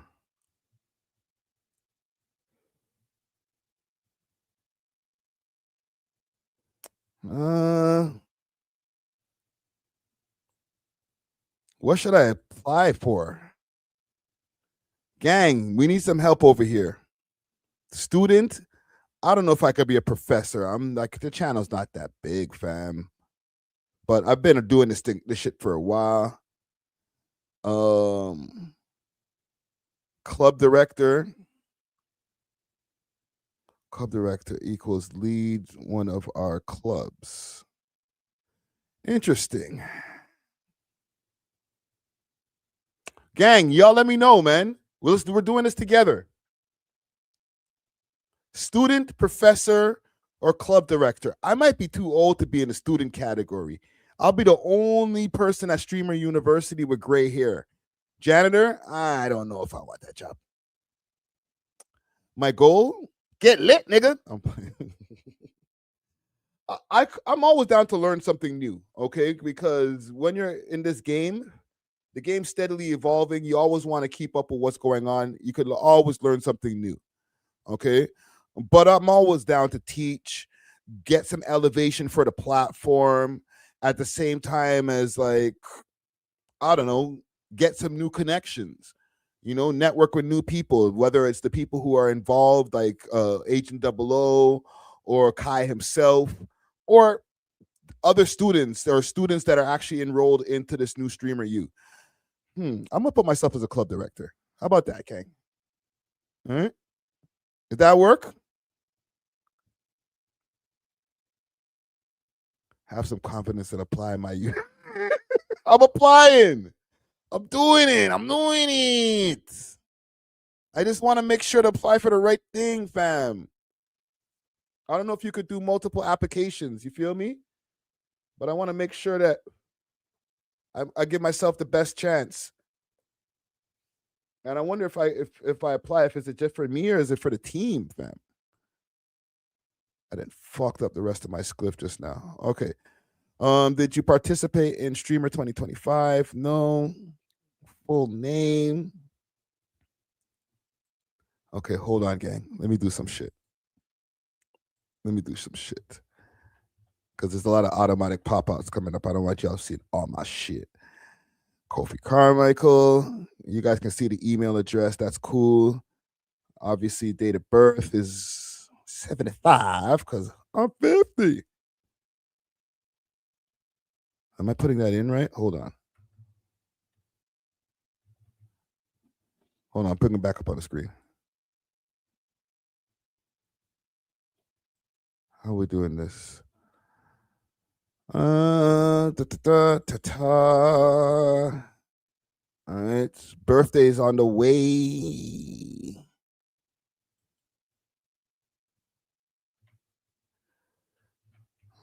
Okay.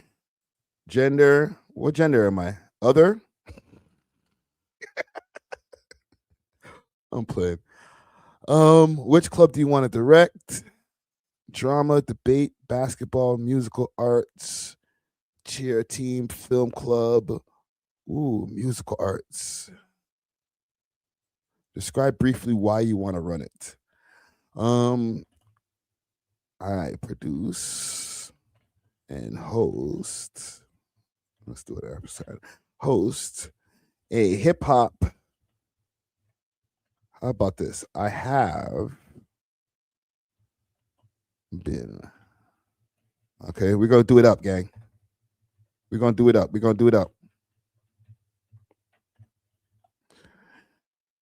and hosting a hip hop podcast in Toronto for 9 years.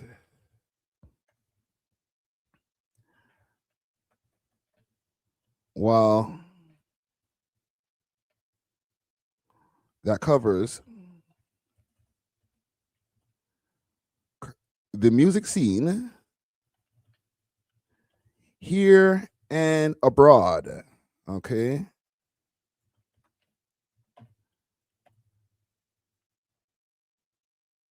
Let me see. Give me a second. Let me just cook up something behind the scenes.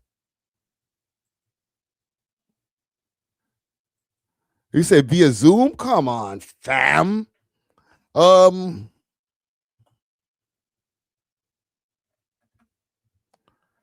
have been working with a multitude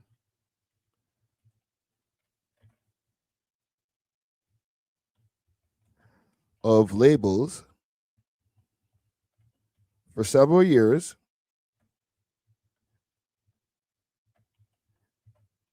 Okay, I made that public. It's not some behind the scenes shit. Like labels send us interviews and stuff like that, music, all types of shit. Okay, and have a vast knowledge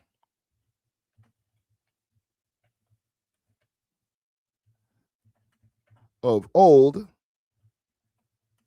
and current music.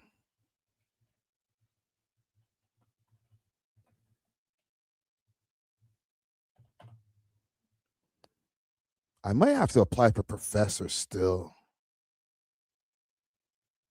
You don't think they're answering the question? Describe why you could run the club, a music club. You know what I'm saying? I don't know. Might not, let me know, gang. We're doing this together. Let me pull it back up. Bong.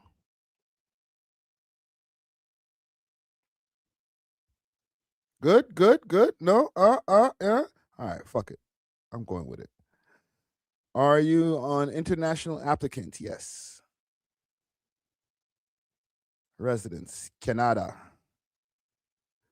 Do you currently have authorization to travel to the United States?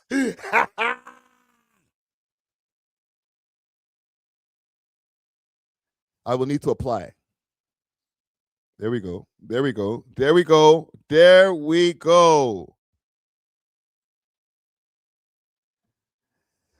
At least one platform, enter handle, social media platform, YouTube. Let me go grab the @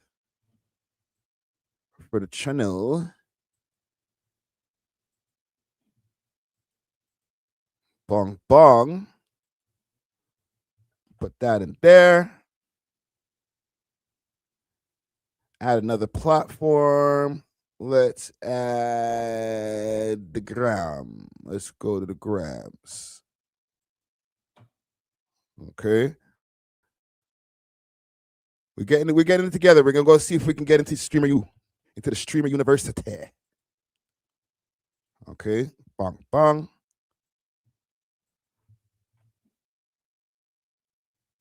I think that's enough. Next.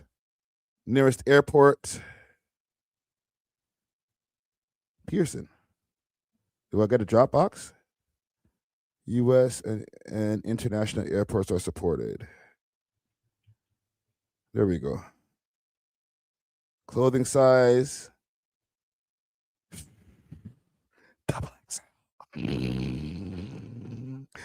Shoe size.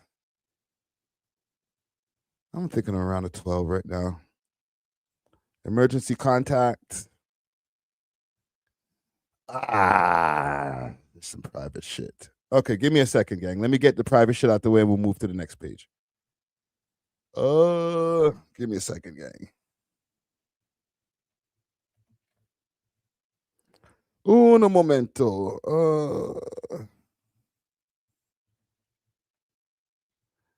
Okay. All right, y'all can't be knowing my emergency contact and shit like that. That's a little bit private, fam. Phone number, can't be doxing phone numbers on the screen. So let me just find that phone number. Put that in there. We almost done, gang. We're gonna get signed up, man. We'll see if we can get over there. 5555. Okay, next page. Photo ID. Jesus Christ. Need some photo ID. Click, drag and drop. I might have my license in here. Video submission. After reading this, I can request. After reading above, I am requesting a cameraman. Nah, man, camera policy. Cameramans are approved case by case. We will notify you if yours will be approved.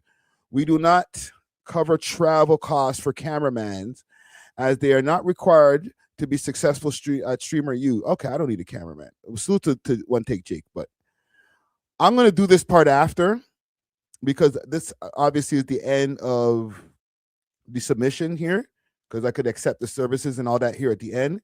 I need to do a video submission, minimum 1 minute. Okay, so I'll make a video. I don't know. I'll do some shit. I'll do something funny. Okay. I got to add my driver's license or government ID, which I am not doing on the screen. So I'll put this aside. All right. Big salute to Kai Sinat. Let me go back over here to this page. That was a wow.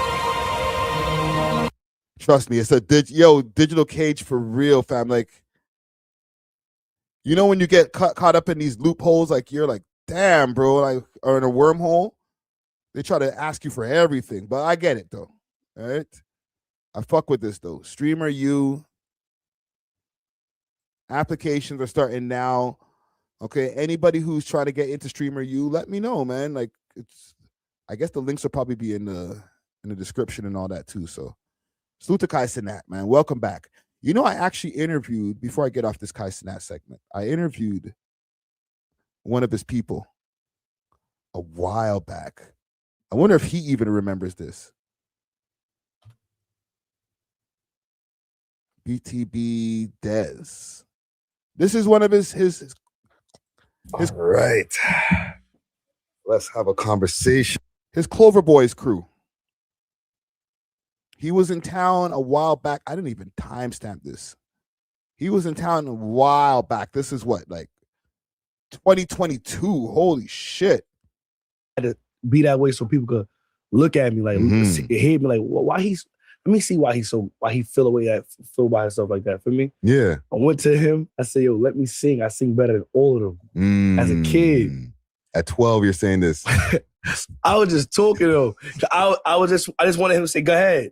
For me. And at first it was like they was like, nah. And he was like, nah, let him go. Feel me? Like, let him go. Fumble the bag, Dez? I don't know. I think he's still there with them. I seen a clip of him running around with the Clover Boys the other day. Differently. Sometimes it makes some people go get, act out and shit like that. Did that happen with you? I'm asking him all kind of psychological questions. Like, this is where you grew up at. Yeah. Right? Kai Sinat connection. That was the first person that he started linking with to do streams, was Kai Sinat. So he went, so that's his peoples from back in the days, right? You know what? I need to clip this and put this out, a part of this out again. I'd be having the content, fam. Yeah. You feel me? I used to play basketball in the same court with school uniform on, getting dirty, missing my curfew, you feel me? Quavo was outside in the same park with us, or jury on. Like, it's like different. That's crazy. But he can't fuck with me though. He know what's up. He didn't cross you over? No. he first of all, I fucked him up. He fouled me, pulled my shirt, blocked my shot, shit like that. He know. I threw it through his legs. Yeah, he know. That's he my know. son. Come on, niggas know, bro. That's my son. Nah, shout out to Quavo though. You know what's crazy? Because I watch on Instagram, I'm watching Drake in his basketball court inside the Embassy Mansion that he got over here. Where's that? They took a nigga shit in Brooklyn today, After we went to a spot called Taboo in the city, that's our spot. If you know, you know. You feel me? And we was chilling in that shit, laughing and shit. He a cool nigga, down to earth, I ain't gonna lie. Feel me? Him, Takeover. It was in there, like, cool nigga. Fuck with him. Take one step at a time and still learn. I'm still learning. I mean, it's a lot to learn. You gotta, in order to try to take over this shit, you gotta learn, bro. Gotta learn different ways. Like, well, that's not really working out. But salute to BTB Des and salute to Kai Sinat. I'm gonna finish the application tonight later on so that we can make sure to get over there and see if that will happen. Okay. And big salute to streamer you. Let me see here. Where are we at? I got 2, 3. Shit. I'm gonna do 2 of these stories out of my 3. Okay. I need to watch this fat guy video. That shit is crazy. So that has to be one of the stories. But I need to talk about Conway the Machine. Okay, Conway the Machine. He dropped a freestyle a while back. We reacted to that freestyle. In that freestyle, he had revealed a lot of things. He had revealed that him and Westside Gunn were not on good terms. The whole Griselda shit is done. He had a meeting with Jay-Z, and Jay-Z told him and Benny, yo, why isn't Westside feeding you guys like he should? A lot of stuff happened in that from people hearing that freestyle. And to be honest, I didn't even realize that it went that viral as much as it did. But there's that corner of hip hop, like the people who are into real beats and bars, like underground lyrical shit, that were like, yo, I didn't realize that how heavy this story was. I'll play the original freestyle just to get us reacquainted. Greece, thinking if it wasn't for Griselda, what would I be? Or maybe what would Griselda be if it wasn't for me? I used to want the rap glory, now all I want is my peace. Dinner with Hov, he told Dog, give your brother a piece. I seen it in his eyes right then, he don't want me to eat. Don't even get the credit for the work that I done on the beats, not to mention the money that was clipped and the other deceit. Put smut on my name and shaded me like I'm under a tree. Made people believe that the person who bugging is me. A lot that I could say, but I'm never the one that'll speak. I just want to be free. Yeah. Remember when all of this shit was just a wish. All right, so that was Conway's response, or Conway's freestyle. Now, let me see if I can find Westside Gunn. Okay, here it is. Because Westside Gunn actually said something after the crowd started reacting, saying, what the hell's going on with this whole thing? And people were chiming in, obviously, namely guys like Maul. I'll pull up the Westside Gunn response first. Okay, so here's Westside Gunn. He says, that guy, and this is who, Conway, right? That Conway freestyle got me super lit. Thanks, bro. I'm the talk of the internet. Okay, emoji. No, I'm playing. Okay, so he put the Muslim praying hand emojis and a bunch of laughing emojis and a goat emoji. Okay, so he's kind of trolling. And then Culture Update, who posted this originally, responded and says, stop being greedy. Without Benny and Conway, there's no Griselda. And then somebody responded to that. Did someone pay you to post this? Westside Gunn responds, that nigga don't get paid. He's sucking wood for free. Talking about Culture Updates. Okay. And he's going back and forward with these guys too. He goes, you act like a child and not an actual businessman. So your decision making isn't surprising anymore. And Westside Gunn responds, how do you know? Seriously, tell me, how do you know? Because you heard a freestyle? You niggas is stupid. Come apologize same time next week, though. Holy. There's a picture of the man them together with Jay-Z. Jay-Z causing dissension in the ranks. Yo, why ain't they paying you more over there? How much they paying you over there? You can come over to the Rock. Remember when all of this shit was just a wish was. Nasty. So Maul who a lot of people don't know, Maul from the Rory and Maul podcast, is very closely related with this camp. When people see him bigging him up on the Rory and Maul podcast, or when he was still on the Joe Budden podcast, it's not just because he likes their music. It's because even low-key, he's been in business with some of these guys, and I'm guessing he's getting a little bit of money behind the scenes in some kind of way. I don't know what way exactly, but that's family to him, as far as like the whole Griselda crew. So when all of the news started coming down the pipeline after this freestyle, he chimed in. He gave his reaction to what he thought of his crew. How did you feel about his people's beefing? Okay. So I'm going to play the reaction. This one is from 3 days ago, actually. And since then, Westside Gunn actually responded again. Okay, so let's go over here. And let's see what Maul has to say. Big salute to Rory and Maul. How did you feel about the Conway verse freestyle? On the Make Them Pay? Mm-hmm. Shout out to my guy Conway, man. That's my nigga, man. Always love when I hear Con drop some music. But some of the things he said in there, I was like, it was a little disheartening and a little like, What specifically? I mean, something that I knew for a while, but I just never spoke about it publicly. It was one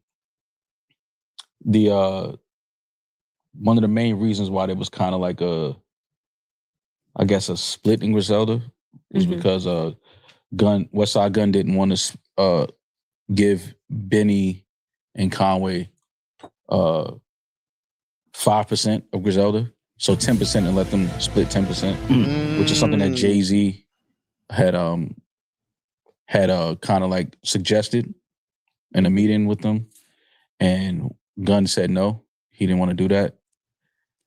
Which to me was shocking. When I first heard about that, I was like, word? Now, don't get it twisted. Gunn, he definitely curated the whole Griselda thing. He got it lit, got it popping, but Griselda is not Griselda without the three of them. I agree. So when you say 10%, that's nothing. And we're family for real, like brothers and cousin. Like, that was a little shocking.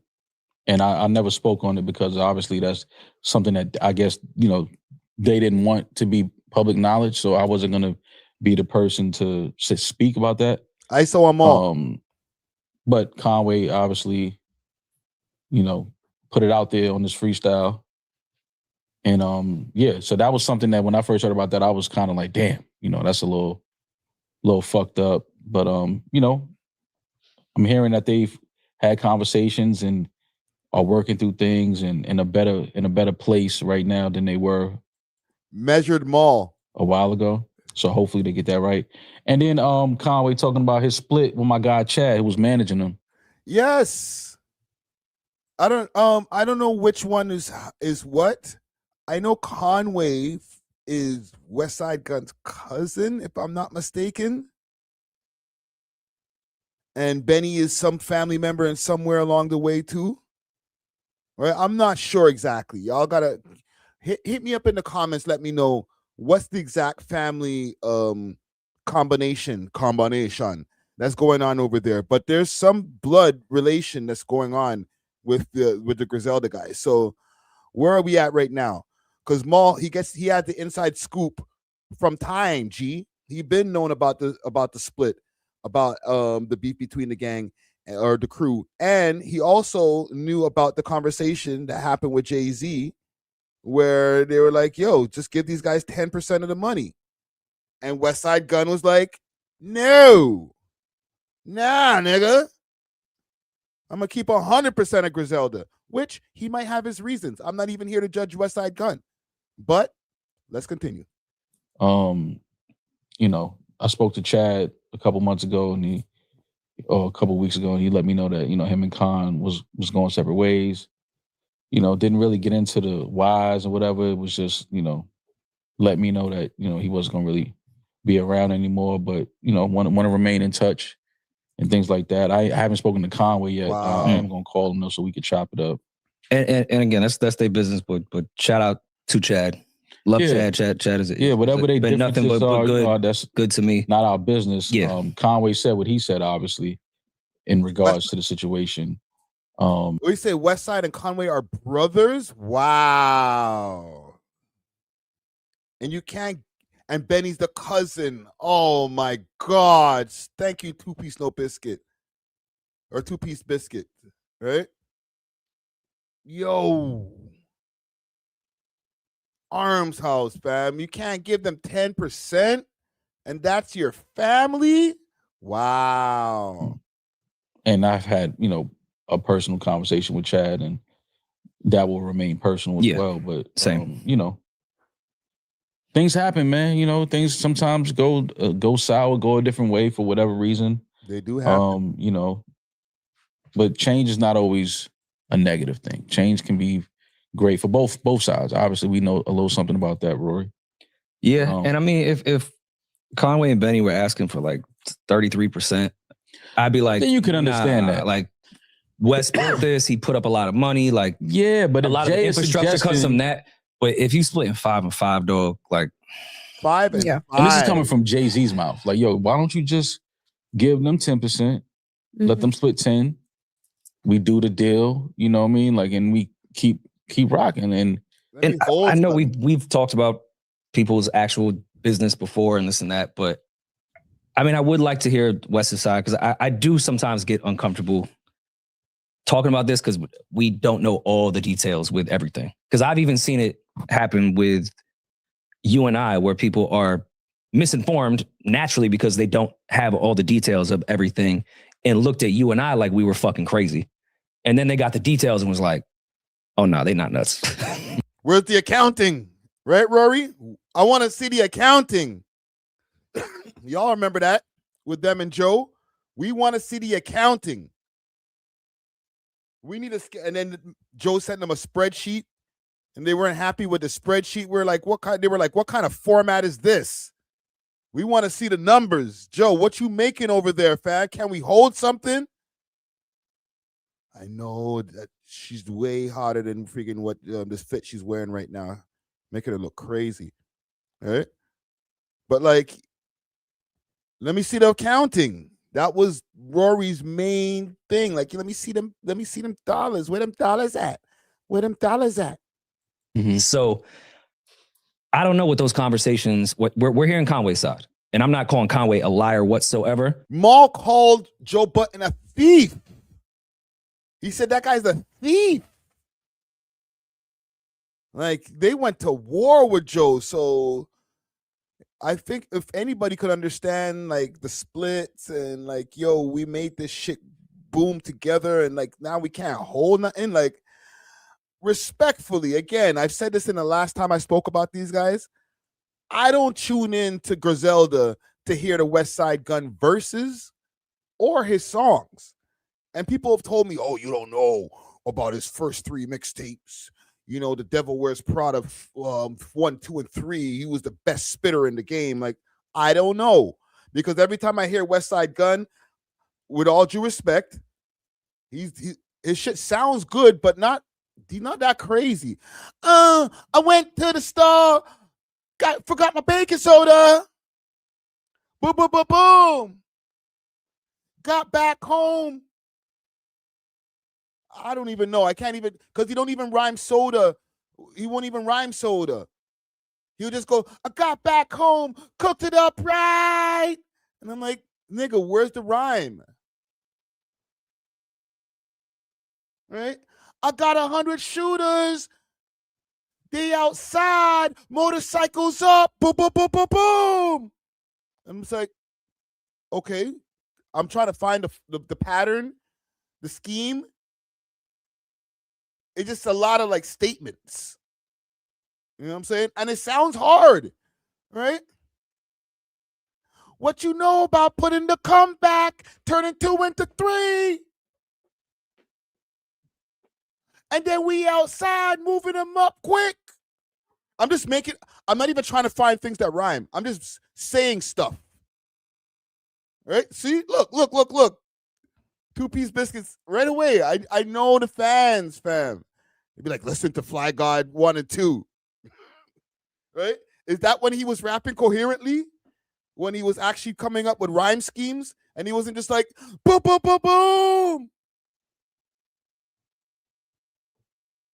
When I actually hear Benny and Conway, I'm like, oh, them niggas are rappers. All right? I'm going to go check out Fly God, okay? I'm gonna go give it a spin. I'm going to give him a chance. But all I hear is just like really cool drug dealer statements. But I'd like to. What Conway's saying is what it is. Okay. There's no. Okay. This isn't coming from somebody that wasn't there, that wasn't a part of it. This is somebody that is directly involved in. Oh no, for sure.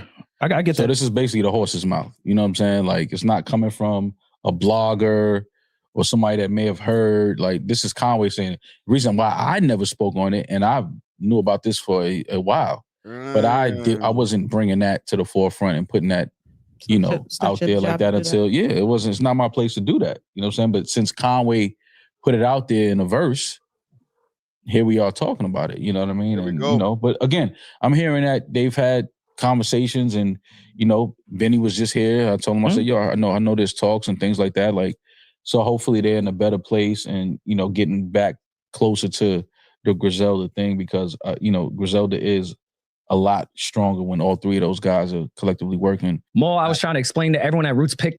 Diplomatic Maul, okay? That was a very politically diplomatic answer right there. So, Westside Gunn saw this clip, and he was not happy. He's like, why is this fuck nigga Maul talking? No, that's not what he said. But kind of did. He did say some things around the ways where it's like it was kind of aggressive. I'll pull it up.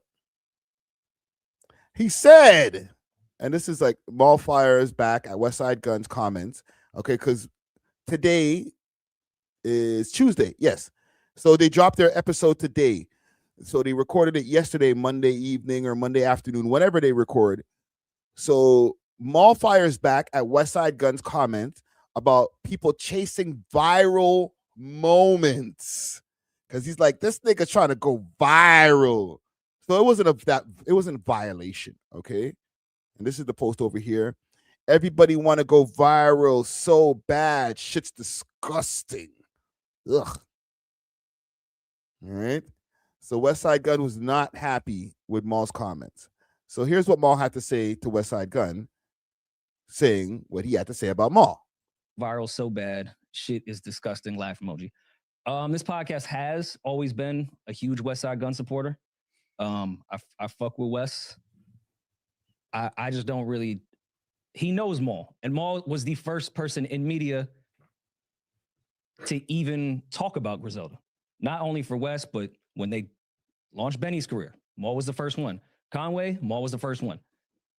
I think the biggest supporter of Griselda in media history would be Maul. So for Wes to even think that Maul would just try to go viral and disgusting, I thought was a little off-putting. And I know Wes. I wouldn't say like we're friends per se, but I've known Wes for a long time. We've had a lot of conversations. I think Wes is a good dude. Yeah. And I'm always here to support Wes. I just found that odd because he knows who you are for the last decade and how much support you've given that whole crew. Like, what's disgusting about breaking down the bars that Conway said? I don't know, man. I don't know anymore. But I mean, everybody in this room that knows me, y'all know when you say viral, I don't even know what goes viral. Y'all call me and tell me when shit is going viral. Maul don't care about viral. Me trying to go viral or wanting to go viral that's not in my thoughts at all. Now we say shit sometimes and we're like, okay, yeah, that, you know, people might enjoy that conversation, but to say that everybody want to go viral, talking about me wanting to go viral, like, come on, man. Like, I think people that know me, well, I know that people that know me know better than that. I'm never trying to go viral. Like, but I mean, I get it. I understand Wes felt the way about the clip. I was just going through bars, just like we go through anybody else's bars when they say certain things that might perk our ears up. Like, who was he talking? I mean, we spent the last 2.5 years combing through every fucking freestyle and record and all kind of shit. So, you know, naturally, if my guy Conway puts out something and he's speaking about certain things, we're going to talk about it. So, you know. I just put up a poll should Westside Gunn pay his peoples and resolve this? This is what I want to know. Or maybe he has a right to hold his 100%. All right. It says here in the post, Small says, according to sources, that Jay-Z suggested Westside Gunn give Conway the Machine and Benny the Butcher 10% of the entire Griselda company, and Westside Gunn said, no, nigga. It's all me. I can understand, Wes feeling some type of way about, talking about it or breaking it down, but it's mine. And you Listen, added man. context to something everyone else was talking about, especially Griselda fans. And it's information that you've known and never said until they said it. So it's not like they didn't say anything. And you just came out and said some shit. Like, you've known shit and never said it because they didn't say it. That was the thing. That was the only issue I had with that. Like, you know how much shit I know that I don't speak about? Like, if I really wanted to go... Get your hand out my pocket. Go viral. Like, I could say some shit right now, walk off this camera, this will be the end of the episode, and it will shake the entire industry up if niggas really want to go viral.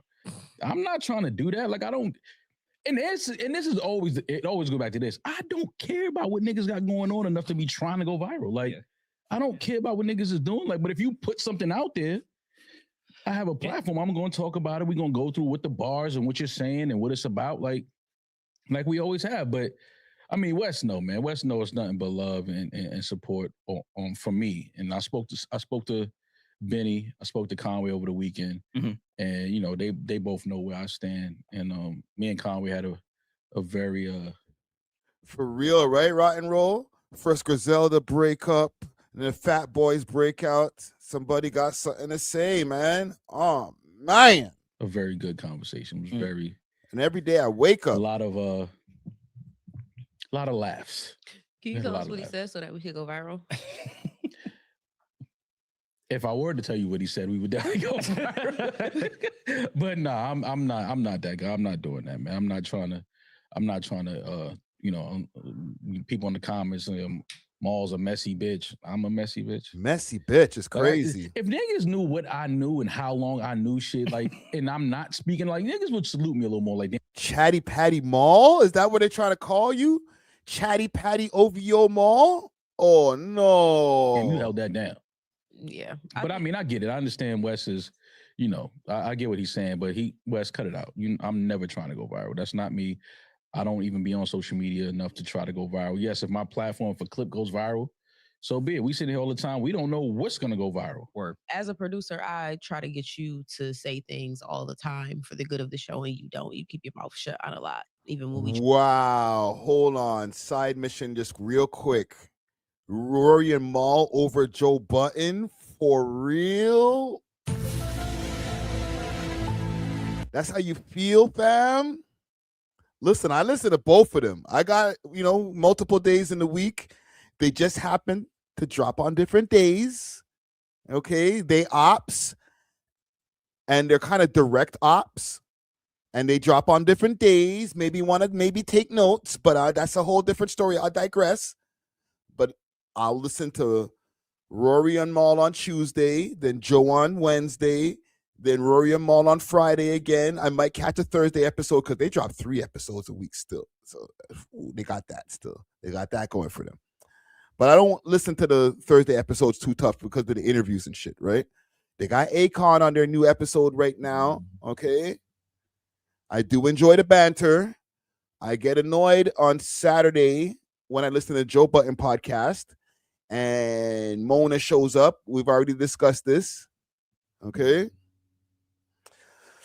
There might be a good argument right there. Gang, can we get it in the comments, please? And I'll move on to the rest of this clip here. Joe Budden podcast, JBP or Rory and Maul? R and M. Okay? JBP or R and M. Let me know which podcast you prefer. That's a good competition right there because they both do great pods. Obviously, Joe's numbers are way bigger than Rory and Maul's, but as far as the quality of the pod, audio, video, everything too, their videos fire. Co-host, female co-host, on point. Damaris is one of the best female co-hosts out there. Okay, and listen, this is me as a JBP fan. I'm just giving you guys just some things to think about when it comes to Rory and Maul. Okay, I like what Drake likes. Well, Drake likes Rory and Mal, and he hates Joe. Okay, but when Joe talks about Drake, it gets so big. Pause. Hey, yo, chill. That he got to put it behind a paywall. So just some things to think about. Try to drag it out of you. So yeah, man, I'm not that guy, man. I'm not trying to go viral. I don't mean it. Sometimes I might say shit and it goes viral. So be it. I wasn't trying to go viral though. Like, but you know, it is what it is. But I spoke to Benny, spoke to Conway. They know what it is. You know, they know it's all love and nothing but respect. And I'm definitely not trying to put a wedge in between Griselda or anything like that. I'm speaking about bars that Hov already did that. I'm speaking about bars that Conway put out there, dissecting the bars, talking about the bars. That's all that was. But I'm hearing that, you know, things are in a better space for the fellas, for Griselda these days. So looking forward to them, you know, getting in the studio, possibly putting out some music together. Yeah. And getting that feel back. But yeah, man, you know, it is what it is. But definitely not trying to go viral, Wes. Cut it out, man. Cut it out, Wes. Mal ain't trying to go viral. OVO Mal. All he needs to do is just give a Drake take. Literally, I'm not even joking. All Mal got to do is be like, yo, I was talking to Drake last night. Viral. Okay. Oh, the Iceman rollout. Well, you know, I was speaking with Drake and he was telling me viral. You don't even need to finish the sentence. As soon as he says, oh, yeah, me and the boy was talking last night, viral. So I don't really know as far as Westside Gunn. And listen, this is all due respect to Westside Gunn. I don't know about the validity of Mal needing you to go viral when, like, Drake is literally one of his best friends. All right? He's at the party. Ha, ha, ha, ha. Fireworks and shit like that. You know what I'm saying? Mal's locked in. You know what I'm saying? Mal, Drake, fireworks. Can I find that just doing this? Is the SEO that strong that we can find Mal? Maybe I need to put an album release party. Fireworks might sound a little crazy. Album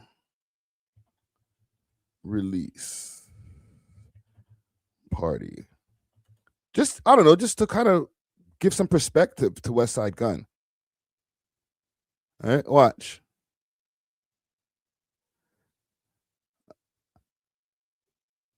Where the fuck is this shit? Maybe he's not that lit. Maybe I was wrong. His name don't really have like a super SEO like that. Maybe I was wrong. I'm sorry, Mal. I thought I could just put Mal Drake and that shit would pop up right away, but I'm sorry, brother. Oh, no. Oh, no. No, no, no. Yeah. Yeah. Yeah.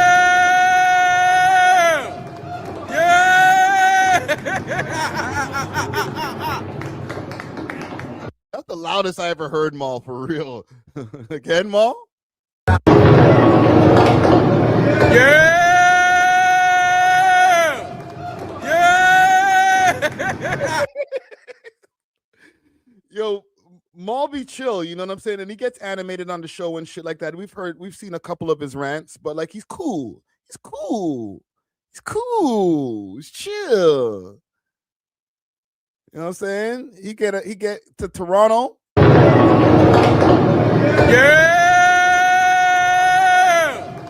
Yeah. Look at his laugh. He sounds like a kid in a candy store. He's all hype. Fuck all that cool shit. I'm with the boy. He probably got his chain on the lows, but he don't want nobody to see it. Westside Gunn?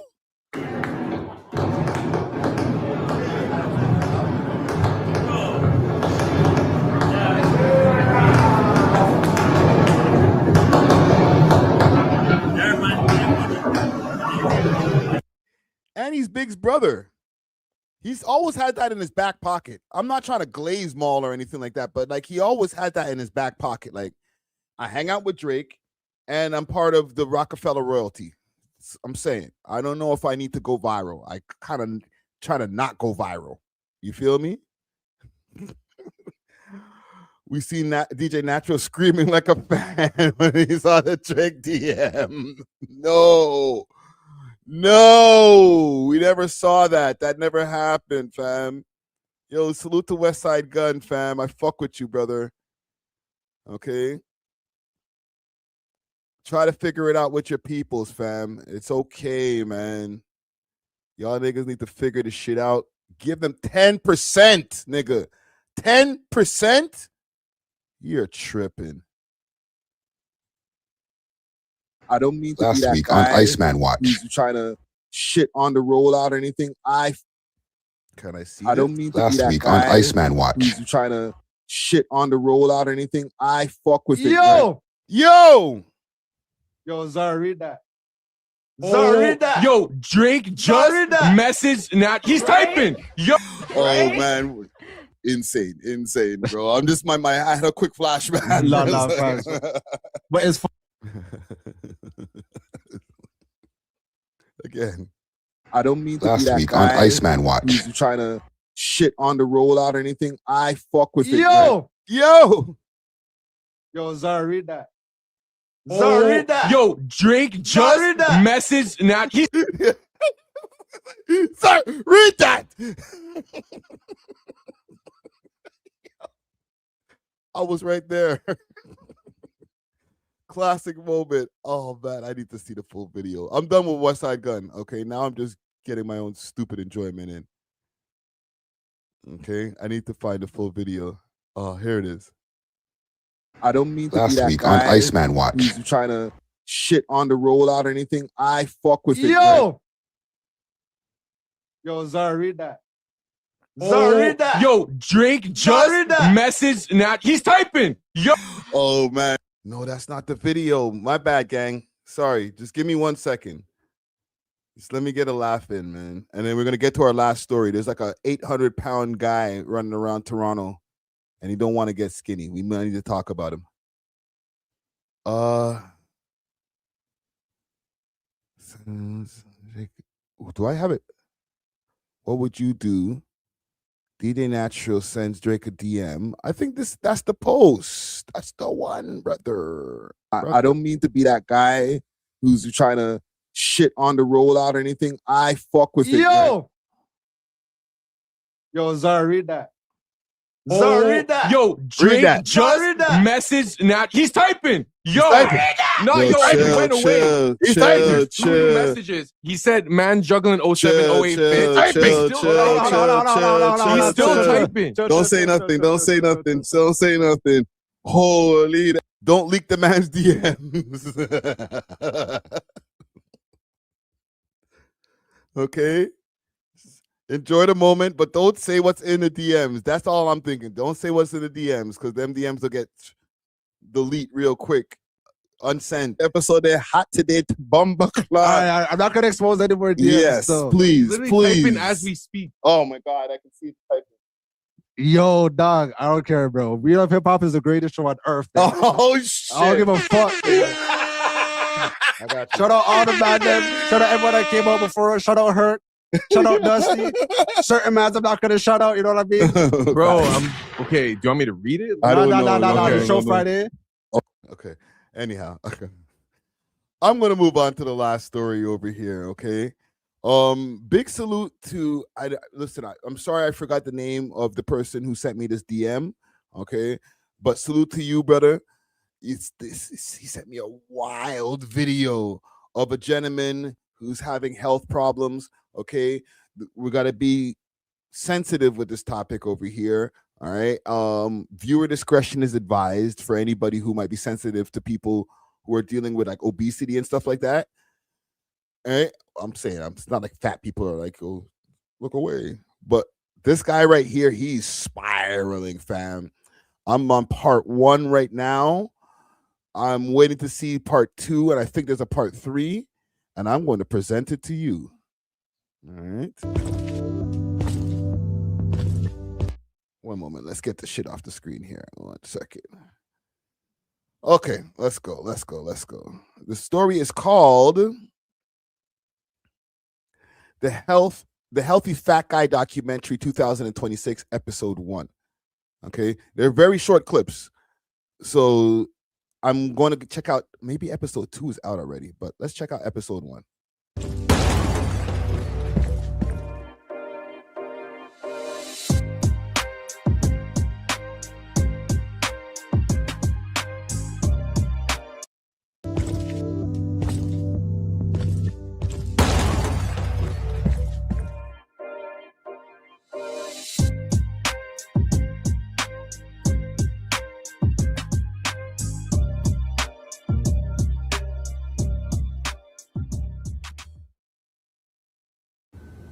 Hi there. It's currently 11:30 a.m. with a current temperature of -1 degree Celsius. Toronto's not a real Today's place. low is 0 degree, and the high is 1 degree. Looks like it'll be a sunny day. Have a great day.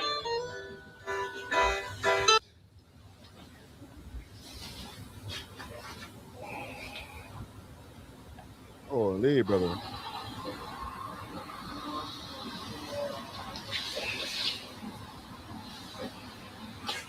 I don't sleep with that mask.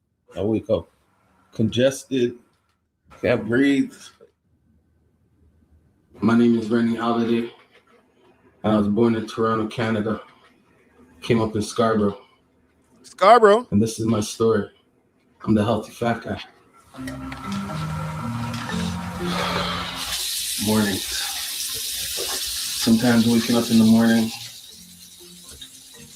I don't know. Every day it gets difficult. Waking up in pain, going to sleep in pain. It's getting crazy. You know, growing up. Oh, listen, just quick fast. I have no reason to be showing you all this. There's not like, oh, this is one of our civic duties. We got to get to the bottom of this. No, like somebody sent this to me and I was like, what the fuck am I watching right now? All right. Maybe we could learn something from this and maybe get on a health kick. Maybe me, myself, speaking with myself. But like, this is a mod thing. All right, watch this. I always felt like I was treated differently, definitely. You know, because I was different. I was the only one sick in the group. I was the only one taller than everybody in the group. I was huskier than everybody. So, you know, I got treated differently. Some people mistaken me for a bully. I was always to myself, you know, don't bug me, I don't bug you. You know, 2007, you know, in March, I had to go meet up with my son's mom, and I decided to take this catwalk down there. If it rains too hard, it gets flooded. As soon as I seen this big puddle, my first step in, my foot went into like a little pothole. I had a little tear in my skin. Damn! And it got infected. 3 days later, oh my God, I woke up in the hospital, and that was when yo, Ludi, you ain't shit, bro.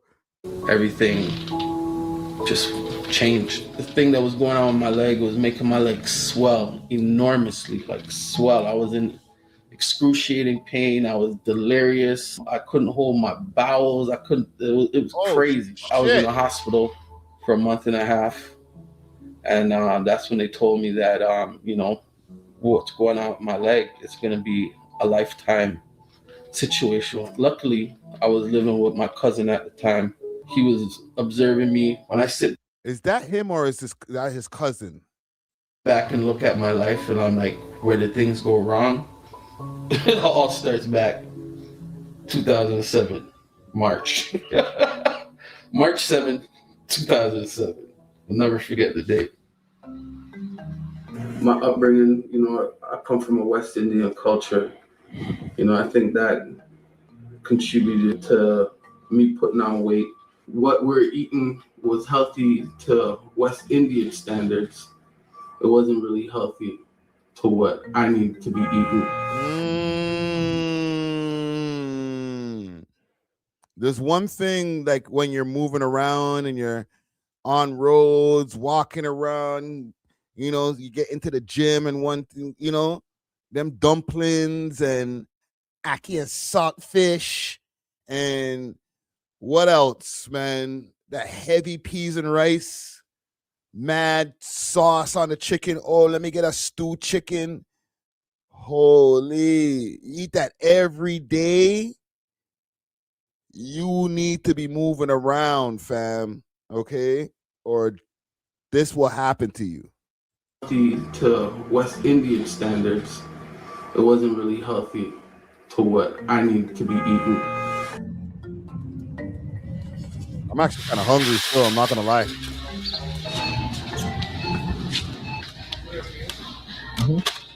Oh no, brother. There's times I was on Bro. chips. Fam, with your foot mash up, you can't be putting them type of thing in your body, brother. Yo, look.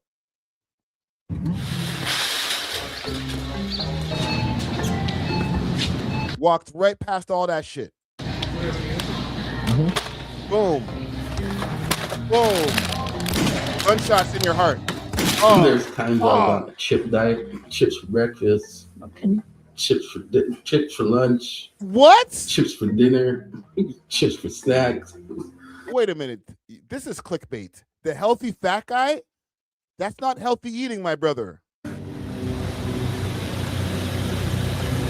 Can I get a strawberry lemonade, a grilled chicken sandwich, 2 cheddar cheeseburgers, a spicy chicken, a baked potato, and a junior burger sandwich? Bro! It's not that I eat a lot of food. Brother, you're in the boroughs, fam. You might see me on roads, fam. Like, let's talk, brother. Oh, he might have to drive with the buggy. The scooter buggy thing because like his legs mash up. Respectfully, I'm not saying like we're gonna fight or anything. I'm just saying like we need to talk, like have a real like heart to heart, my guy. I eat the wrong. Sometimes that's all you can afford. Franklin, don't do that. What he just ordered right there was like $80. That could have gone in a grocery store. You know how much groceries you could have got for that right there? The man ordered 3 different burgers. The burgers are like $7 these days.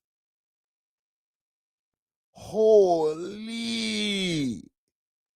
nigga. There's got to be a part 2. Now I'm invested. I'm sorry. I'm invested, brother. You got me. Oh, and 3. Oh, we here, gang. Yo, day 15, man. I'm gonna get my gym shit at the end of the month. I might go get my gym shit this week. Holy shit, nigga.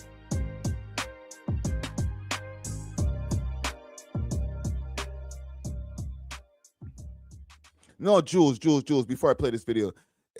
Eating healthy is expensive. Like when you get all that organic this and organic that, Ray-Tay-Tay, cool. But like just getting like regular foods, vegetables, protein, you can trim off mad fat off of just vegetables and meat. Pause. Okay? Even if you got to be chintz out on like how expensive of vegetables that you're eating. You might be eating their bare lettuce. I'm sorry, it's not going to be exciting, but at least, run a pork chop. You could even eat a pork chop, fam, if you only just eat meat and vegetables, okay? You're going to just see all of the shit trimmed down. It's the carbs, fam. I'm telling you as somebody, listen, I'm fat now. I know this, but I could switch this shit in a second. I sound like an addict. I can stop it anytime I want. But no, real shit. When I want to switch, I already know the formula. You feel me? I've already done this like maybe 4 or 5 times. Cut the carbs, high protein diet, get active. Problem solved. Not right away. It's not an immediate fix. But as far as like the food thing, to be honest, you might not even have to go crazy on the gym as long as you just cut the carbs. However, it's psychological. I'm not even gonna discount that and be like, oh, bro, like, just stop, fam. It was the same thing when niggas was trying to tell me to stop drinking alcohol back in the days. It's like, oh, just stop, just slow down, fam. No, it's psychological. He's eating his feelings. You feel me? Man's mosh up, legs fucked up from freaking not even getting hit by a car or caught a leg us from one of the man them. Like, man walked in a puddle and then the dirty water mash up his leg. He's depressed. He's eating his feelings. Let's see what's going on in part 2. That's mod.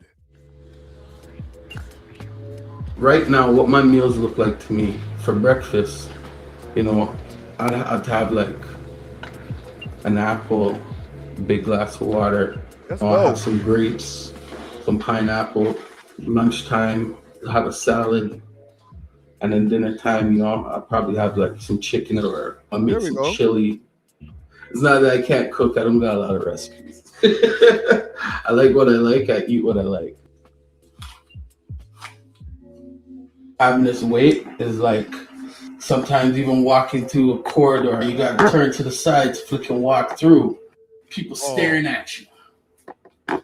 Like they've never seen a fat person before. You know what I mean? Like, it's crazy.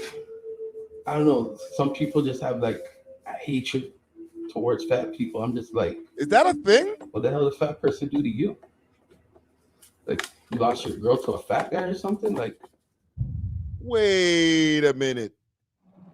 Did I not get the memo? Because I'm a fat guy now. Like, do people have like a prejudice against fat people? I know like people love to make fat jokes. Like Akademiks ain't even fat no more, right? And they're still like, yo, you fat fuck. Yo, put the cheeseburger down. They're putting up McDonald's memes of this guy still. I'm like, I don't know if you guys seen Reese, like, act look kind of like Ozempi-ish. You know what I'm saying? I need to ask a different question. I was like, should the Ontario government help this guy? 57% said yes. There's a deeper, darker question in here. Are people... Okay, let's ask this. Prejudice towards fats. Okay. I don't mean to call y'all fats, like blacks. You know what I'm saying? I guess I'm not helping. Are people prejudiced towards fats? Like you walk across the street when you see a fat person? Right? Do you clutch your purse? Do you hold your nose? Ooh, he probably stinks. Like, no. As somebody who's been skinny, fat, built, no, I take the same amount of showers. I'm sorry. Every day, if you didn't know. Took one right even before the stream.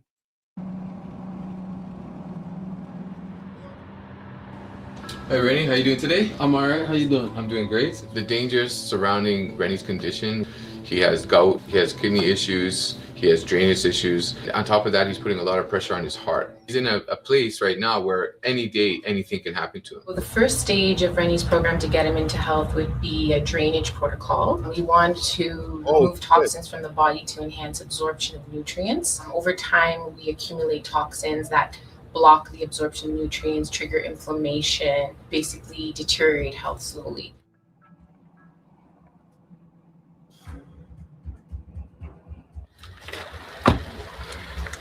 Hey, what's up, y'all? I'm Chosen Boss. I'm here with Rennie. Let's go, Chosen. Day one, Body by Chosen. What up? Really excited about his journey. It's time to work, baby. Let's talk more action. Yes. Hold on. Chosen. That's where Chromas goes. Many people go to this guy. He's very popular. Chosen. I'm gonna make a clip of this. If you see this, brother, holla at your boy, fam. I put on an extra, probably about 40, maybe 50, 60. Help a brother out, fam. Just give me 2 months free sessions, fam. I will get on the podcast every week, twice a week, promote Chosen Fitness. All right.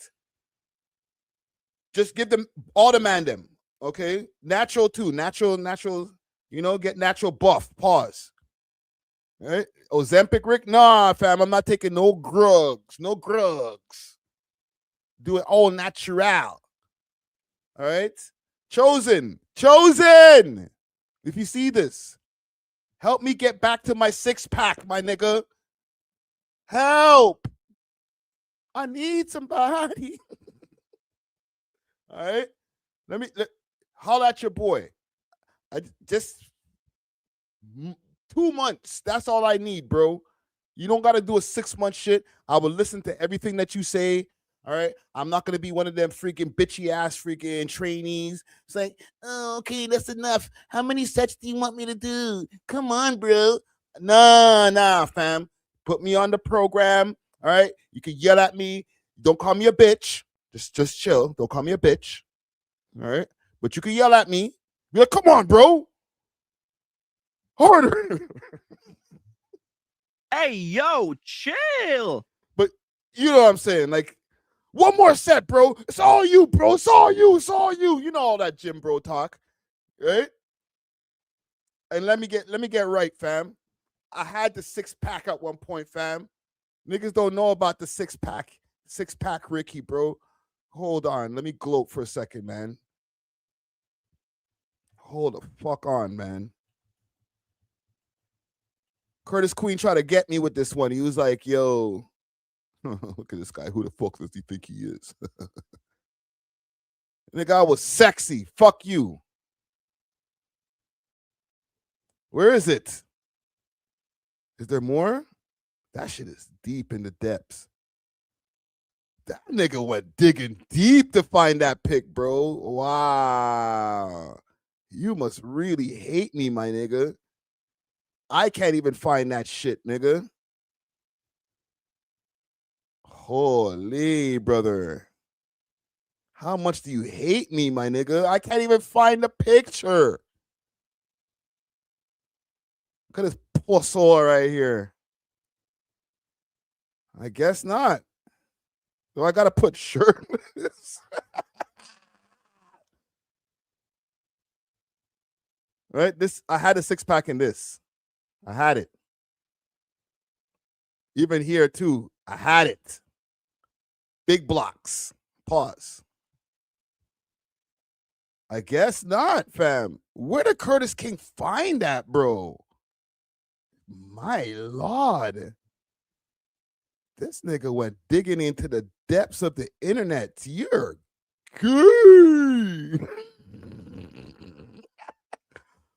Oh, man, I'm sorry. I didn't even realize that man went digging to find that picture. I first went to Body by Chosen. The day one, walking in there, it was overwhelming at first because, like, I heard of this gym, you know what I mean? And, like, I seen stuff online and I was, like, thinking to myself, I'm like, wow, I'm really in here. And that first day... Is that Charlie B? Oh, they might not let me into the gym. I'm like, wow. Is that Charlie B? This guy right here. Because if that's Charlie B, then Chosen might not fuck with me. You know, Charlie B be like, yo, you trying to get that Friday nigga in there? Fuck him, bro. Don't ever let that nigga near your... Don't ever let that motherfucker near your gym, bro. He's a bitch. Fuck Friday. That's not him, right? He kind of looked Charlie B in the face, though. That's racist, Friday. That's racist. I'm really in here. And that first day, it was just like, it was just four. Let's go, bro. Really proving that I really want this. I've never pushed myself. Let me show you something, brother. Motivate yourself. Okay? It's like thinking to myself, I'm like, it was just four.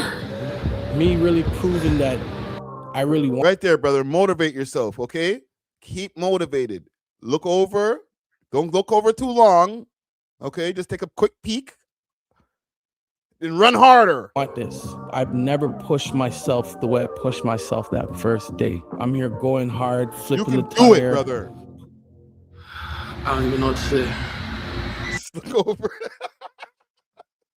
Right? And then throw that ball harder, nigga. I like the challenge. You could do it, nigga. Just look over, quick, fast, and then throw that. Right? I don't even know what to say. That could be you, brother. That could be you, fam. That could be you, bro. Throw that ball. I like the challenge. This is definitely the hardest challenge in my life. It's not Okay, do not gawk at the gal them in the gym, all right? That's not fucking right. gonna get easy. I don't expect it to get easy. Matter of fact, I don't even want it to get easy. Let's go, bro. My name is Jamal, here at Rennie Holiday. We're just here going through his progress as he's been on this journey. This is what homie's gonna look like, all right? He's gonna look like Jamal. By the time we get to part, it might be like part 119, he gonna look like Jamal. I'd say the most important thing is maybe part 319, he might look like Jamal. I'm playing with you, brother. Okay, I believe in you, bro. You get maybe episode 250, Jamal. is consistency. There's going to be days when there's going to be up and down days when you feel like you're not going to want to do train or not going to eat. You're going to fall off a bit. And the key is when things like that do happen is realize there's going to be down days and how to get back up and get back on track after a lot of these. You know what a hater would say? You bitches don't even be liking them niggas with muscles like that. Man, fuck all that. Right? It's like what they say when you find out that your girl cheated on you with a nigga with a bigger dick than you. Girls don't even be liking big dicks like that anyway. I don't know what you heard. Right? Girls don't like muscle niggas like that. Why you got all that muscles for? Bitches don't be liking that shit. You think you heard? Girls like a little tummy on a nigga.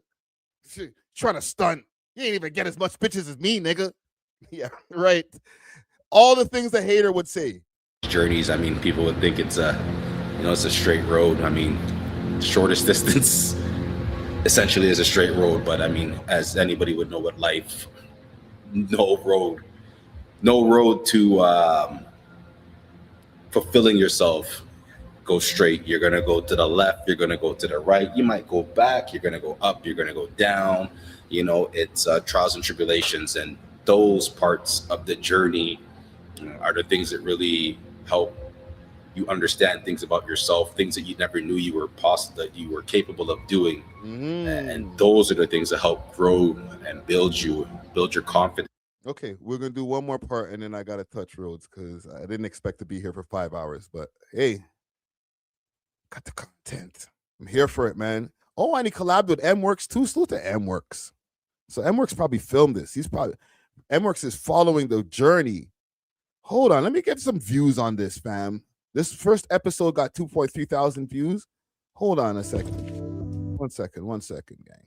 I gotta do this for the culture, bro. I gotta do this for the culture. Watch this, gang. For the culture, my nigga. For the culture! Let's go. I believe in you, brother. Okay? Do it for the culture Friday. You know what? I'll do you even one better. For the culture. We Love Hip Hop Reddit. Go and join and become a member of our Reddit. Gotta do it for the culture. I don't even have. The only flair I was thinking is high level fuckery. I'll just leave it alone. No flares, okay? I support you, brother.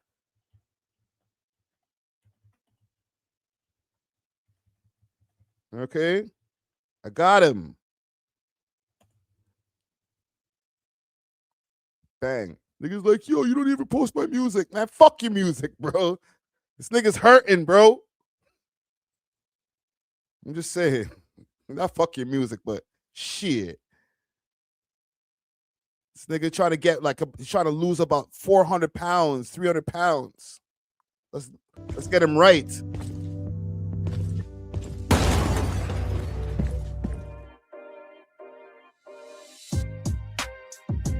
Okay, you got to cut the intros, brother. Okay, as a YouTuber to another YouTuber, cut the intros, all right? Get straight to the shit, all right? You're losing friggin' people. I forget what the hell it's called.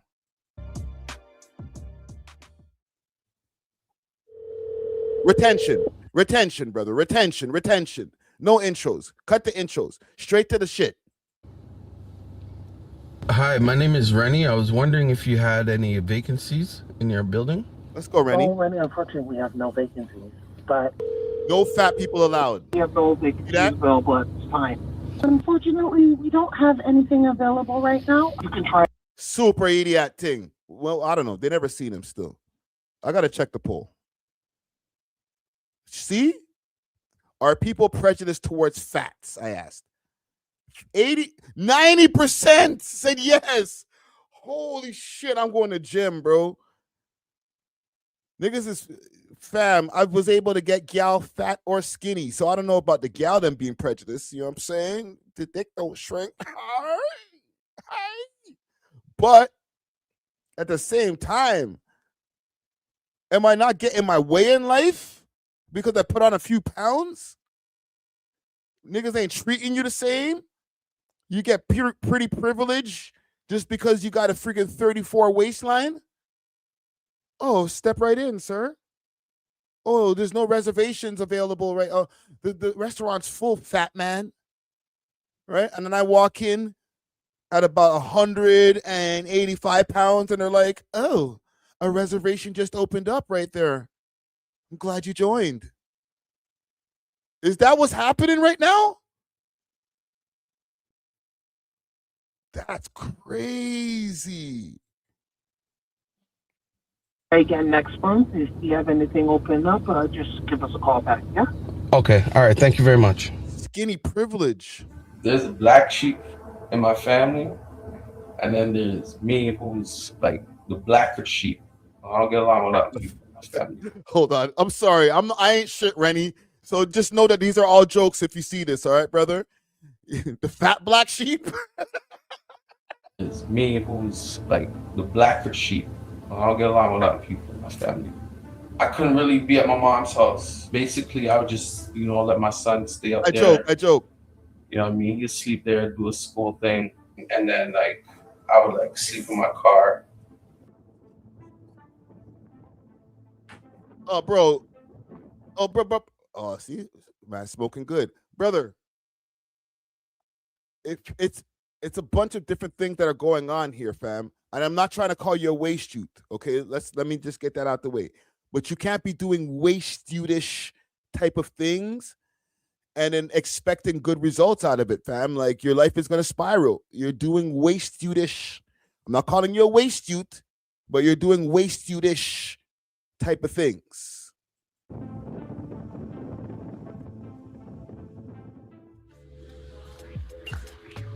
Right now, what my meals look like to me for breakfast, I'd have an apple, a big glass of water. I have some grapes, some Nigga, you already ran this in the other video. Don't do that, bro. That's why the views are going down. pineapple. We have recipes. Having this weight. Hold on, is this part 3? This is part 3. How are you running up the other video from part 2 and part 3, nigga? It's sometimes even walking to a corridor, the corridor is a little too narrow. You got to turn to the side to flick and walk through. Some people just have Okay. Let's stop the video there. Let me just think about this for a second. Because what the fuck are we doing here, nigga? Of course, part 3 got 59 views. You're literally using part 2 and you're just repeating it and just re-uploaded part. Yo, nigga. And he cut the video down oh, man. And called it episode 3.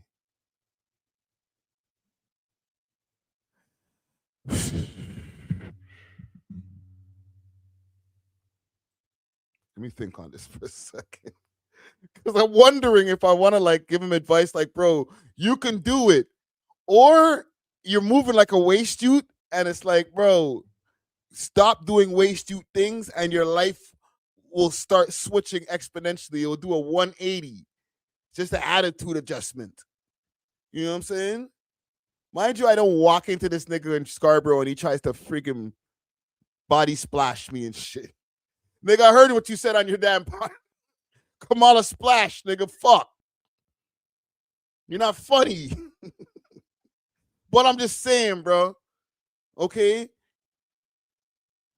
The YouTube videos are showing me waistband activities for you using the same YouTube video twice. Okay? So if that's a trend, you might have to do an attitude adjustment. With that attitude adjustment, obviously it'll help you to stay on your path. We can go, you know what we could do?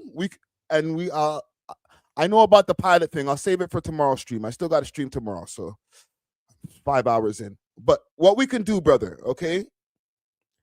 We can go on the journey together, brother. All right? I'm trying to lose like 40, maybe 50. Yeah, 40. I could do like 40. I can get off like 40 pounds. All right. I'm not like, whoa, boom, boom, boom, boom, boom, boom, boom, boom. When you see Friday Ricky Dread. It's like it's a little 40 pounds. Oh, I'm back right. 6-pack uppers. Guns blazing. Bang, bang, bang, bang. Right? You gotta maybe get rid of like maybe about a 200. I won't leave you. Okay. Once I reach my goal, I won't be like, all right, peace. 6-pack up. All right, Rennie, peace. I'll stay on the journey with you until you get everything, until you reach your goal. But we could do it together. All right, pause. All right, what do y'all think? And, sponsored by Body by Chosen. I think that's a plan right there, fam. And I'll help you with the YouTube videos, bro. Okay, but Body by Chosen got to be involved. All right, if Body by Chosen sponsors this shit, we'll go on a weight loss journey together, and I'll help you with your YouTube channel. Okay, I'll even come through. I know M-Works might be helping you with the cameras. I'll help in the production as well, and we'll get this popping, bro. 40 pounds to lose is a major flex. That's not a major flex, fam. Looney, with all due respect to you, fam, for me, man, like me, I'll do 40 pounds in like if I get back on like my real regiment, I could get 40 pounds off in like 3 months. I'm getting older, so I was going to say a month and a half, but just chill, Friday. 3 months, 40 pounds. That's actually easy. I could fuck around and get like 60, 70 pounds off, but then I'll be like all skinny and shit. I don't want that. All right. I can get rid of a quick 30 to 40 in 2 to 3 months. Easy. No cap, bro. Easy. Pinky on my pinky, brother. But salute to Rennie over here, man. Okay. Let's get Rennie right, man. Okay. Go subscribe to his. I'm a subscribe to your channel. Bong. All right. Just to show that it's real. Okay. Anywho, I've spoken enough. It's about 5 hours and change over here. I'll be back tomorrow. I definitely got to address the pilot thing tomorrow. We might save it for the podcast episode as well with the pilot he's getting right now. He's in a lawsuit, or he might have got arrested, but there's a lawsuit going on or some kind of legal action going on against a pilot who's been flying Air Canada jets without a license for multiple years, apparently. So we'll cover that tomorrow. I also have on the list, because I got tomorrow's topics already ready too, Quebec gangs. We're going to get into the Quebec gangs that are going on. Okay, it's going to be a very gang-related live stream tomorrow. Also, Bishnu gang shooting happened in the last 48 hours. Okay, like actually yesterday. Okay, so we'll definitely cover that. All right, hopefully I'll live to the end of the live. Okay, until then, day 15 is done. Day 16 on the way. We are off of this.